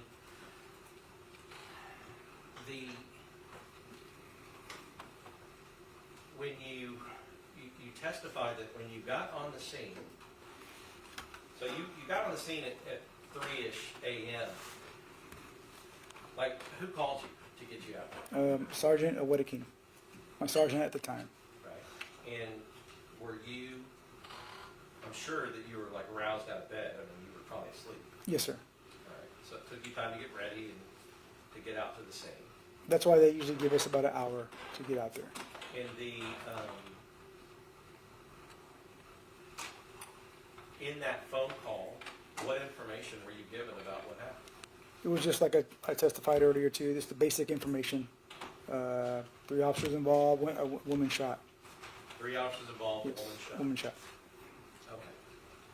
So, when you arrived at the scene, did you talk to anybody else at the scene before you walked up and saw those shell casings that you talked about? Like I told you, like I said earlier, Lieutenant Paduica, Sergeant Bersenio, I might have spoke with one of the detectives from Night CID, possibly Nelson, and maybe Menely. And what information did they give? It was just basic stuff. I mean, nothing. Just telling, hey, this is what happened. Kind of walk me toward the scene. Okay. But I mean, did they say where the person had been shot? And Yes. where the person had been shot from? Yes, they said the deceased individual was inside the apartment. Okay. So, because when you testified earlier, was that yesterday that you testified? Or was that today? I can't remember. It could have been today. It could have been yesterday. I'm not sure. Okay. When you testified to that, when you originally testified, you said, I walked up and I saw shell casings on the ground, and that caused me concern. Actually, what I said was I had questions. Concerns. I could have swore that's what I said, questions. Maybe I said concerns, but But, maybe I said concern, but I believe I said I had questions. yeah, I think you said, well, yeah, there were concerns. Okay. There were some concerns, and then I think you realized how that sounded, and you said, I didn't form any conclusions yet. Yeah, correct. But the issue is that it wasn't shell casings that told you that she was shot inside. It was one of the people that you had already talked to, right? Yeah, yes, sir. So, I mean, so seeing the shell casing, you were already told, like, what had happened, that these officers had shot her from outside. Well, she was inside. Actually, I don't remember them saying that they shot her from outside. It just I walked up and then I saw the casings. Okay. So, if they hadn't said that, and you walked up and saw the shell casings, you know that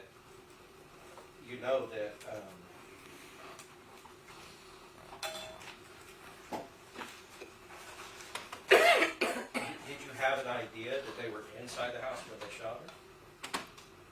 No, I didn't. Not at the time. Now, let's look at the other situation real quick. let's look at like let's say she's in there. She's shooting at officers. Ding, ding, right? Yes, sir. She's firing at officers. Officers shooting at her from outside to somebody inside. That wouldn't cause you any concern. No, of course not. Right. But, now, you agree then, that if the person who is inside the house is able and is presenting themselves as a deadly threat to the people outside of the apartment, then it is not a concern that they are shot from outside the apartment. Do you agree with that? Oh, of course. Okay.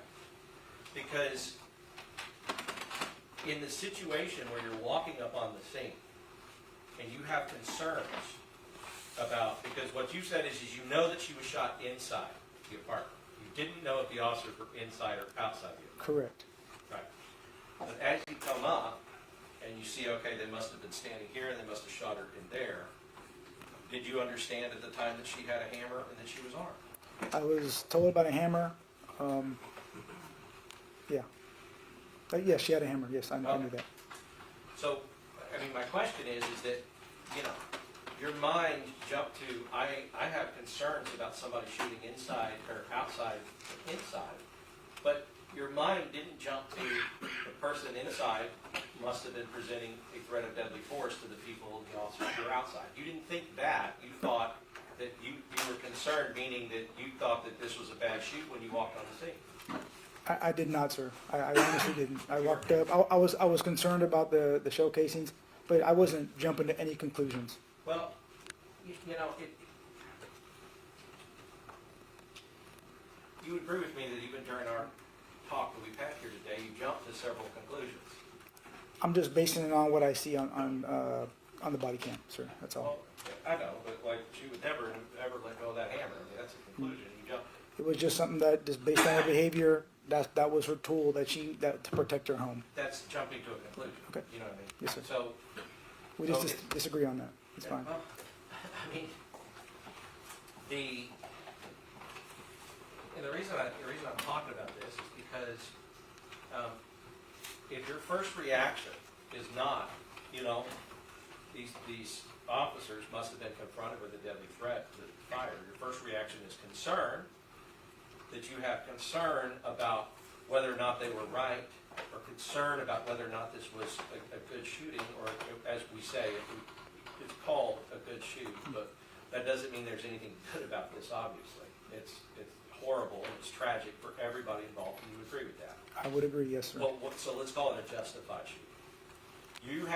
When you say concern, what you're saying is when I got on the scene, I was concerned that it was an unjustified shooting, based upon the location of the shell case. Honestly, sir, in my mind, I never would have envisioned this. I honestly was like, no, this is going to be explained. We'll see later. Well, I mean, and it was, but I guess my issue is that you had, that's not what I had some concerns means.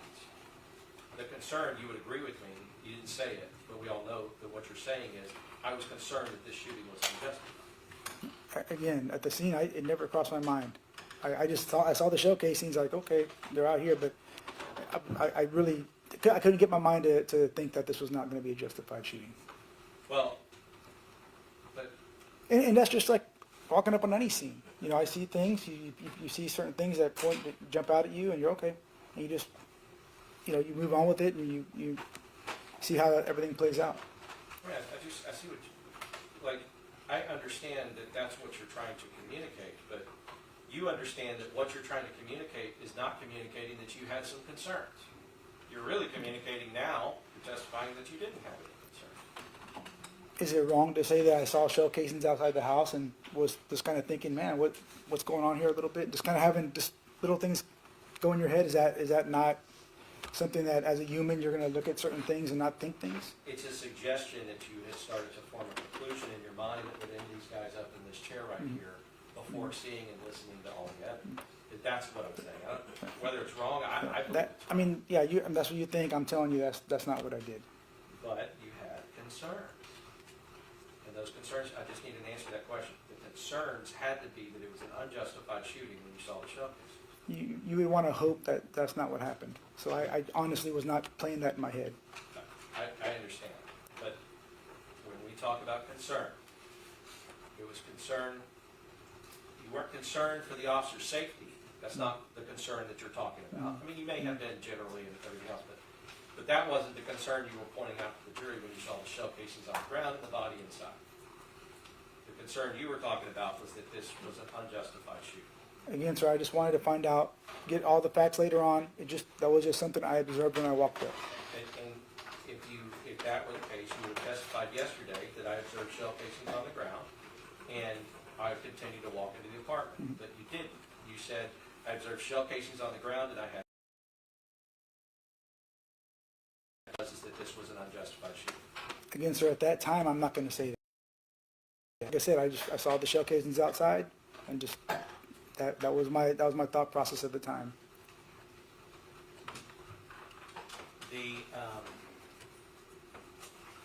I want to kind of talk a little bit about your training, and I know, but it's important. I mean, as we are sitting right here, right now, it's everything to these three men. So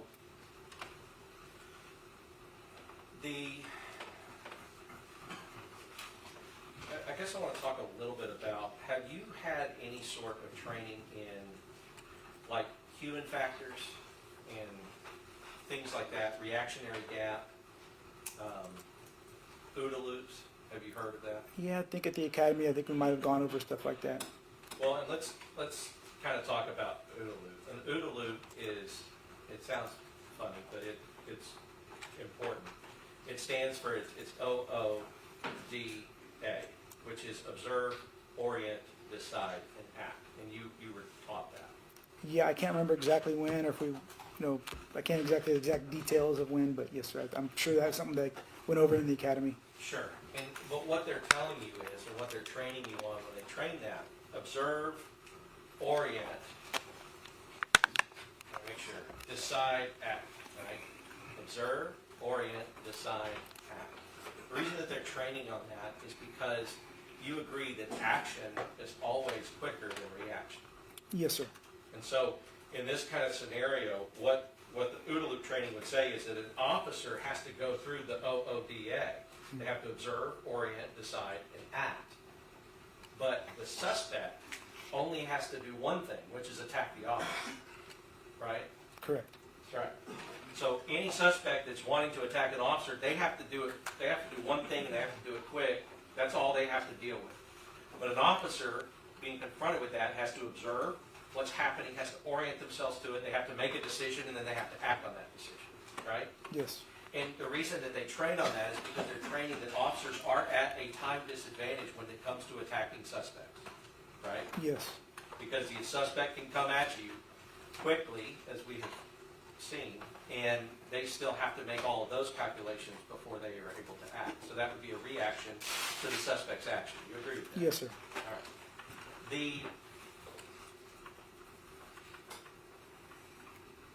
Officers, and you would agree that officers cannot be mind readers. They have no idea what a suspect is thinking. Yes, I can agree with that. Especially when they're in a stressful situation, such as somebody running at them with a hammer. Right? Yes, sir. So, they don't know if she's trying to come through that door. They don't know if she's trying to throw something through the window. They don't know exactly what she's thinking or which area or which part or which person will be attacked. There's no way for them to know that, right? Yes, it'd be hard to assume exactly. I know she came to the window. That was kind of her thing that she had shown that she was going to do. That's right. She always ran toward the window. That's right. So But the one thing we could predict.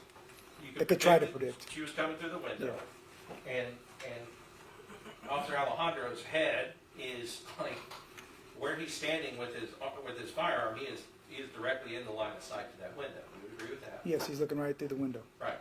A hammer flung through that window at his face could seriously injure or kill him. It could hurt somebody. Yes, sir. All right.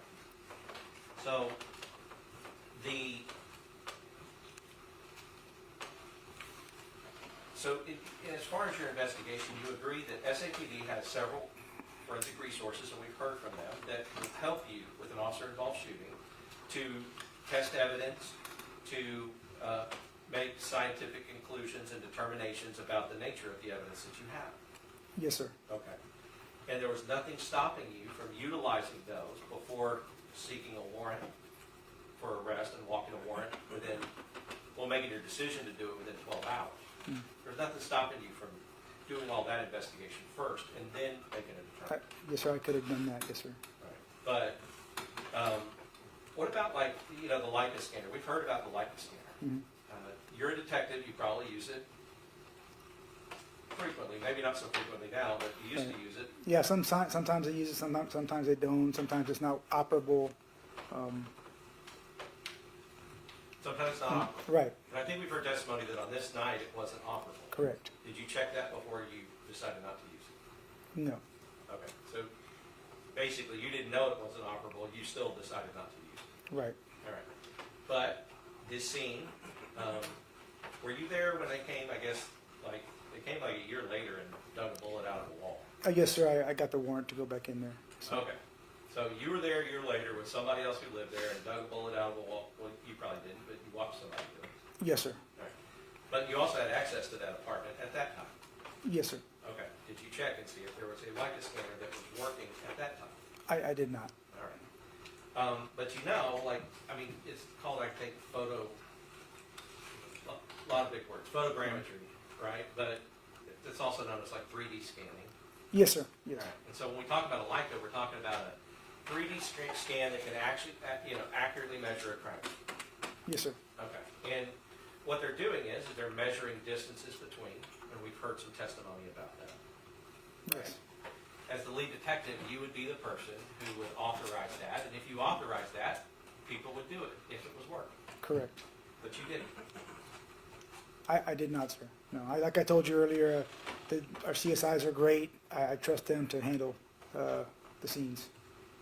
Well, yeah, sure, but, you know, it's something like, you know, when you came back a year later, knowing that a Leica and a 3D scan hadn't been done, there weren't any CSIs, or were there? I guess there were. I had two CSIs go out there with me. I didn't think about the Leica because I think it was because we were just trying to get something out of the wall. I mean, were you trained on the fact that, and I mean, could it be that you didn't think about the Leica and you didn't direct the CSI because that was your first officer-involved shooting that you ever done? It's just, yes, sir. I was still kind of new to the unit. Yes, sir. All right, and so, you know, but you are trained that the photogrammetry can be used to accurately obtain distances and times to support the human factors, like the OODA. How much time do they have? Is it action versus reaction? How far, and all those things? Have you been trained? Objection, compound question, counsel is again testifying. Well, I was asking about his training, and I was just using examples of how 3D scanning can. All right, get to the question. Yes, sir. That's what I'm asking. Like you've been trained that photogrammetry, like 3D scanning and stuff, can be used to help with human factors. Well, it can show like measurements and stuff between objects. Yes, sir. Right, and so an expert then could take those measurements and could say, okay, I am an expert in officers involved in having to use force or deadly force. And so I can tell you that the distance between where she was at that couch, where she was at that window, and how big the porch was, how much room the officers had, all of those things would be important considerations. Yes, sir. I agree with that. And there were not any accurate measurements that were taken or any kind of 3D scanning that was taken about all of these distances. No 3D scanning, but there was, I think, of course, there was a sketch done. The sketch that was not to scale, Yeah. right? Right. And didn't show the distance in the measures, right? Correct. From different objects and the Right. couch and everything else. Now, you didn't go and ask them to do distance and measure. Even if the Leica was broken, they could still get just like Tom's holding it up, they could still get one of those, right? And Yes, sir. measure distance. Yes, sir. I did not ask. No, sir. Okay. So,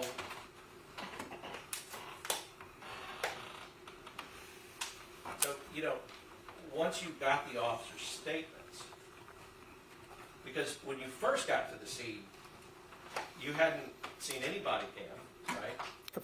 Yes, I had not. You hadn't really heard any statements from any officers, including Officer Alejandro. Yes, no, sir, I hadn't. Okay. But but once you did have all of those things, did you ever ask for CSI to go back to the scene?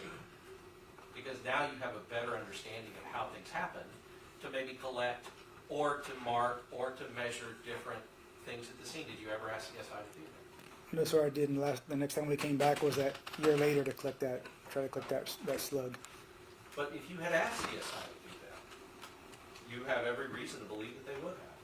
Yes, sir, they would have. Yes. I mean, honestly, especially the CSI officer you had that night, because Yes. she's very good. Outstanding. Yes, they would have done it. And she would have done an outstanding job to give us this information that we need. Yes, sir. All right.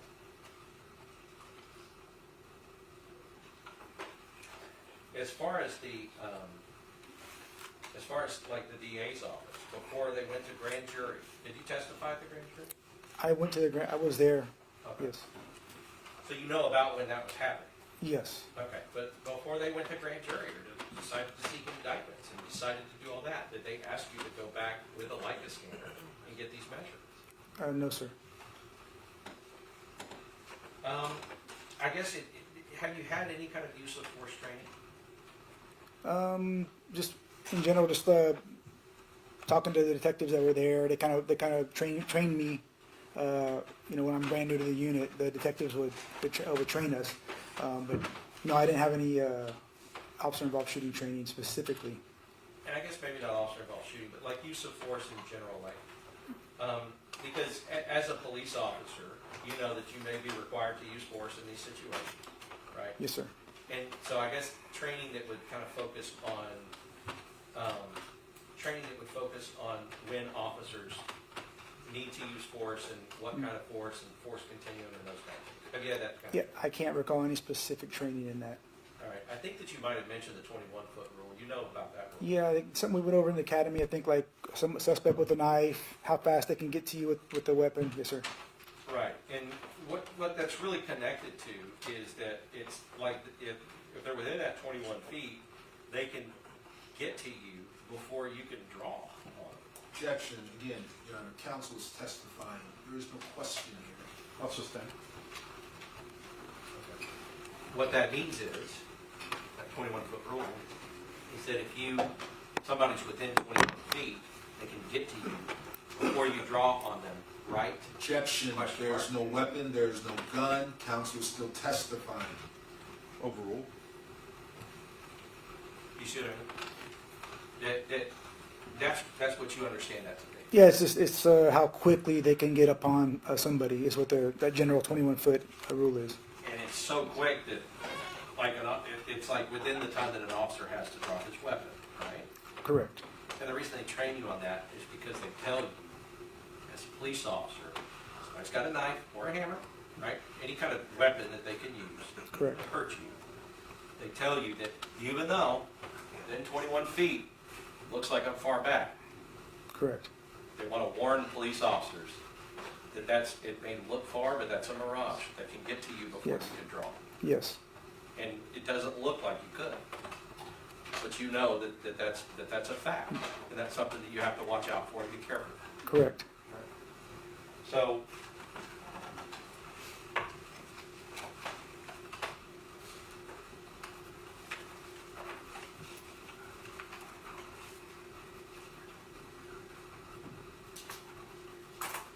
do you know or have you been trained on what preclusion is? I'm sorry? Preclusion. I don't believe so, sir. Okay.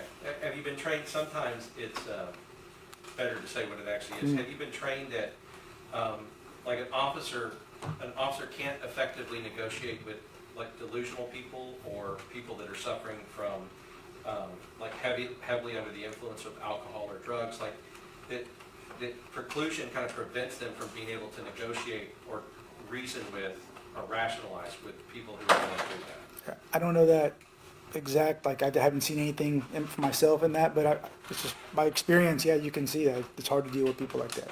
Right, and so the fact that, they can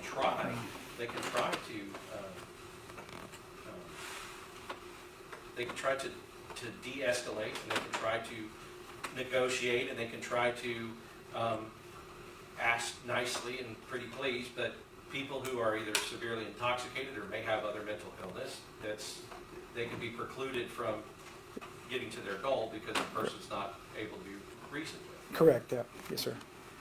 And so and then the idea about, like with tasers and, chemical agents and, batons and other things that are not your duty weapon, those things cannot be used, the taser and the chemical agent, they can't be used through a window, like a closed window. We've talked about. Yes, yes, sir. Also, it's hard to use those on a person that's moving or running. Yes, sir. Right? Because the chances of you getting the accurate connection is difficult. Yeah, the odds go down that you'll make that double connection, yes, sir. Right. It's easier to tase a stationary person than it is to a person that's running. Yes, sir.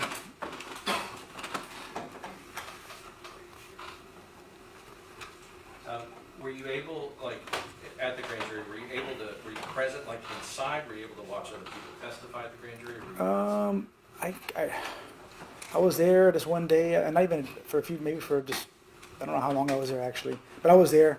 I think I did see somebody, yes, sir. I think it was, I think it was the ballistics. I think I heard the ballistics. I can't remember her name right now. Whoever was working in the. Holly Warden? I think it might have been her. Yes, sir. And we heard from her as well. And so if you did hear from her, you heard her say that the only bullet that she could identify was the one that was inside of Miss Perez's body. Yes. As belonging to any gun. Yes. Right. And I believe also, I want to say also the physician might have been there too. I might have heard the ME physician, maybe. Just like I said, it's been a while, a couple years, a lot of cases. You would have heard him say that it was impossible for 3 officers to have shot her once. I don't remember if he said that. And He might not have said it. Yeah. But he did say she was only shot twice, which would mean that it was impossible for 3 to have he shot might, her yeah, twice. yes. Right.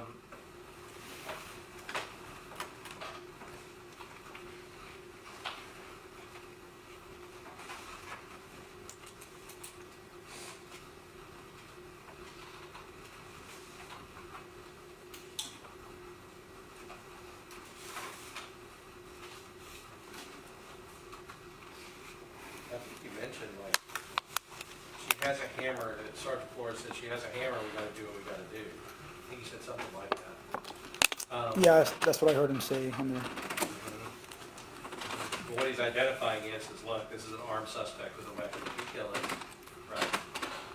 That's what he's identifying. I mean, you could take that, different ways, but that could be one way, yes, sir. She has a hammer, this is Yes, an armed sir. suspect. Those are She has a hammer, yes, sir. saying, which means this is an armed suspect. Yes, sir. We got to do what we got to do is informing, that is a way of informing his officers that, if she is presenting you with deadly force, you need to respond to them. Yes, sir. Because he wants them to go home to their family. Of course, yes. And I'm pretty sure he wants to go home to his too. Yes, I agree.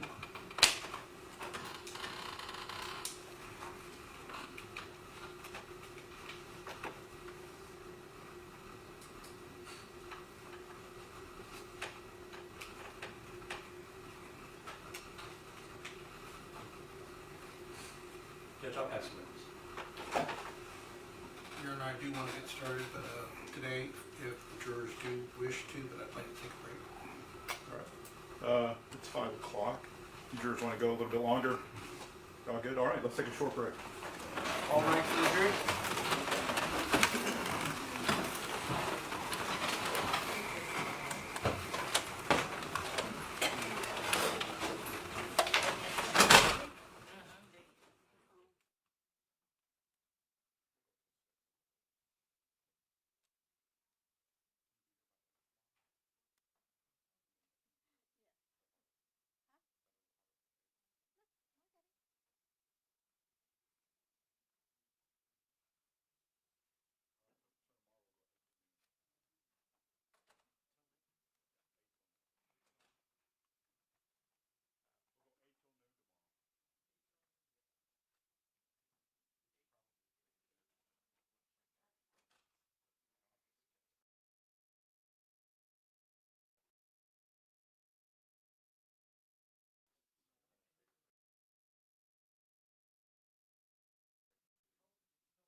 10 through 119, we've tendered them to the state for inspection.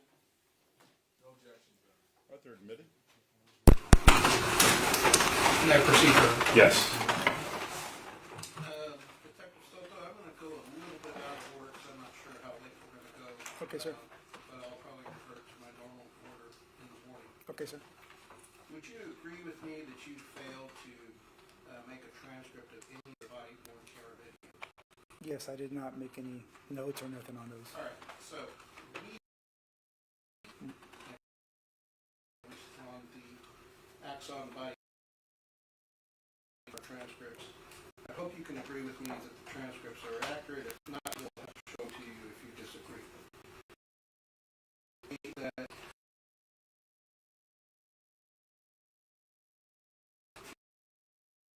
he makes the statement, she's in the bedroom, and it's in reference to the master bedroom. He's on the side of the house.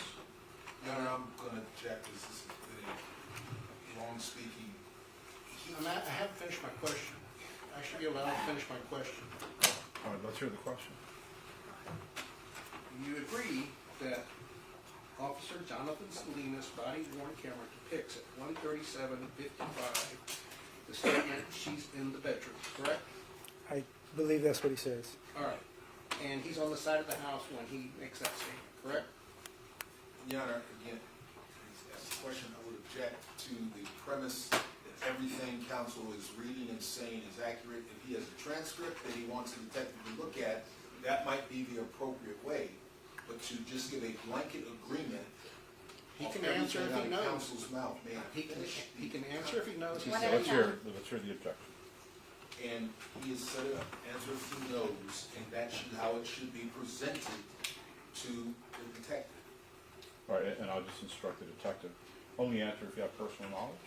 Make sure you listen to the question. If you don't know, you don't know. Okay, yes, sir. All right. If you want me to cue it up for you, I will. You want me to cue it up for you? That'd be fine, yes, sir.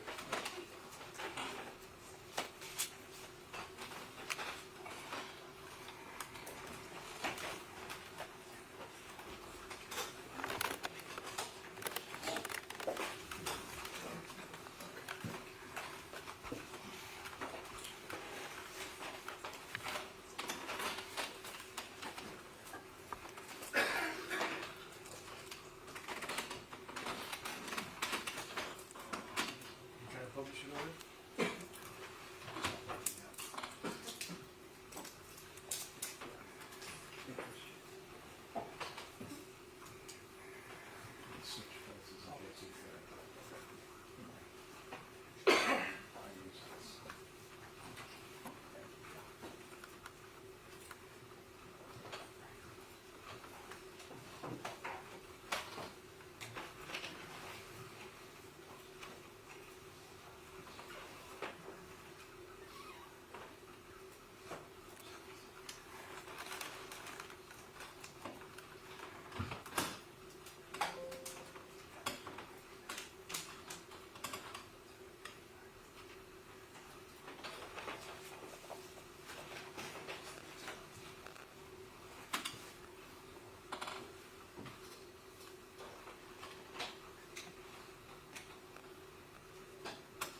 137:27, I'm gonna try to advance it a little bit.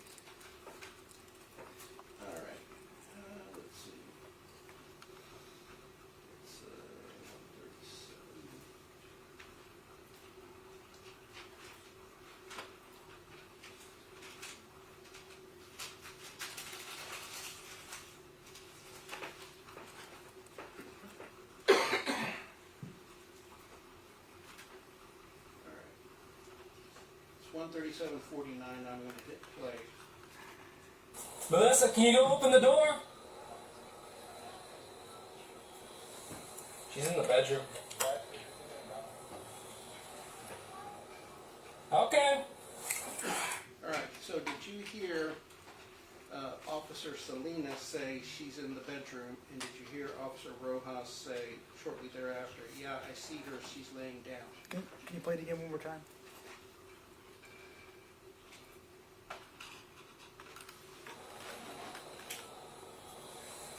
She's in the bedroom.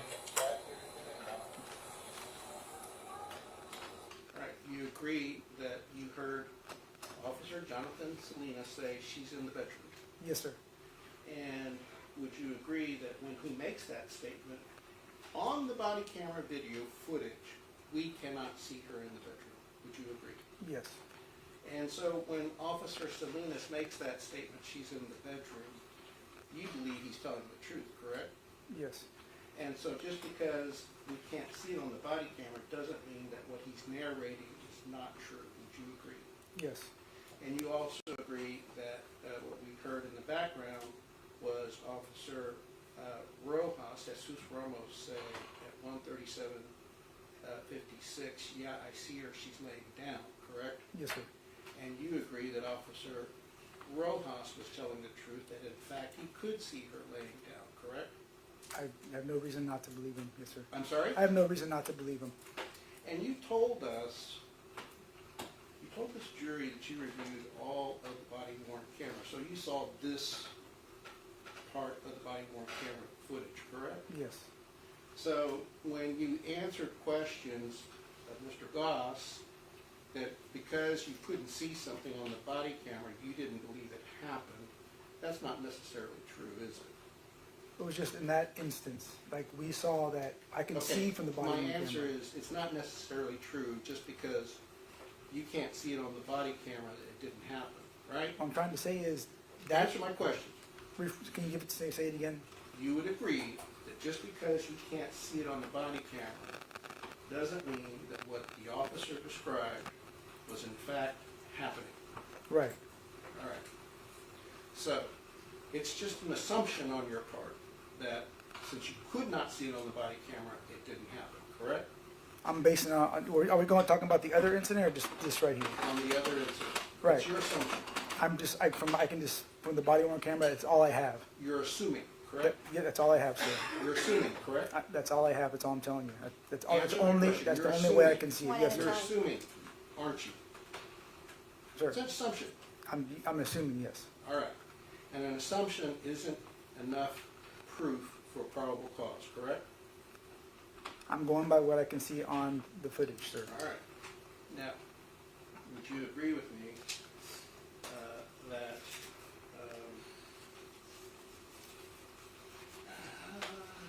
let me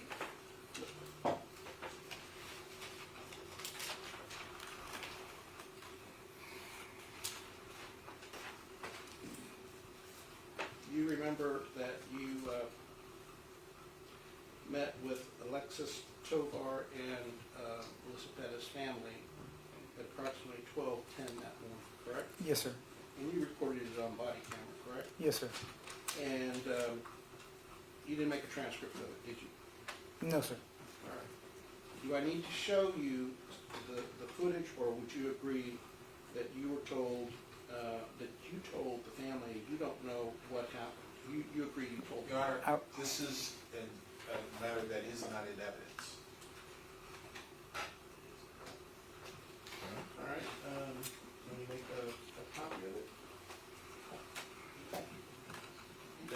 It's your body camera video. You remember saying that? I have to see it again, sir. It's been a while. I can't remember verbatim what I said. No, I'm sorry, Do you sir. deny making that statement? I just don't remember. I don't know for sure. Okay. I could have. I just don't know. Well, I'm going to represent to you that in fact you do say that on the body line camera. Can you agree that you said that? I'd like to see it. Okay. You're telling me that, but I would like to see it again. You agree that Alexis Tovar told you at 12:14:06 that Melissa Pettis was having hallucinations? Objection, hearsay, Judge. It's a question of whether she told him that information. It's not hearsay. Overrule. You agree she told you that? Mr. Fuentes, I actually just don't remember the exact conversation. I might have said that, or she might have said that, but I just don't remember. I'm sorry, sir. It's Okay. been a while since I've looked at that All right, footage. so I promise you tomorrow morning we'll have a copy of your, Yes, sir. your That would be video, good. and we'll play it if you doubt me. But I just want to ask now if you recall that being said. Ask that answer, John. I'll sustain. All right, so would you agree with me that after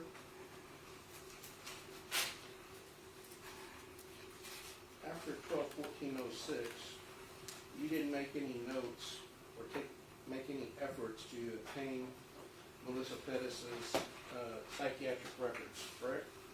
Yes, I did not. All right, and just so there's no doubt, I want to make sure that you didn't make any efforts to get records of her emergency detention, her inpatient treatment records, her CPS records, or her prior criminal history. I saw her history and talked to the family, but I didn't make any efforts to get any of that. Okay, you didn't make any efforts to get that prior to obtaining the warrant, correct? Yes, correct. None of it. You made no efforts to get any of that prior to obtaining the warrant. Correct. Correct. So, and you were told in that meeting that Melissa Pettis was an aggressive person, correct? I don't know exactly what was said. Like I said, I want to see it again, but I think that might have been something that was mentioned by the family.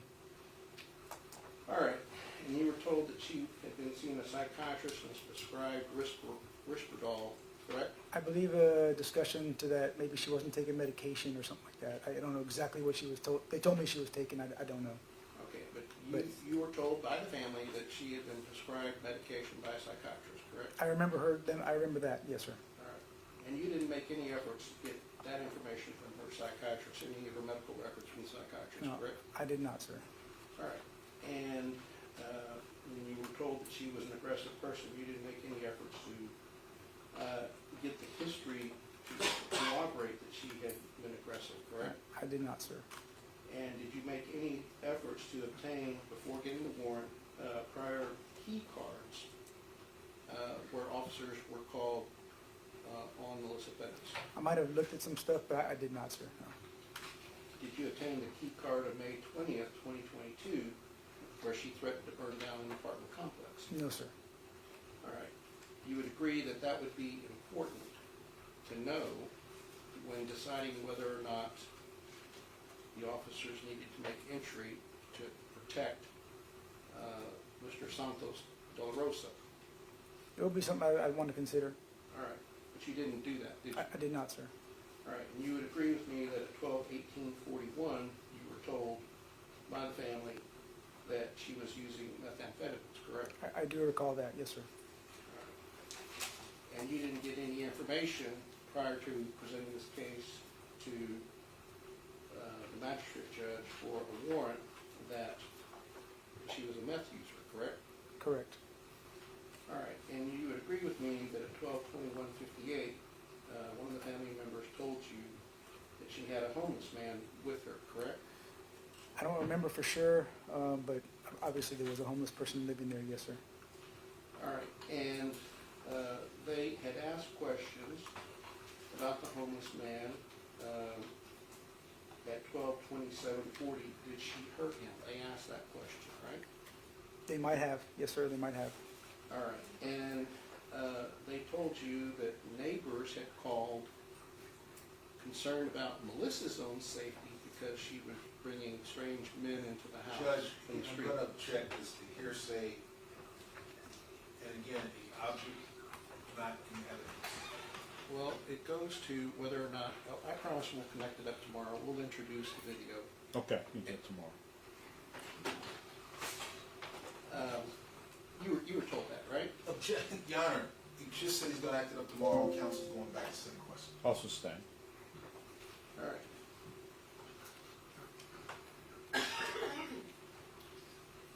And you were told by the family, Your Honor, I reviewed the same objection, he's coming from the same material that is not in evidence.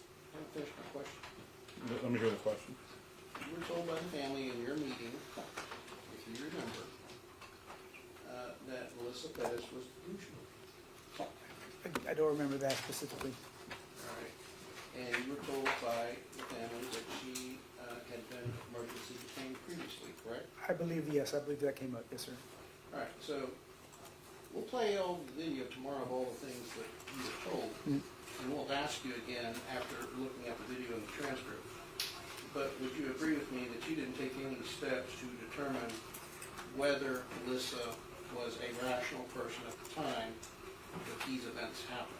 Yes, sir, I did not contact anybody, any doctors, nothing like that. All right, so since you did not obtain any evidence about her mental state or capacity, you would agree with me that you cannot make any reasonable deductions about what a reasonable person would or wouldn't do with the hammer, correct?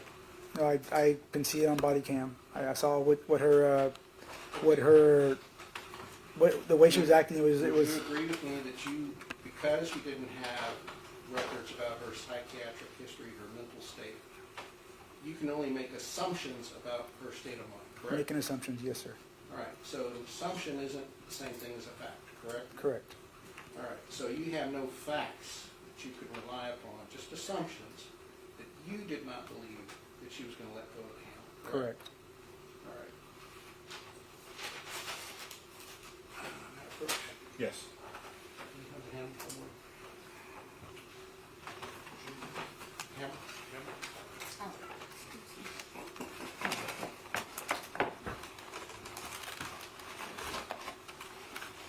Now, would you agree with me that the video of Travis Thompson shows that Melissa Bettis was actually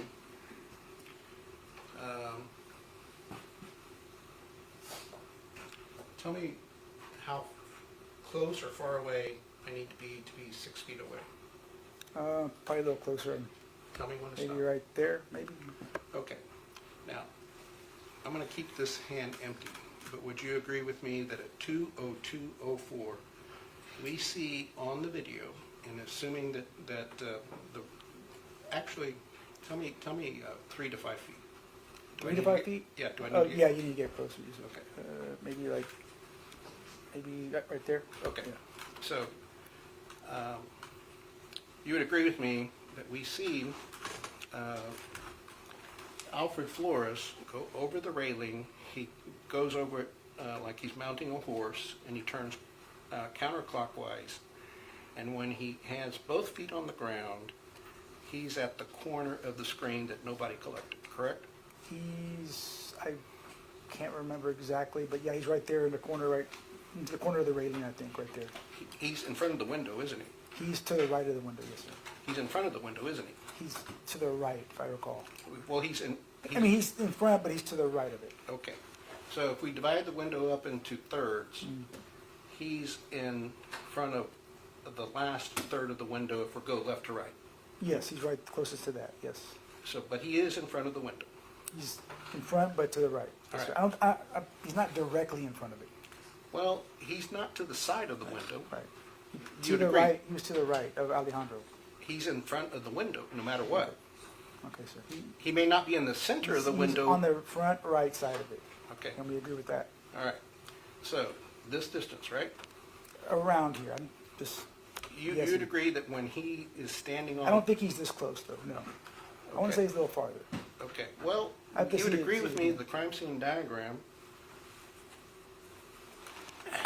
we got the crime scene diagram, the width of the patio is 6 feet, right? Right? Yes. Okay, Yes. So he can't be more than 6 feet, and he can't be on the rail, which is 6 feet. So at a minimum, he's 5 feet away from the window. Wouldn't you agree? Yeah, about right there. That's what I'm picturing him, right in this area, right there. Okay. You're pointing to what? In this area, right here, as he crosses over. Okay, in you're this area. pointing to 20, and would you agree with me that by pointing to 20, that's to the side of the window? He's more where the O is for patio.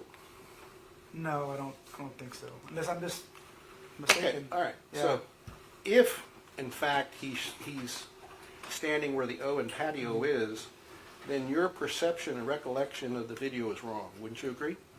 No, I wouldn't agree. I just would have to see it again, I guess. Okay. I've seen a lot of videos. Okay, so you don't remember where he was standing, do you? I'm thinking it's right there because Alejandro's right here. He's right to the right of him. Okay, you think that when he clears the patio, he's standing at 20? I'm thinking he's right in this area, yes, sir. Okay, I'm just going by just memory from the video. Okay. Sir. That's all. All right.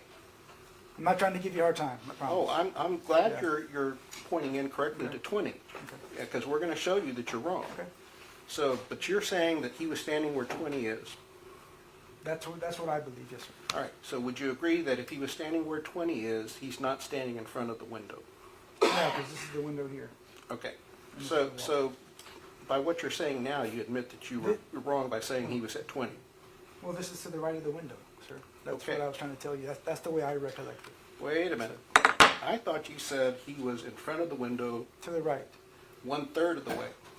Well, he's to the right of this area right here. So here's the the left side of the window, and he's like right in this area as he's crossing over. Okay. I'm just going by what I see, sir. I'm not. All right. Well, let's play the video just so we can get this cleared up.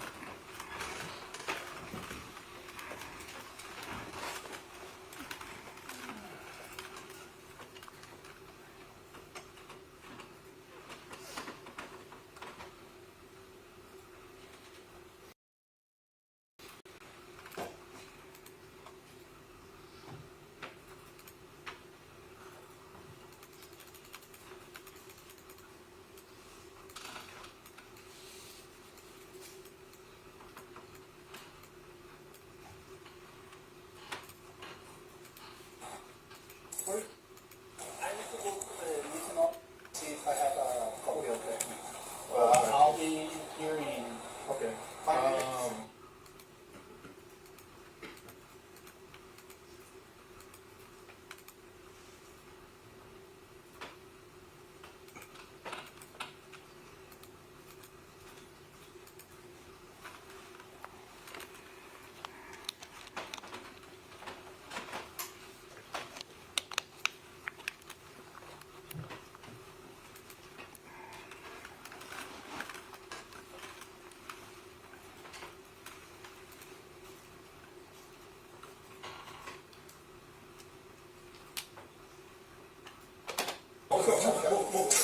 Okay, so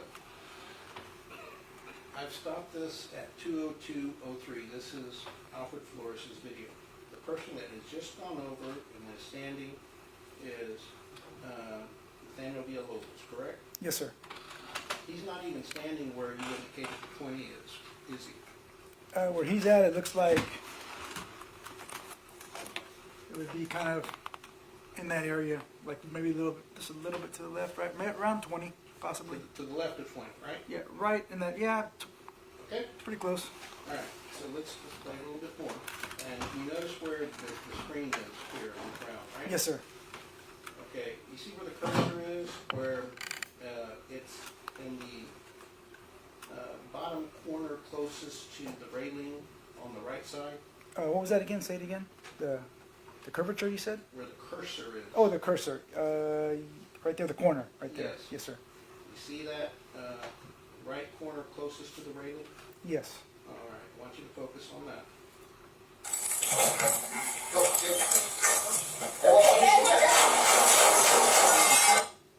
All right, unfortunately, we don't see it there, but let's see if we can see it on Travis Thompson's video.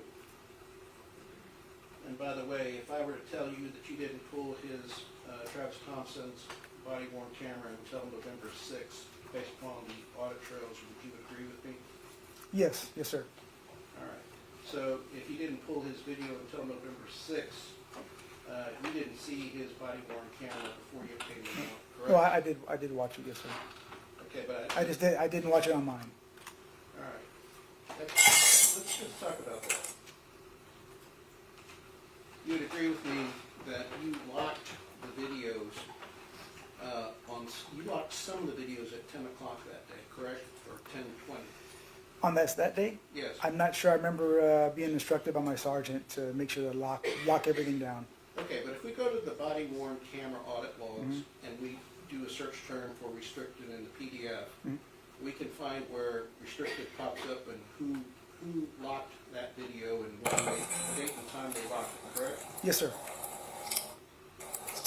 And you would agree with me that after everybody's statement was taken, you locked it, correct? Like I said, I don't know the exact day. I know I was told by my sergeant to lock it, and I don't know if it was a specific video. It was like in general. I think there's a way I can do it by putting OIS team on there, and it locks all Well, I'm of them going to out. represent to you that when we show you the body worn cameras, audit logs, that when we do the search term restricted for everybody's body worn camera, and you didn't provide them until June 2024 to the state, right?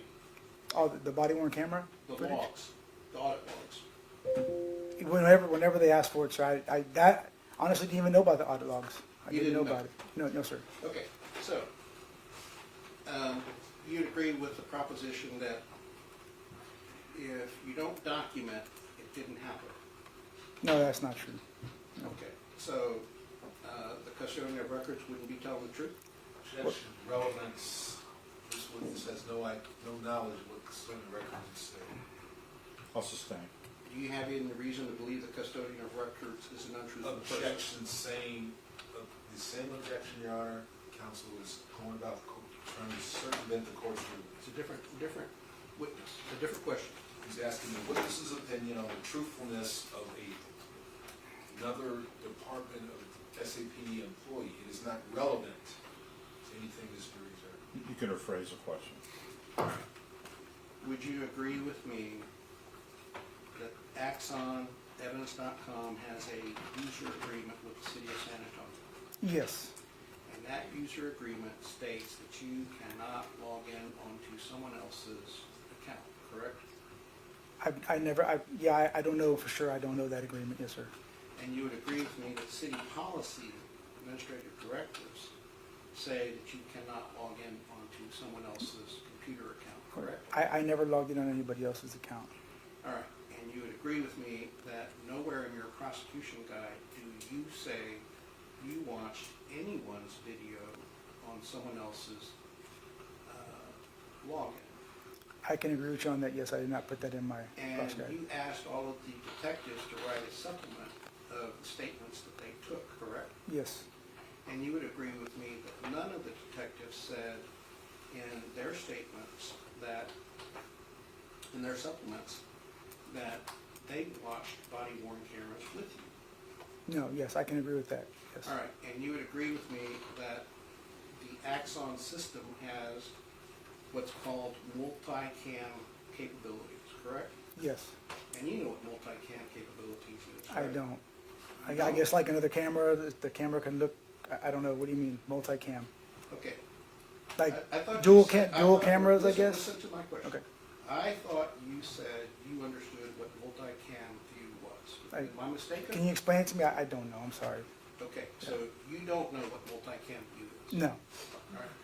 If I were to represent to you that the Axon system is set up so that if two or more cameras, are within 30 feet of each other for more than a minute, they will transmit to each other their serial number. So that way, when you review the body-worn camera, you can see whether multi-view camera is available, right? Oh, I did not know that, sir, I'm sorry. Okay, so, since you did not know that was available, you would agree with me that you never, ever looked at multi-camera view of any particular moment in time, correct? I don't, The witness testified he did not know what it meant.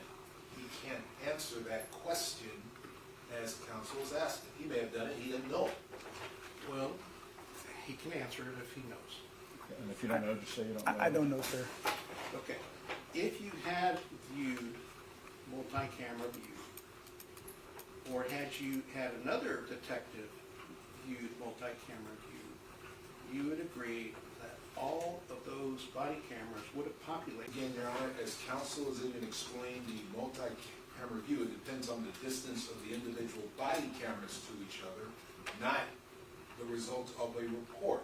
He said he doesn't know the term and what it means. He can't reasonably answer that question. Counsel is confusing him.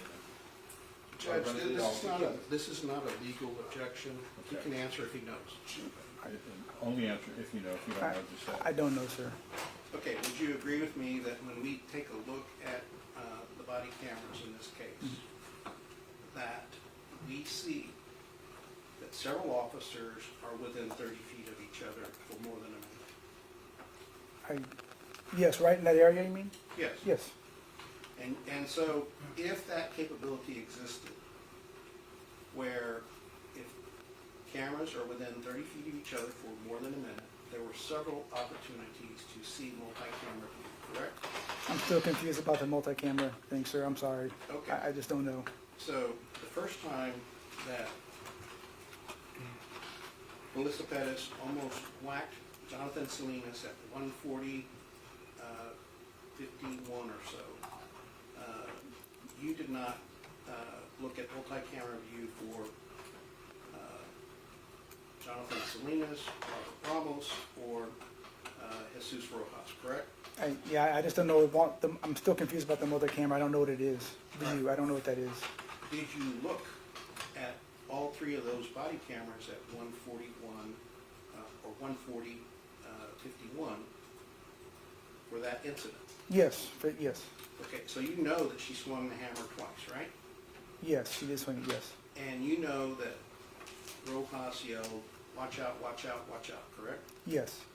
And you know that based upon Jonathan Salinas' reaction to "watch out, watch out, watch out, hey," that only because Rojas gave that warning, he was able to move away from being struck by the hammer, correct? I think he saw her. I think he saw her. Okay. You did not ask that question, did you? No. That's I'm assuming that's he not saw in his her. statement, is it? I had to look at it again. I can't tell you off the top of my head, sir. I'm sorry. Okay, so you're just guessing. Well, I just told you I'd have to see his statement again. There's a lot of information, a lot of cases in between then and now. Okay. I'm sorry. So, but you said you viewed all the body cameras beforehand, correct? Yes. You reviewed your prosecution guide before you testified today, correct? Yeah, I've looked at it. Yes, sir. All right, and you looked at Jonathan Salinas' witness statement before you testified today, correct? Yes, but I still can't remember everything in it. Yes, All right, so had you written that in your report that he saw it, you would remember that, right? If I put it in the report, I don't know. Maybe I just don't know, sir. I don't remember putting it in Can there. you look at your prosecution guide and Yes, tell sir. us whether he says he saw her coming? For Salinas? Yes. Okay.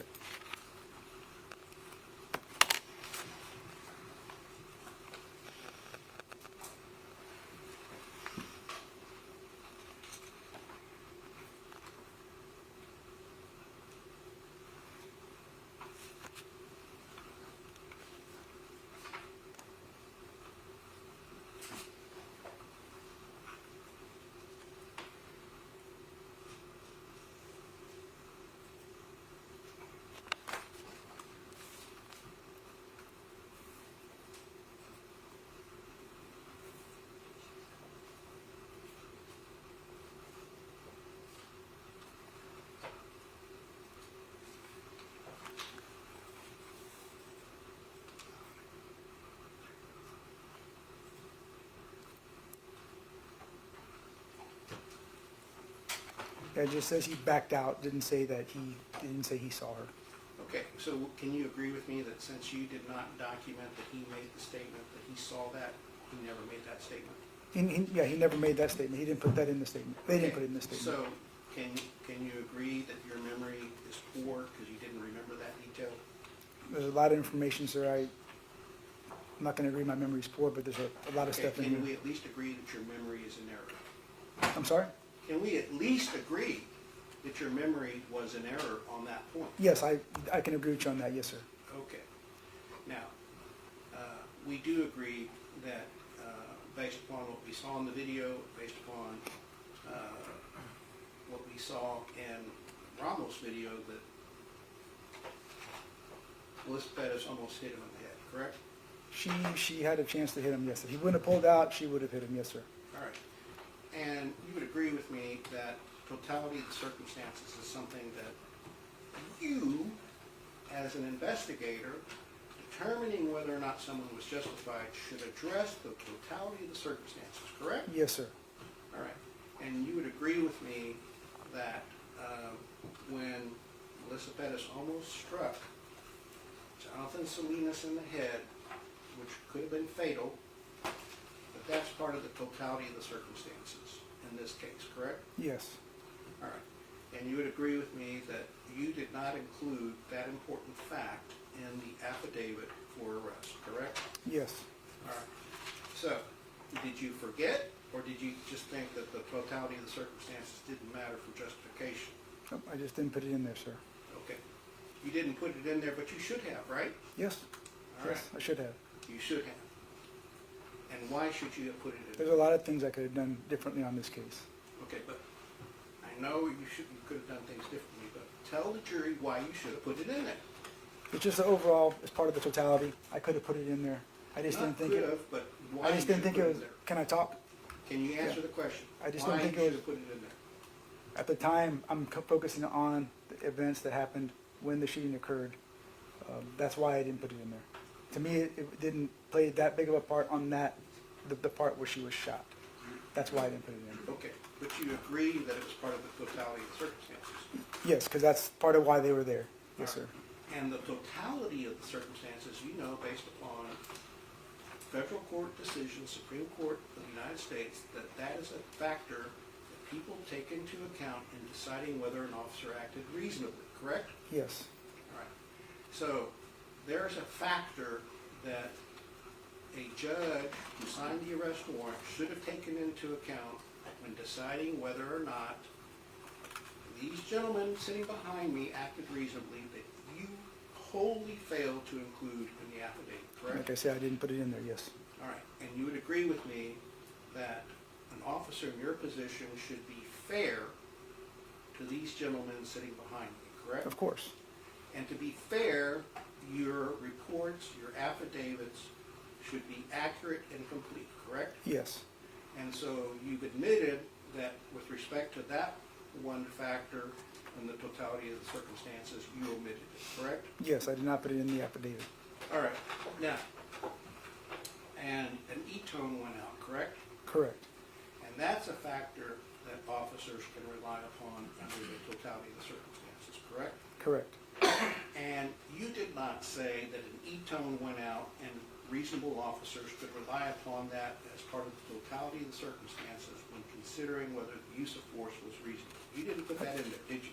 I'd have to look at it again and read it. I don't know exactly word for word, but if I Well, can. read it and Yes. and answer my, when you finish reading it, tell me you finish reading it and I'll ask the question again. Okay.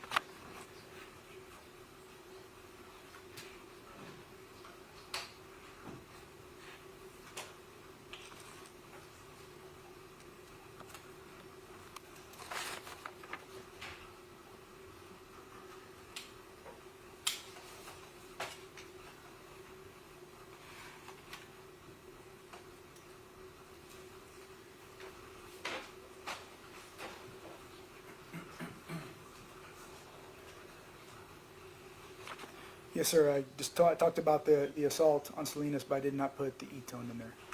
All right, so you would agree that's another factor that you did not include in the affidavit addressing the totality of the circumstances, that in fairness, you should have included to be fair to these individuals, correct? I just didn't think it was relevant to my affidavit at the time. I know that you're saying now that you didn't think it was relevant, but you agree that it is relevant to the totality of the circumstances, correct? No, sir, I don't on that one. No. Okay. There was an officer. They got assaulted. He gets on the radio. He has him at gunpoint. Of course, the officers are going to come. They're going to come to his aid. Okay. I didn't think it would be relevant for me to say, oh, there was an e-tone. All right. What is an e-tone? When is an e-tone authorized? It's for shootings, any kind of robberies, anything like that, a major event, and then officers get alerted. It comes over the radio, and they go to the. All right. Wouldn't you agree that an e-tone, per the general manual, says that it is appropriate when there's a threat of imminent danger or injury, serious bodily injury or death to an officer? That's Yes. an appropriate e-tone. Yes, sir. All right. So you would agree with me that if Officer Jonathan Salinas was e-toned by the dispatcher, that's something these officers sitting behind me could rely upon under the totality of the circumstances. Yes, that's why they went there. Yes, sir. All right. But you did not include that in the affidavit for their arrest, did you? No, sir. All right. And you would agree with me that what in fact Jonathan Salinas said on the radio was, I have one at gunpoint, she has a hammer. Yes, I did hear that. And that's not included in your affidavit, is it? No, sir. All right, so that's a third fact that you omitted from the totality of the circumstances in your affidavit, correct? That's something I did not put in there. Yes, All sir. right, how many omissions do we need for you to say that you were inherently unfair to these gentlemen when you obtained a warrant?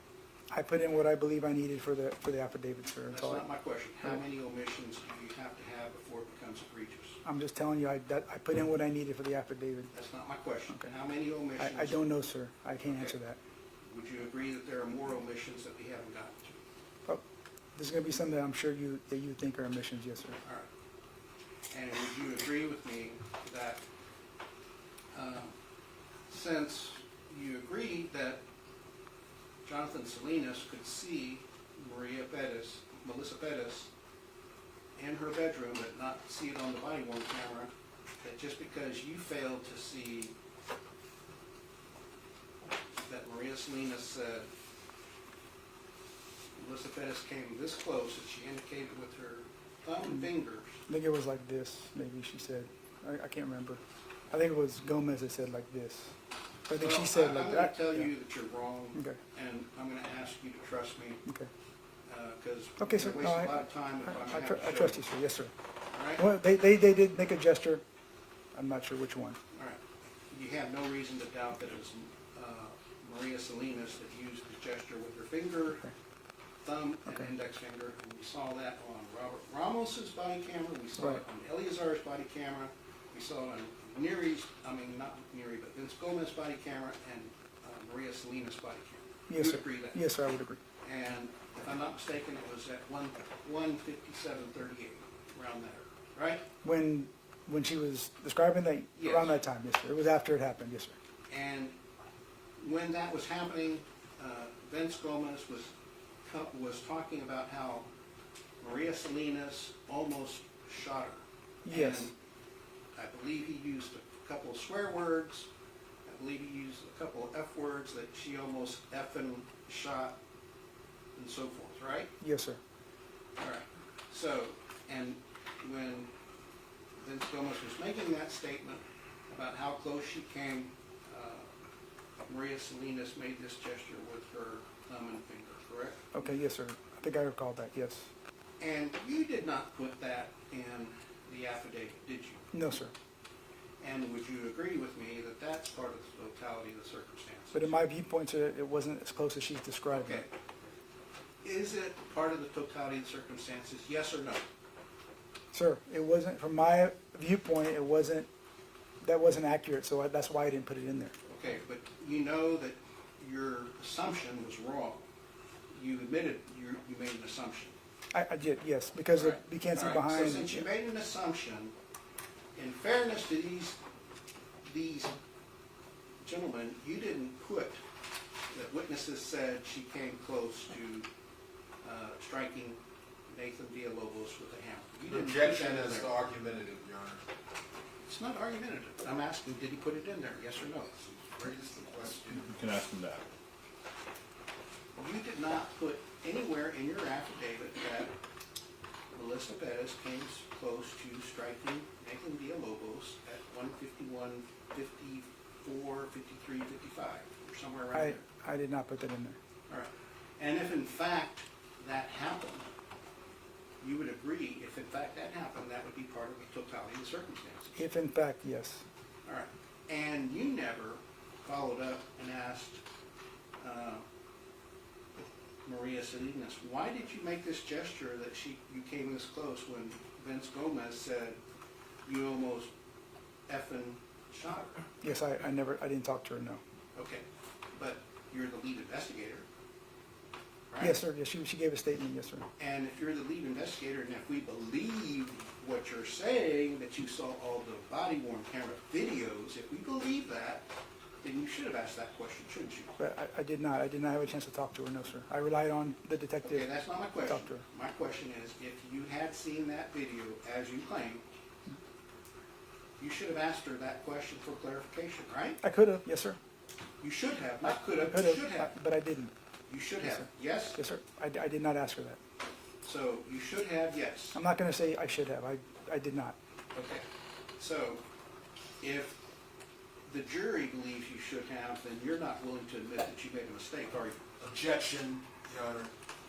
Again, by definition, he's evading the province of the jury. They decide what they believe or not. It's improper to ask this witness that question is phrased. I'll sustain. All right. So, where did you learn that you can exclude information that you don't think is credible?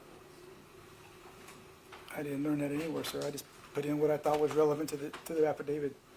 Okay, so no one has told you to exclude what you don't think is relevant, right? No, sir.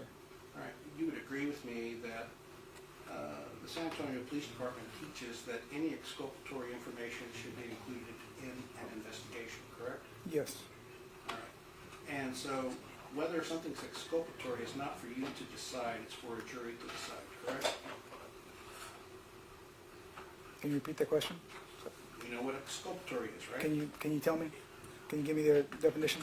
Okay, can you explain exculpatory? No. Okay, so you don't know what exculpatory means? Right now, I don't. I'm telling you right now. You can All just. right, so exculpatory evidence is information that tends to show that someone's innocent or justified. Okay. You understand Yes, that? sir. Yes, sir.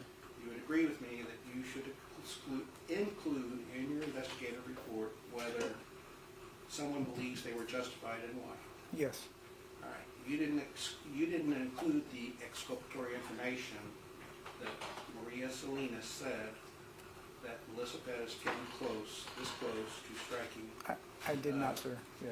All right. And you would agree with me that no one has told you to exclude that just because you don't believe it. No, I was not. No one's told me that. No. All right. And so you agree that whether you believe it or not, you should include exculpatory evidence, correct? Yes. All right. So even though you should have included it, you did not, correct? I did not, sir. No.